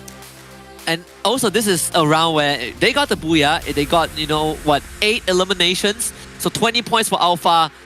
Compared to their average performance, this is definitely a one-up. Yeah. We didn't get to see much of Alpha, throughout the round, but they did show up at the very end and they did wipe out Ego Esports, which I think to their credit is an achievement on its own. There are some players with kind of high, Gatao. He was with Infinity VX on FFWS in Bangkok last year. It's a new team for him. But overall for Alpha, they finally get to kind of make a statement on the world stage. Let's look at the team comp of Alpha. They ran a double Steffi A124 as well there. Can see how Gatal disabled the whole team of 2E earlier, as well as the Skylar with the Riptide Rhythm. You have got the Awakened Hayato, J Beebs. They're running a double J Beebs here. Hold on. What is Kla doing there? You know what Kla does, AJ? The last time I saw Kla ever was like in a community tournament. You know what Kla does? Tell me, sir. Increase fist damage. I think that was a misclick. I swear to God, I think it's a misclick. Okay, you know what? So no doubt there are specific reasons why Alpha is struggling in the competition. And one of the main reasons is because they're not really following the playbook of the current meta. Every single season, you're going to have certain characters who are in meta, certain weapons, certain pets who are in meta. He got the pet right, but Kla is just not the There are 60 characters, AJ. Almost 60 characters. Kla should be at number 60th. Should be at the bottom of the list of characters that is viable, okay, competitively. Okay, to make it easier for him, there are 60 characters, but only somewhere about 18 to 20 in current meta that is possibly usable in the right combinations. Kla is just not part of any of those combinations. Let me tell you, if we have a statistics for character pick rate, this will be the only time that Kla has a statistics, okay? But the jokes aside, good on Alpha, but I really want them to climb up. And you know, I'm a big believer in confidence. Oh yes. Right? And I think that we haven't seen a smile on the faces of the team members on Alpha for a long time now. And and even that victory didn't really, get them overjoyed, but I did see some smiles. Yeah, sometimes you just need a good round. Yeah, I hope and pray that, this really gives them that confidence right back so that they can play some really solid rounds of FreeFire and climb right back up, because I would love to see them in the grand finals. Oh, definitely. I think, it's a region that, just like LGDS, right, they represent their region. They're the best team, but they just haven't been able to kind of break through their class ceiling. This could be a motivator for them. Popular weapons, same old, AC-80, AIM-18, M1887, and the M82B. M82B, you gotta love the weapon, but no surprises here. I think I've repeated what each and every single one of these weapons do. By now, even if you're an amateur in FreeFire, you already know exactly what these weapons do. So let's take a look at the map standings instead.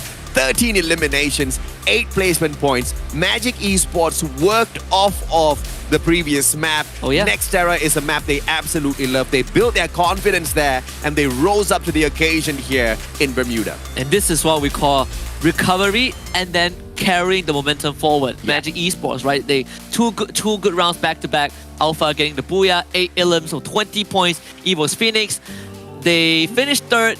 Lesser elims this time, but they were caught in a tough spot. As LGDS once more, top 5 finish. This team they're onto something, barring the blunder towards the very end. But the bottom 4, Expand, Farang, Genesis, Dogma, SF, and GRC Aphrodite. This is the first round for Expand today that they were not able to get off to a good start. LGDS, if you're listening, if you're not listening, I hope someone sends this message to you. I am waiting for a Booyah, and I know you will strike one for me very soon. I'm just waiting to scream for you. Let's look at the current standings overall, and this is just between the two groups.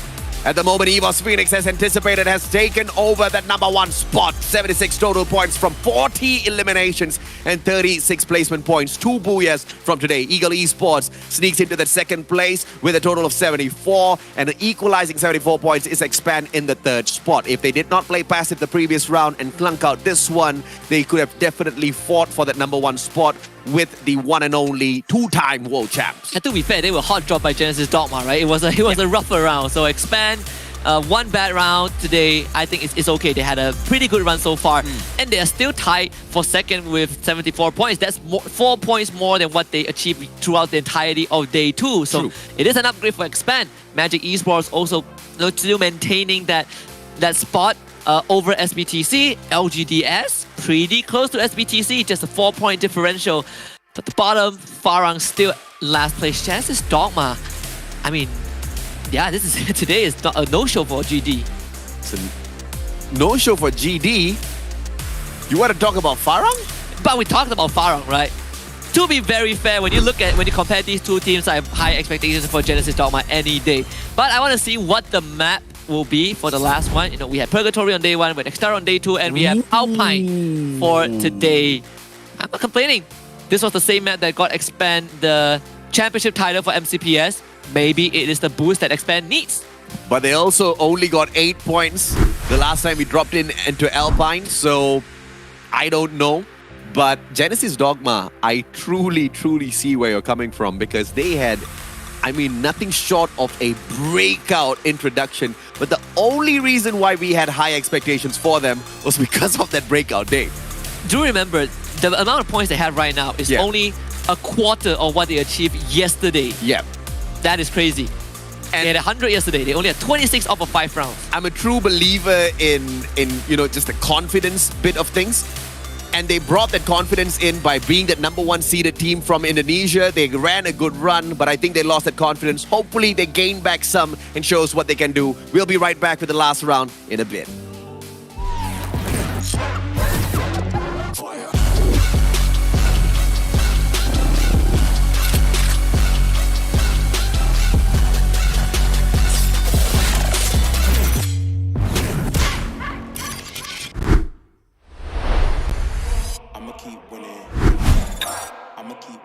winning.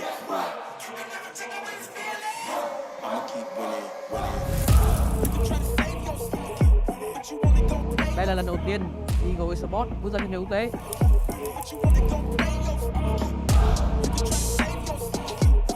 Những thứ chờ đây, rất nhiều bất ngờ sẽ xuất hiện đấy. Quyết Nhi, đôi mắt của đại bàng, 1 tỷ một đầu.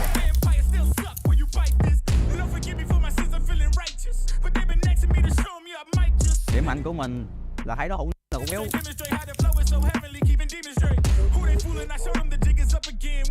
Muốn thử ăn vài viên mà 79 không nào? I'ma keep winning.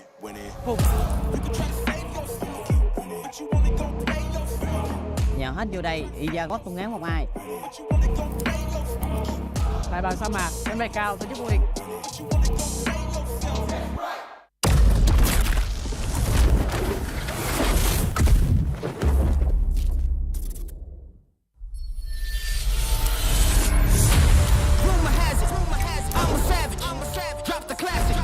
Thinking back, mastermind, never tried, tell them all. Big dreams, I got big dreams since like baby. I've been joining forces with the likes of an A-team. Jumping off of buildings used to be so stimulating. Now I'm reaching new heights, I'ma need the off-whites. Play with the fire, you get burned. All of my struggles became lessons well learned. Cause one day we gon' make it out this earth, where's your worth? I'm sick of your talking, you got the wrong one. I'm taking your king and I leave him broken. If I am in second, it's after no one. Just give me a second to let him know. I'm the living legend, lethal weapon, master miner, big time.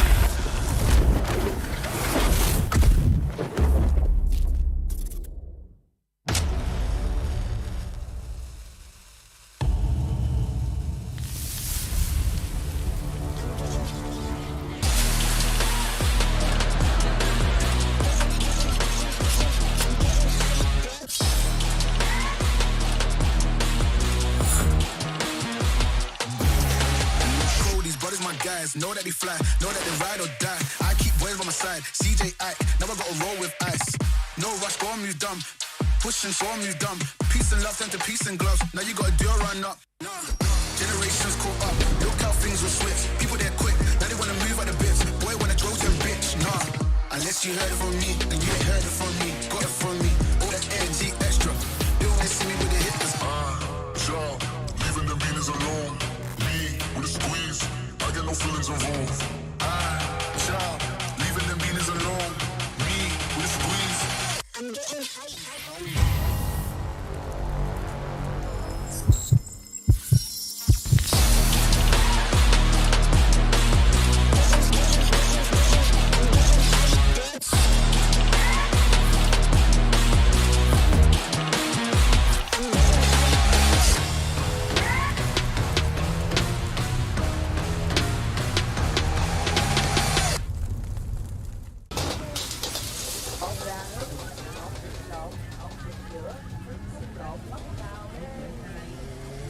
Cho một lẩu Thái anh ơi.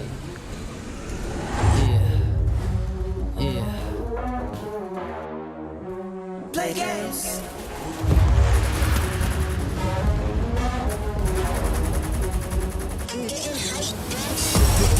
Yo, crank that volume, turn it way up. Get your weapon, get your blade up. Damage, then you gon' pay up. Yo, crank that volume, turn it way up. Get your weapon, get your blade up. Damage, then you gon' pay up. Yo, crank that volume, turn it way up. Get your weapon, get your blade up. Damage, then you gon' pay up. Play games.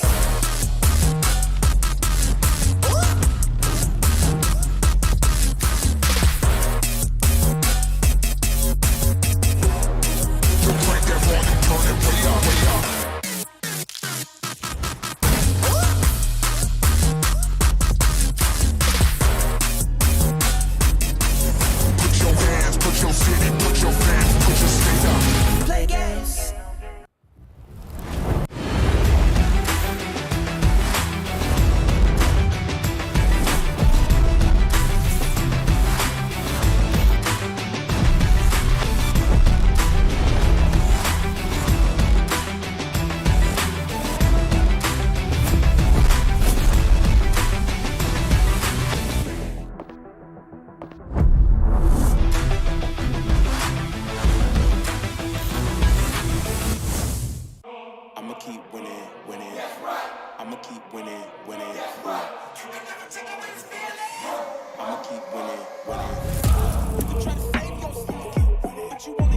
Đây là lần đầu tiên Eagle Esports bước ra trên trường quốc tế.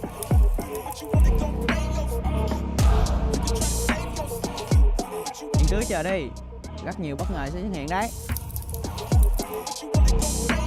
Quyết Nhi, đôi mắt của đại bàng, 1 tỷ một đầu.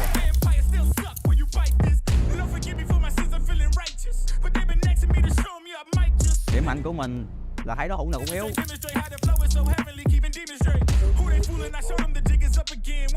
Muốn thử ăn vài viên M79 không nào?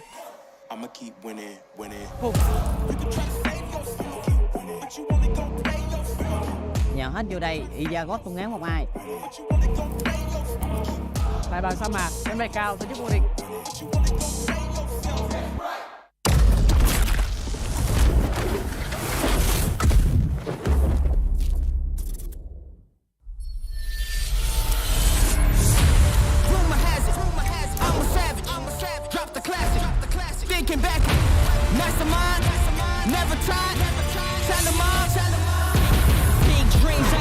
Dreams since like baby, I've been joining forces with the likes of an A-team. Jumping off of buildings used to be so stimulating. Now I'm reaching new heights, I'ma need the off-whites. Play with the fire, you get burned. All of my struggles became lessons well learned. Cause one day we gon' make it out this earth, where's your worth? I'm sick of your talking, you got the wrong one. I'm taking your king and I leave him broken. If I am in second, it's after no one. Just give me a second to let him know I'm the living legend, lethal weapon.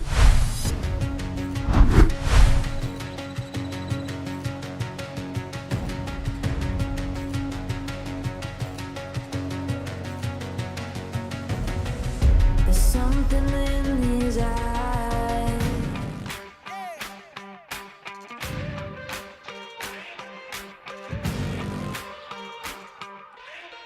Time to level up and pay attention. Only the best can win, and I got a vision. I'm gonna be everything you said I couldn't be. I'm gonna leave my footprint, P.S. I know you see. I do believe that some things might be destiny.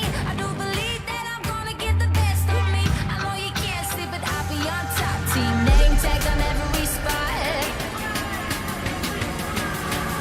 I'm going in, all in, everything on the line. Everyone wants to shine. I'm going in, all in.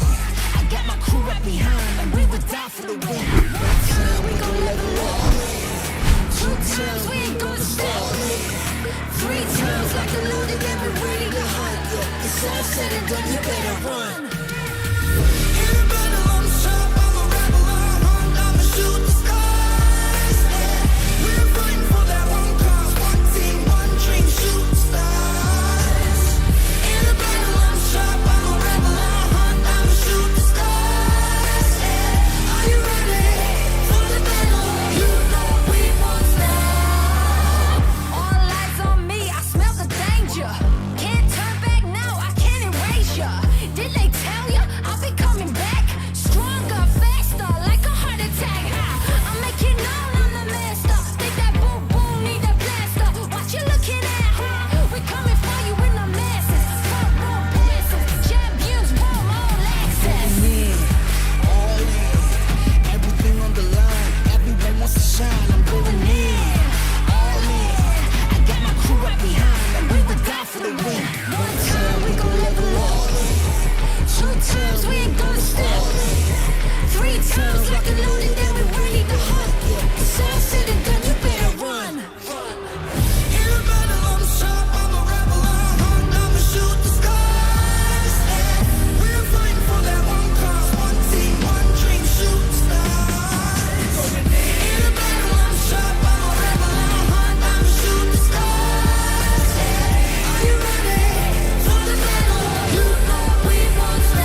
Welcome back to the FreeFire SEA Invitationals. We are going to close out the first week of the group stage with one more round. And we're heading back to Alpine. You're here with me. My name is Husky. And alongside me is the Pistachio AJ once more. Time flies. We're about to get done with week one already. Time flies when you're having fun. Time flies when it's FreeFire also. Time flies. Nothing beats hit the fan running. You know, I was asking for a miracle. I expected the miracle out of LGDS. I got a miracle out of Alpha. I'm not going to complain. I'm still shell-shocked over Cloud, okay? I haven't had time. It turns out he loves Muay Thai. This guy is doing it for the passion, okay? I can respect that commitment. He picked the worst character out of 60 characters and he got the booyah. That is respectable. I love the fact that he at least was trying to go for a melee takedown, okay? Not with the scythe, no. Not with the range, no. He has his own side quest. Yeah, yes. He had his tiny little side quest within FFSI, right? I don't know if the region would be a big fan of that, but whoever who's a fan of Alpha would surely find that hilarious. I'll tell you, we should implement a new score system. Getting a fist knockdown gives you 20 points. 50, because it's not that easy to get. Maybe not that many. Okay, 25. No. 3. That's just 2 less. It's not worth it, okay? See, not worth it? Yeah, that's my statement for bringing Clark in. It's not worth it. So with Genesis Dogma SF being the team, one of the teams to watch out for going into Alpine. Yeah. But it's also a team that we need to watch out for because they only had 26 points today. That's a quarter of what they achieved yesterday, which was 100. Ayo, I cannot. They're only doing better than Farah, okay? I cannot. This day is killing me. This day is killing me, not because it's like tough work, you know, lots of screaming, I'm losing my voice. Not that at all. I'm just dying because I'm laughing. You feel your soul just slowly die inside. Oh my God. Yeah, because, okay, you know what? I really did not expect Genesis Dogma to perform in this way. I hope and pray that they have a fantastic round this time. Oh, yes. But I'm still looking for my booyah from LGDS. Game paused. We're going to have a minor pause as the teams parachute out. Though we look at Alpine. Look at this. Right. We get to see a 360 view of the initial, flight in. And you've got the beautiful Alps in the background. Oh, yeah. It's called Alpine. Alpine Alps. It makes so much sense. Yes. Wow. Yes, I just figured it out. Hooray me. Hooray you. So for this map, I think the one constant that we noticed from World Series was that Team Flash and Expand, they're inseparable on this map. Yes. Team Flash is the only team in the entire group stage, aside from Expand, that drops at Forest Red. Yeah. But they did make a minor adjustment. So last time on the World stage, they would just fight at Forest Red, and Team Flash would win most of the fight. But this time, or at least what we saw earlier on, they did stray away, slightly away from Forest Red. They're not directly engaging with Expand, but they're still putting themselves in a position where Expand, they might actually fight. It's not the best of strategies when you are struggling. I mean, if you are on a roll, if you've got high levels of confidence, you know you're going to be able to smash any team that steps in front of you, then taking that hot drop into a spot where you've clearly, identified there is another team that's going to be contesting it, competition through competition. Yeah, it's not the best of ideas. But of course, on the flip side of things, if they were able to win that, it could also boost their confidence. So I see where they're coming from, but it's not the kind of gamble you want to take when you are not really hitting your best strides in the competition. But hopefully, this time round, they don't do that because Team Flash, then again, they've been doing a lot of things and they still have been struggling. So I don't know. I'm just happy that Team Flash is no longer the kryptonite of Expand, right? Because they were one of the reasons we didn't make it to. I say one of the reasons, but one of the minor reasons we didn't qualify for the World Series Grand Finals. That Team Flash was a big pain in the butt. Thankfully, this time they are not, and it also is a good evidence that Expand is growing. Being a pain in the butt though, because they are the reason why Expand. They are one of the core reasons why Expand has grown so much. I think Expand needs those kinds of challenges. But to that same point, I don't understand why is Flash struggling. They had a decent day on their debut day, and then here they come along, and something's messed up. It's not too bad, right? I love They're the in the fact that middle. they don't challenge this time around. Oh, They yes. take fusion instead. But wait, where's Expand? Oh yeah, so that forest rate. But they're spread out though, so they will see Team Flash. Oh my. They just can't avoid each other. They will see Team Flash, they will see GRC. Oh but my. this is, so Expand generally, right, when they fan out in forest rate, they would take kind of like a vertical approach. This is the first time in a long time you see them spread out horizontally and they get punished from the get-go. GRC getting a free kill. Meanwhile, on the other hand, Ego Esports getting ran at by MGE. And I mean, Sami just clubs Dian on the head, getting just bludgeons him for the first kill. I mean, Alpha will be watching this later on and be like, that's not a fist kill, don't worry. That could have been me. That could have been a cloth fist kill. I'm holding it over their head until the end of the group stage. GRC, they're on fire, but it's only because of that one nasty elimination. But let's see if or not they can get more as MGE circles around, hunting down 2E. GRC finds Q of 9. That's a big one. That is a big one. 2E is one of the top 3 teams in the top 3 spot right now. So if they get knocked out here, good chance that Expand can overtake them, that SBTC might have a chance to squeeze into top 3. And of course, Evo's Phoenix might be able to maintain that first spot. But MGE, look at them coming right through. You have Dark Love on one side, and you have 3 members of GRC on the other. MGE are fanning out immediately to take on GRC, but Donbu, I'm not sure if he knows that Dark Love is there. Dark Love just needs to shut up, not make a sound, just stay put, and maybe get the jump on Donbu. Oh? Mini Uzi comes out. Oh, there it is. It's the Mac 10. Mac 10 versus Mini Uzi. Mini Uzi gets a tag! And it is Dark Love with a knockdown onto Donbu. Praise the Lord. Unlucky for Magic Esports. These are those few situations where there is a third party that ruins your plans, and Magic Esports, they're backing up. They're like, all right, we cannot do this. They have a vending machine and a revival point there, so it's not too much was lost, but it is considered a minor setback for a team like MGE who wants to play aggressive. And 2E is playing for the #1 spot. I mean, them getting taken out super prematurely is not really the way I want to see the day go for them. Let's see if or not they can recover from this unfortunate situation. MGE, on the other hand, they back away after losing that one guy. 18 Deer trying to see if he can find Dark Love and bring some light into his life. He is completely pinned down. Some of you guys watching wondering why are we calling Dark Love? Because that's how you pronounce his name. Yeah. Dark Love is Dark Love. It is. Wait till you see the FW names, right? It's very interesting. It's like learning a new language. Because, you know, some of their IGNs are in their native tongue, right? Yeah. So it's just going to take a while to get used to for new viewers. Dark Love is the last guy in this lobby from 2E. There's a good chance that 2E might finish in 11th spot, honestly. Bloody getting knocked, okay. Ramai getting the drop onto Flash. I told you, man, it's that confidence gameplay coming on through. Remind gets it. Elimination comes on through. Team Flash.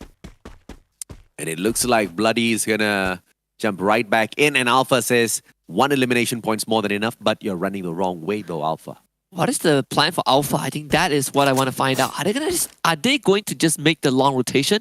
I kind of feel like you want to set up a spot and kind of plan a rush, right? Because even if they revive, if Team Flash revives that fallen member, it would take a while for him to gear up. But Alpha, they're just playing it safe. They will make the long rotation, and it will allow them to cut through Team Flash. It's a very slow round, and I like that. At least we don't have some premature squad eliminations. And that'll just give a lot more excitement towards these next few circles. The more survivors we have, the more chaos we can expect. GRC reviving the whole team, and you have Iza God is going to hold this compound. 1v1 against 18 Deer. Ras is joining very fast. Iza God drops the glue wall, double glue wall, blocking line of sight, but he's still getting pressured. Back up, provided from behind. 18 Deer, they really want to try and break through this glue wall, and they will do that, but Iza God puts up another one. They even use the Homer drone just to find him, but it is so hard to deal with Izagon, especially when you have suppressive fire from 2E from behind. Izagon now turns the corner, tries to go for the challenge, But it might be a bad choice. Again, Raz gets taken out. Izagot taking advantage of the reload. Backup coming through for GRC. Izagot still alive. This guy is taking it to the next level. 18 there. Looks for him. Izagot. Pico gets the second job. Fires. Can he close it out? Darklove shows up. Fires can't get the job done. The time turner protecting Izagot. GRC, they fall flat.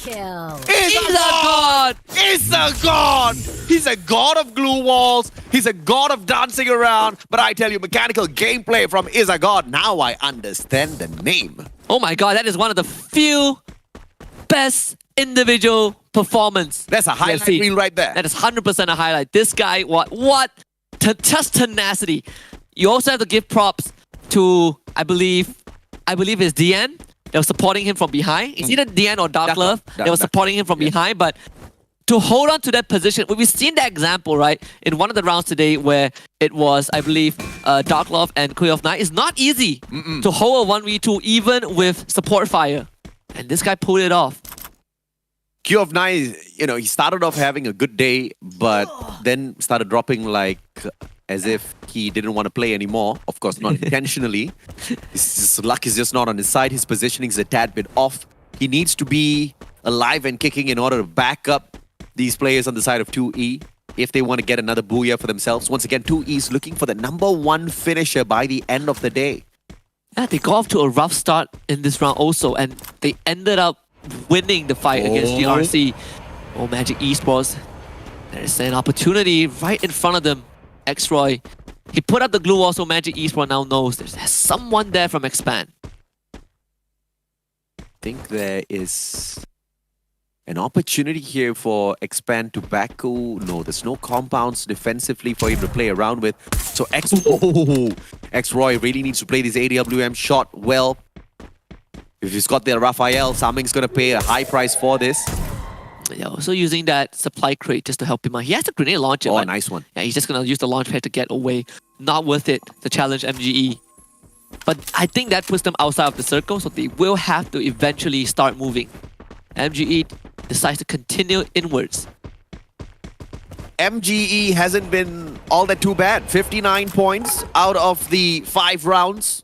I think that was it's a decent day for MGE. It is a decent day. SBTC, on the other hand, they're going to drive into Farang at Sunside. The vehicle already set ablaze, but SBTC able to set up a temporary fortress, having a boulder to help them and a couple of glue walls as well. Farang putting on the suppressive fire, but SBTC has Neo on the side. He might be able to catch Farang off guard. But thankfully, you have Aleph who can play that role for them for FRG. I don't think Neo has got the right gun to get the D done. Oh no, he does. He does? He does. Let's see if he can poke his nose in here and help out the rest of his team members. People like Tyson, they just need to bait out the members of Farang first before Neo can strike. They decide to reposition first. A little bit closer towards that revival point. And of course, the decision to peel away and live to fight another day is there for SBTC. Good decision made. But they're walking straight into the compound where Darklove is. And he's all alone. His bunker is going to be where we bury Darklove. He's not going to get any help anytime soon unless he can clutch this. And it's just no way. Darklove getting ambushed, basically jumped on by SBTC. But that is some info for 2E to aid in their rotation. They still need some time to recover in terms of resource. So you can see the immediate double back from DN. But I think Tyson smells something. He is hunting down DN. Meanwhile, Roro gets shot by Borges. LGDS won't lose their first member. Borges annoyed, but the Groza will deliver. Expand on the other hand. Dealing with Team Flash. First one's down. Yanbin down below. He has got the Trogon in hand. X-Roy drops by M1014 as well. Mini Uzi by too fast. And they pull out a double glue wall. All barricaded in. Axel circles around. It is going to be the one and only Flip God from the other side. And he goes down to the M1014. Better on the other side is going to be Cobra who goes in for the strike. Yeah, Cobra also barricaded in this glue wall as well. He's going to try and replenish some of that health too fast. We'll finish off Yanbin as Expand just gets rid of Team Flash very easily. This Bayo ends up losing. I think he went down to the blue zone, so Expand missing out on 1 point. But it's a clean execution nonetheless. You get to loot up restock all of their utilities before they head on in towards this next circle. You know they're going to use a couple of med kits once they do get in because they're tanking the blue for the time being. LGDS now, the next challenger is going to be Team Farang for them as they try to avoid the circle. 13 seconds, make that 10 for the circle to come on in and pressure them. Genesis Dogma towards the right as Pistol fight! Pistol fight, let's go! Dark love. No, Roro wins that out. I think he got stolen away. Oh my god. And Roro goes down. Ung also got sniped from afar by Farang. Yuan's there. That's going to go in for the quick pick. Fires. I mean, it's high time Farang does something. They've just been teasing everyone with their shots. Nothing much to show for it. And Fires needs some time to heal back, to patch himself back up. Has the Homer drone as well. And Alif will come in to kind of play the tag team for a while. They also have Genesis Dogma to worry about, but thankfully in that building, it's not easy for Genesis Dogma to get the drop on them, so they can focus their attention onto LGDS. But Roro, he is definitely gonna bleed out. Can't get any help. I've just been confused with the gameplay of Farang the whole day. So this is their opportunity to win back some of my trust. But I'm not seeing it. They're just camping. Expand? Oh, there it is. Oh, too fast. He actually flew in. Grenade launcher in hand, but he is caught in a rough spot. Evo's Phoenix get high on the ground. Too fast, actually getting knocked off screen. Also, can they extract too fast though? He's gonna drop down. Extroy is there. Smart play. But expand. But they get circle. They're gonna get circle. MGE is just gonna go for the kill. Too fast gets brought back up. Oh, goes down again. Extroy. He's able to get rid of Wasana. Craven. But MGE looking to overwhelm Extroy. And Craven gets knocked down. Extroy doing massive work. He needs a bit more to keep expanding the run. And MGE, they're using a lot of that resources, but thankfully they're able to down Extroy, keeping themselves in the game as Evo's Phoenix gets rid of, I believe, Alpha. LGDS also gets wiped. Alpha's long gone, but they left a gift for someone. Evo's Phoenix received it. Not too happy with that, but they've got tons of medkit on themselves. Patch themselves right back up. Farang from across, needing to deal with SPTC as well as Genesis Dogma. Nothing much to worry about Genesis Dogma as they have been struggling throughout the whole day. SPTC, on the other hand, will be a little hungry. Axel right back in. Question is, can they bring back the rest of their team members? He just got taken out. Roy as well as Too Fast. Fires goes down. Genesis Dogma now. Oh my goodness, everything's crumbling down for Farang. Borges, he's gonna get pushed, but the glue wall will keep Jesbu in the blue zone, so he's tanking that extra damage from the blue. The members of GD are not too healthy as well. Look at Alif, he is down in the red. Kiki gets knocked down. Alif, the great escape, makes it through. The blue zone is not gonna catch up with him. He will have an advantage right now. Borges tanking the blue. Alif just needs to somehow stay alive, but Alif, he can't get out. There's a nice grenade right in front of him. Alif ends up perishing. Just did not have the health to hold on. Smart play by Borges to throw the campfire and then patch himself up with a med kit. There's like 3,000 IQ plays right there. Expand. I saw them on the screen moments ago, but then they disappeared. Potential that they have already gotten taken out. Dian down on the ground. And it looks like GRC is fine and dandy. Borges rotating long way around. What is the guy thinking? Oh, is he looking for a pincer? I mean, the western side of the circle is pretty much open. Big UAV by SBTC. That is going to spot out so many opposing members. It's going to start to push GRC into the circle as well. Evo's Phoenix are at the center, but you also have Magic Esports. Oh my god, Borges!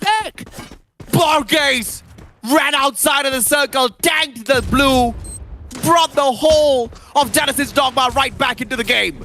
But they still don't have resources to work with, right? This could be free points for the teams that are already in the circle. GRC Liam getting pressured as well. Evo's Phoenix. They're going to drop on the roof on the side of GD. But what, do we have nothing? They are going to get sniped. It's free pickings. Wasana found 2 of them. MGE. Oh, they're going to be very happy with this one. Shooting fish in a barrel. They're even going to just use the launch pad to confirm the final kill. Yeah, Craven. He has the knife out. He's ready to kind of slice the members of GD apart.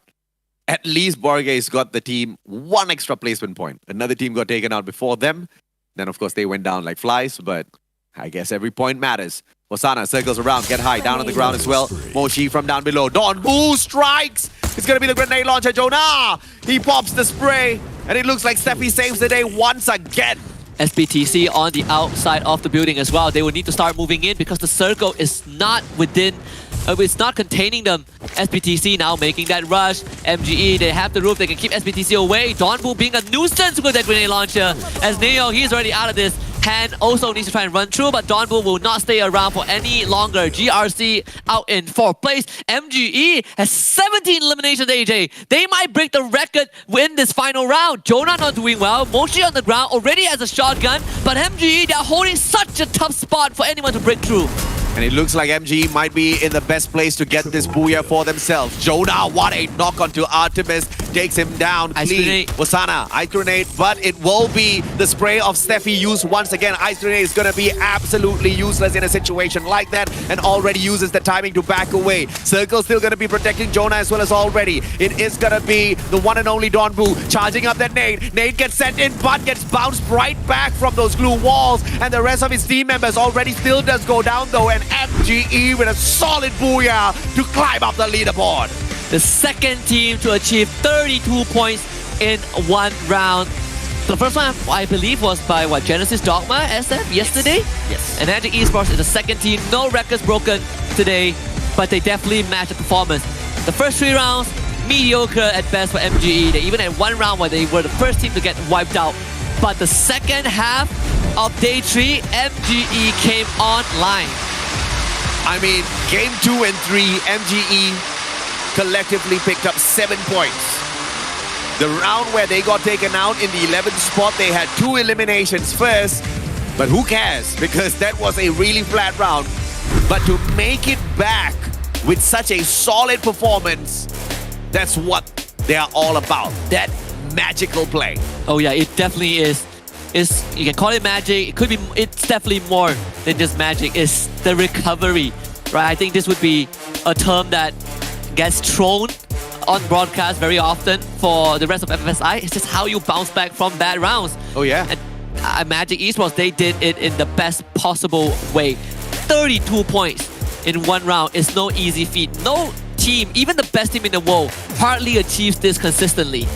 I mean, it may get thrown around a lot on broadcast, but not just at FFSI. In fact, all of the battle royales that we shoutcast for FreeFire, it is just gonna be that, right? Because the game of RNG is what it's all about when it comes to battle royales. You just don't know what to expect out there. And if things do go south sometimes, you have to find a way to keep your confidence, keep your strategies, step back in there and bring the fire, bring the magic. And that's exactly what Magic Esports did.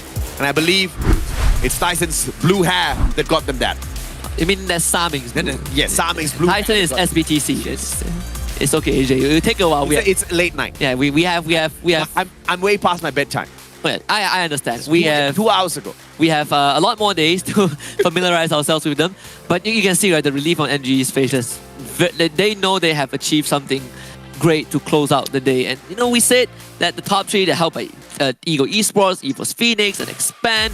Or 2 of the teams didn't really have a great round. EVOS Phoenix finished 2nd, so they most likely will still stay in 1st. But for Magic Esports, they have a great chance to shoot up the current standing and even on the overall standing as a result of that. The Booyah team, of course, Magic Esports, Donbu as the MVP. 7 eliminations, Saming not doing too bad himself. 6 eliminations. Not bad. That was such a solid round out of Saming. And it looks like all of those positions that he was holding, those off angles, have managed to pay off really well. But all throughout, team effort from Team Magic Esports. You saw those positionings. You saw that up top from the top of the roof, how they swooped on in, those grenade backup, as well as sending in 2 players to go in for that rush, taking on EVOS Phoenix of all teams and winning that out. It was just perfect from start to finish for MGE. Double homer. There it is, the Iris, right? And the Iris, we don't see this character often. Hardly, right? You get replaced by Steffi, you get replaced by Chrono, you get replaced by Homer. So Iris has always kind of been the 5th character in a lot of these compositions. Yeah. I think the only one that was featured was Luca's feature on day 1. And that's pretty much it. So slightly different approach from Magic Esports, but aside from the Iris, everything else is almost identical to what we've seen. I love it when people play Iris because it just shows your confidence of getting all of those tags. And you look at the meta that Saming brings in for himself. He's got that Raphael, he plays the sniper, you use Iris, you shoot one glue wall, it immediately marks all of the players who are within the vicinity of the glue wall.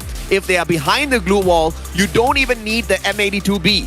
Having Iris will allow you to penetrate that glue wall and damage any of the players that you've already marked with Iris's skill. So that is a beautiful, beautiful way to just set things up for your opponents, for yourselves, especially in the final circle where everybody wants to barricade themselves in those open grounds. But it's also understandable why people just choose characters like Skylar. Right? Why do I need to mark the glue wall when I can just break it with glue wall melters, with Riptide Rhythm? But with that being said, MGE, they've done something that they're comfortable with and it worked out. Donbu is the MVP with that grenade launcher in hand towards the end. On top of the roof as well, it made it very hard for SBTC to run through. It crippled Evo's Phoenix before that final encounter, and it just gave MGE such an edge to finally get the booyah. At the end of the day, it is going to be how you work your confidence back up after having some rough rounds out there. And MGE will stand testament to that, picking up 2 points from, I believe, the third game and bouncing right back up to have such a massive, not record-breaking, but record-equaling round for themselves. Good on Magic Esports. And for them to make it back up the leaderboard, I believe it's going to put them in the crosshairs of that second spot by the looks of things. And that for Magic Esports is good enough, right? Because off of that booyah, it means that they have 2 booyahs so far in the group stage. Yeah. Performance, again, recovery is very, very impressive. I like good performance, but what I like more is how you bounce back. Is if you finish strong, and MG did that with the AC80, the Mag 7, and the Power Foul. Again, same old AC80, can't run away from it. I think the only time we won't see AC80 as a top weapon is if AC80 is removed from the game, but that would be impossible. If one day they nerf the AC80 and I guess they take away the buff of getting that extra bit of damage with the 2 consecutive on-point shots, then yeah, we won't see AC80 anymore. But then that's what FreeFire is all about, right? The AC80 is going to be here for a long, long time. Unless they just want to change the meta around and just disable all snipers. Like bring back Vector Akimbo, Yeah. Bring back double shotgun. Yeah. You know what? Fist fight. Bring back Kala. That's what I want to see. Actually, 31 points for Magic Esports. Wait, is it 31? Yeah, it's 31 points for Magic Esports. I thought it's 32. Maybe the last member of Evo's Phoenix just perished to the blue. Regardless, 31 points, still massive for MGE. Evo's Phoenix, 17 is second. SBTC also doing a great job at recovering on the second half of today's matches. GRC Aphrodite, good pickup, good recovery considering how the day has gone for them. Absolutely right. Eagle Esports they were very close to expand earlier. In fact, they were the exact same score of 74, but them scoring 9 and expand getting just 6 for themselves will guarantee that they stay above expand. Genesis Dogma finally jumping back into, I guess, picking up a few more points in comparison to some of those previous rounds. But it's nowhere in comparison to what they were able to do yesterday. So I guess we just have to wait for the reset button to see Genesis next week to see if they can climb right back up. But this is the overall standings with all of the groups in. And you can see EVOS Phoenix dominates at the top, 173 points, albeit not too far away is Magic Esports with a total of 160, equalized with First Raiders Eclipse, who were not in play today, with a total of 160 for themselves as well. Remind me how many points that EVO's Phoenix got on day 1. Was it 80? So they more than doubled the amount of points that they got today, which is insane, right, for a team like EVO's Phoenix. I would say, this is a team that they had some bad rounds, but when they come alive, man, see them in the first place, it doesn't feel like a surprising result at all. Magic Esports tying up with First Raiders Eclipse. If you're Magic Esports, you are very happy with the 2 days of performance. If you're FR, well, you have time to reflect on it. Expand in 4th place, loving the looks of that. And LGDS now, currently the gatekeepers in 12th. And you gotta love that Alpha themselves climbing up ever so slowly. I'm surprised to see Alpha being able to do that, and it's all thanks to that one booyah that they got, and hopefully there is more to come from the team from MEA. EVOS Phoenix, the #1 squad. I mean, you said it, Husky. Everybody's playing for seconds. but hopefully that is not the case at FFSI. We see some miraculous plays for some to also challenge and take that big fight to the two-time world champs. MGE maybe might just be the ones to work that magic, or we might just see the Eagles swooping down from up top, who are currently sitting in the third spot. And I want to say, if we want to look at consistent teams from Group C, I think MGE did great, 2E as well. Expand can be on the list as one of the few consistent teams that came out of Group C. I think I'm not surprised, right? 90 points for Magic Esports, and the majority of that was from the last 3 rounds. And the surprising thing is the best map for all 3 teams is Alpine. Oh yeah, it is. EVOS Phoenix got a booyah on Alpine, and they got second just now. Magic Esports, they got a booyah on Alpine.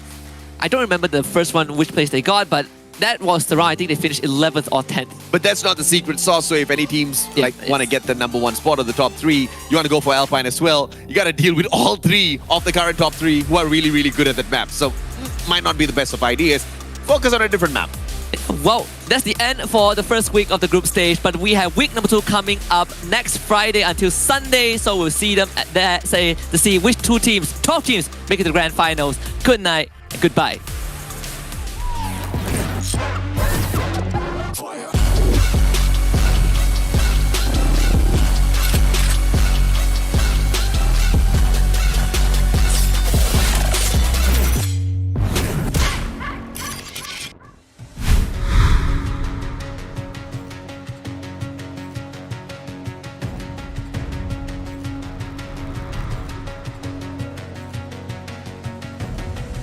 There's something in these eyes.